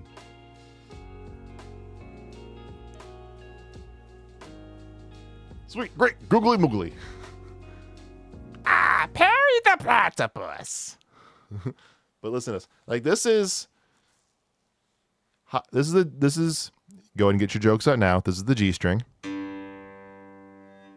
This is the D string. This is the A string. This is normally the lowest note the bass plays, unless you do a change in tuning. This is the E string. This. Or actually, I'm going to do this again. And we're going to save this last note because I'm actually going to plug this bitch in.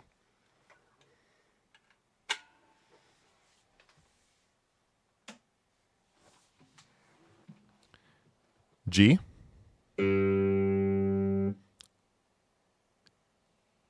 D. A. E.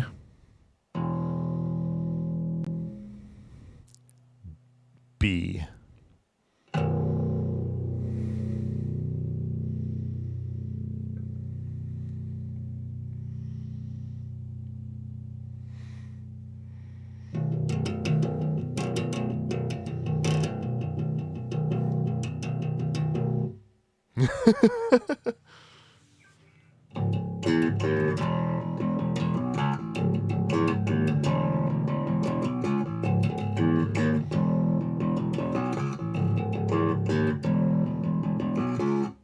Paper Cut by Linkin Park. Or we can do a classic tune it down to A. So now we're in drop A tuning.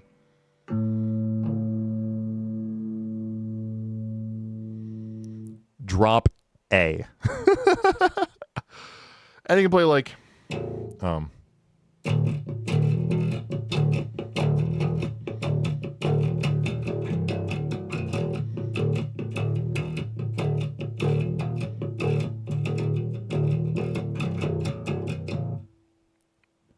Slipknot Psychosocial.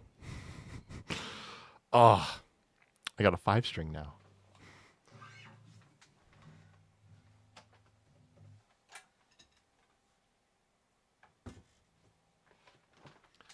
But yeah, we've been talking about comics last 4 hours, particularly like the last like half hour, especially.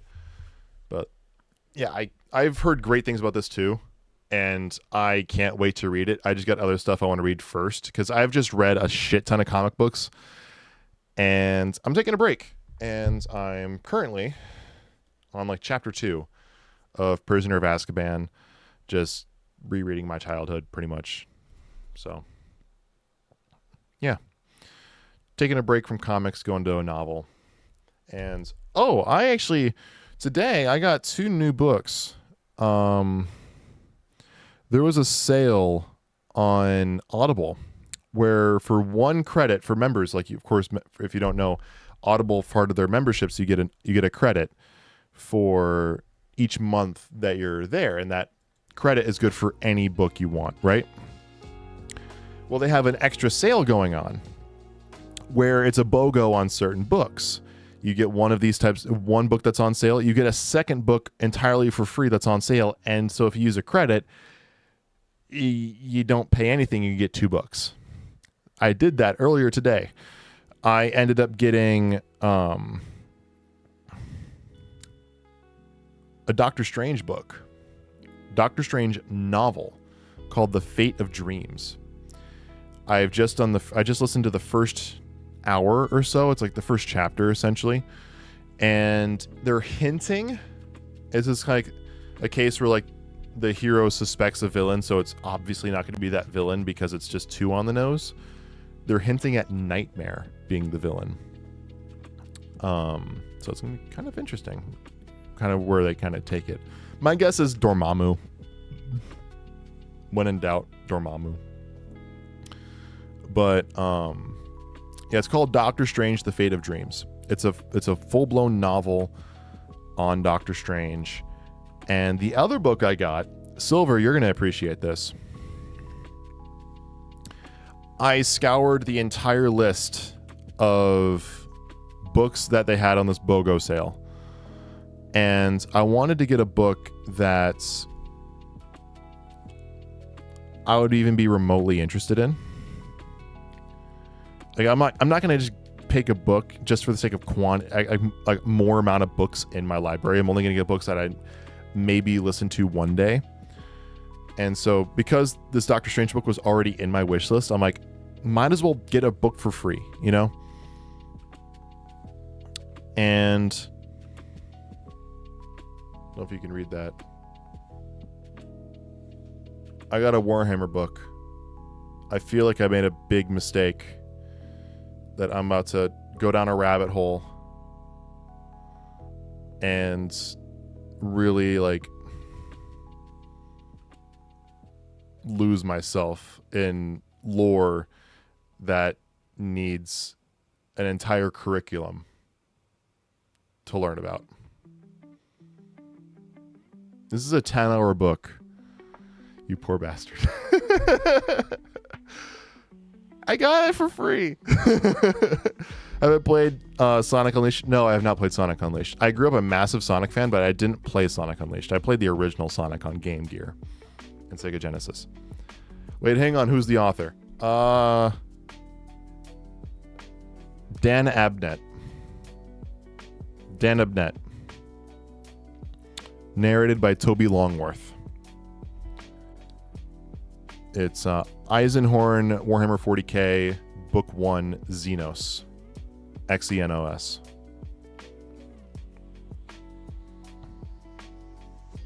So I didn't get like what is it called? Horus Heresy. Like I didn't get Horus Heresy. I know there was like 50 or even 100 Warhammer books in terms of lore. Only reason I chose that one is because it was free. That's it.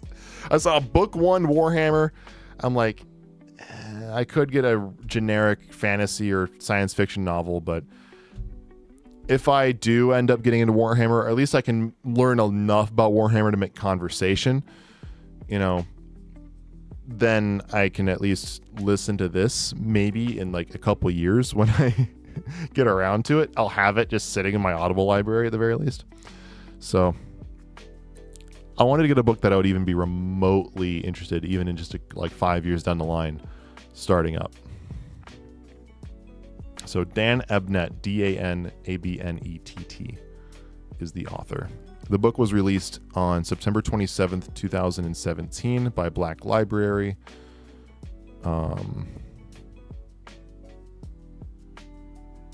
Oh, he wrote the Horus Heresy. Oh, this is the same guy who wrote the Horus Heresy, or at least Horus Rising.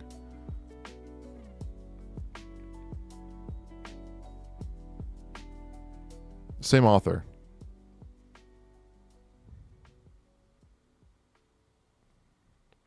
And it's 4.8 out of 5 stars. So, I mean, it's very, very well received on 7,000 ratings. So, hopefully I don't lose myself getting deep into the Warhammer lore. I'll be sitting there for a year on just the surface level stuff. I'm not going deep into that iceberg. I hope.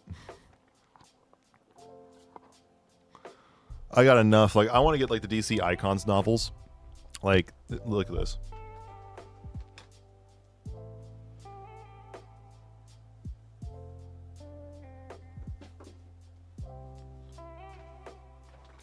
This is a Wonder Woman novel.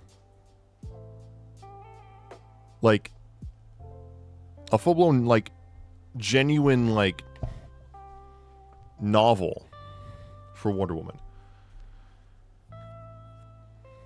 Okay, so I just double-checked. If you see a book by Ian Watson, spare yourself the pain. Okay, I won't get one by Ian Watson. Or at least I will be aware. This is what I want to get, is these, they call them the DC Icons series. In this specific run, there's 4 novels, all by different authors. This one's by Lee Bardugo, Wonder Woman Warbringer. It's the only Wonder Woman book in this series. There's only one book for 4 different characters.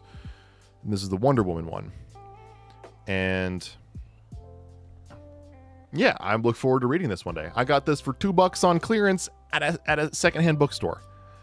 It's like brand fucking new. And yeah, I can't wait to read it. And if I recall correctly, like it has a really nice like cover. Okay, it's very minimal. You just have the classic like Wonder Woman logo on the front. I hate reading with a dust cover on. It's so annoying. And so, like this series has Batman, a Batman book, a Superman book, and a Catwoman book. So, yeah, I really want to get the rest of these. Produced by Random House, for anybody who cares about the publication. If you want a basic yet entertaining primer on the lore, there's a hilarious YouTube series called If the Emperor Had to Text Us. You showed me this like 7 years ago. 7 years ago, you showed me this. I didn't understand anything. But I recall it, yes. If the Emperor had a text-to-speech device. Yes. I vaguely recall this. And I remember understanding absolutely nothing. I might have said I understood it. I lied.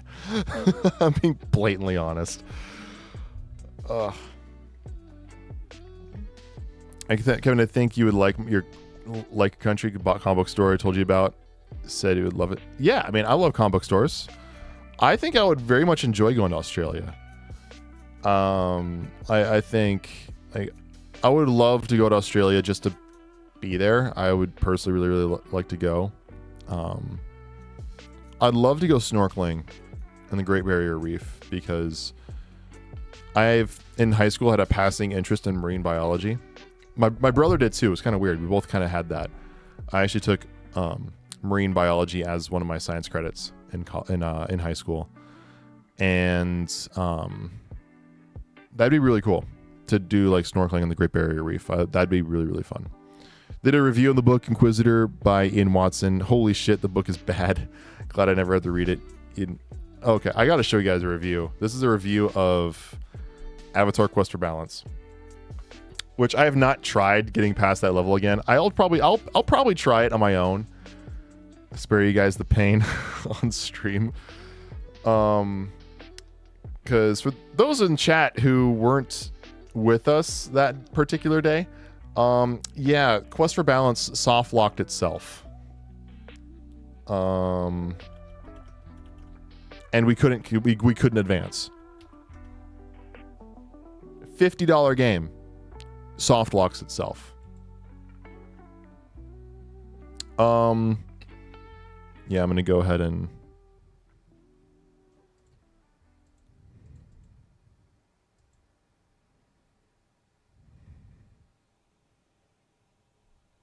yeah, I'll let you see all that.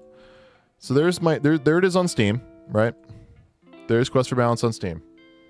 Right? There you go. 91 reviews, mostly negative. If you scroll down here, like playing the 2000s PS2 movie games. Not the greatest gameplay, but some nice art that you can see in the comics narrated by some of fan favorites. Mainly recommended for nostalgia Atla fans.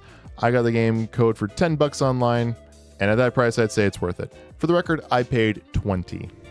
I overpaid because I couldn't even finish it. Because there is a quote. There is a review here. Where is it? I need to pull up all reviews. Let me see all reviews. Oh yes, this isn't the one, but this is funny. Fortnite is a better Avatar game than this.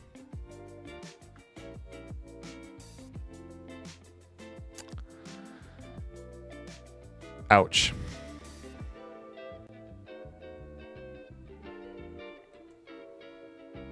Show me the review. There it is.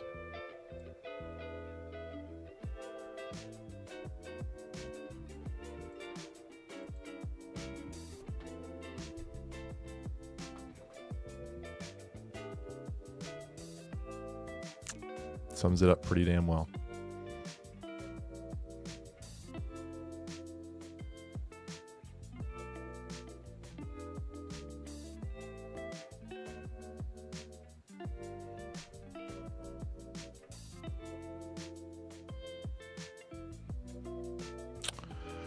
Sums up the game pretty well.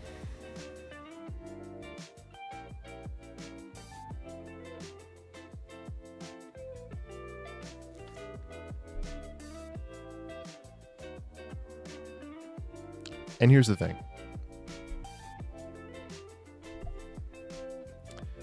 There is so much potential for a Last Airbender game. In my eventual Quest for Balance review, I'll probably have this be a section of the video, and I'll just do it right now, or do part of my thoughts like right now, just kind of ad-libbed, because I haven't put anything to a script yet.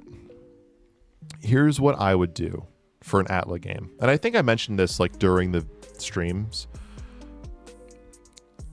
You have the game based in any particular avatar's time. For the sake of interest, for the sake of creativity, let's say it's not during the time of Aang or Korra. So it is, say, during the time of Yang Chen, Kuruk, Kyoshi, or Roku. And that's when the game would take place. Let's say during the time of one of those four avatars. You do not play as the avatar. This is an RPG. Potentially MMORPG. But either way, it's an RPG. Where you create your own character. You can be of any of the four nations, and you can choose to be a bender or a non-bender, and you can choose how your character looks, you can choose all these different things, you can choose your character name, and then as you go through the game, it would be a pick your own story sort of thing. And you'd always get, at most 2 cutscenes for every major event. You get the cutscene of the storyline that you're going down, and you would get a canon storyline. So, and that canon storyline you wouldn't watch right then and there. It would be kind of just like a little pop-up that pops up and says, you have an additional storyline, like asterisk canon. It is in your special features, or it's in your extras folder in the main menu. You can watch it at your leisure. And as you go through the game, you have your story of how you're impacting the game. And you go through and you play the game, and you have your own ending. You have your own story. You meet, say, Avatar Kuruk if you're in that time, or Kyoshi if you're in that time. And you go through your story. You're defeating maybe combustion benders with Yang Chen, because there was the unanimity thing where the combustion benders were first starting to pop up. Or you're going against, you're with Kuruk, and there's a lot of dark spirits going around. You're with Kyoshi, and there's gangs and shit. Roku, honestly, Roku's during like a time of peace. There's not a lot happening in Roku's time, but shit's happening. And when you're done with the game, you can go back and watch all of these extra cutscenes as its own movie. And you can get canon information. You can get a canon story to Avatar: The Last Airbender. You can have it be, you create your own character, you create your own story. You can see how you impact the story and how you can deviate from that line. And that is how I would do it, where you can have a canon story where the game can be canon and can appeal to people like me who love having expansions to the world of Avatar, but have it also be choose your own adventure RPG, create your own character, have your own impact on the world. That would be my dream for an Avatar game. And I would love so much if that were to be the case. I would adore that. Anyway, I'll go more in depth on that when I eventually make my Quest for Balance video. For right now, I'm going to call it here. 4.5 hours. I'm tired. It's 10 to midnight for me. I have work in 9 hours and 9 minutes. And I have to get sleep. So I'm going to go to bed. Thank you all for coming by. Avatar trivia for September is almost done and is almost here. So I'll get that done probably this week. Get that all scheduled, ready to get put out. But yeah, I'm excited. You as well, good man. You have a good night as well. And yeah, thank you all for watching. I'm going to go get some sleep because I'm exhausted.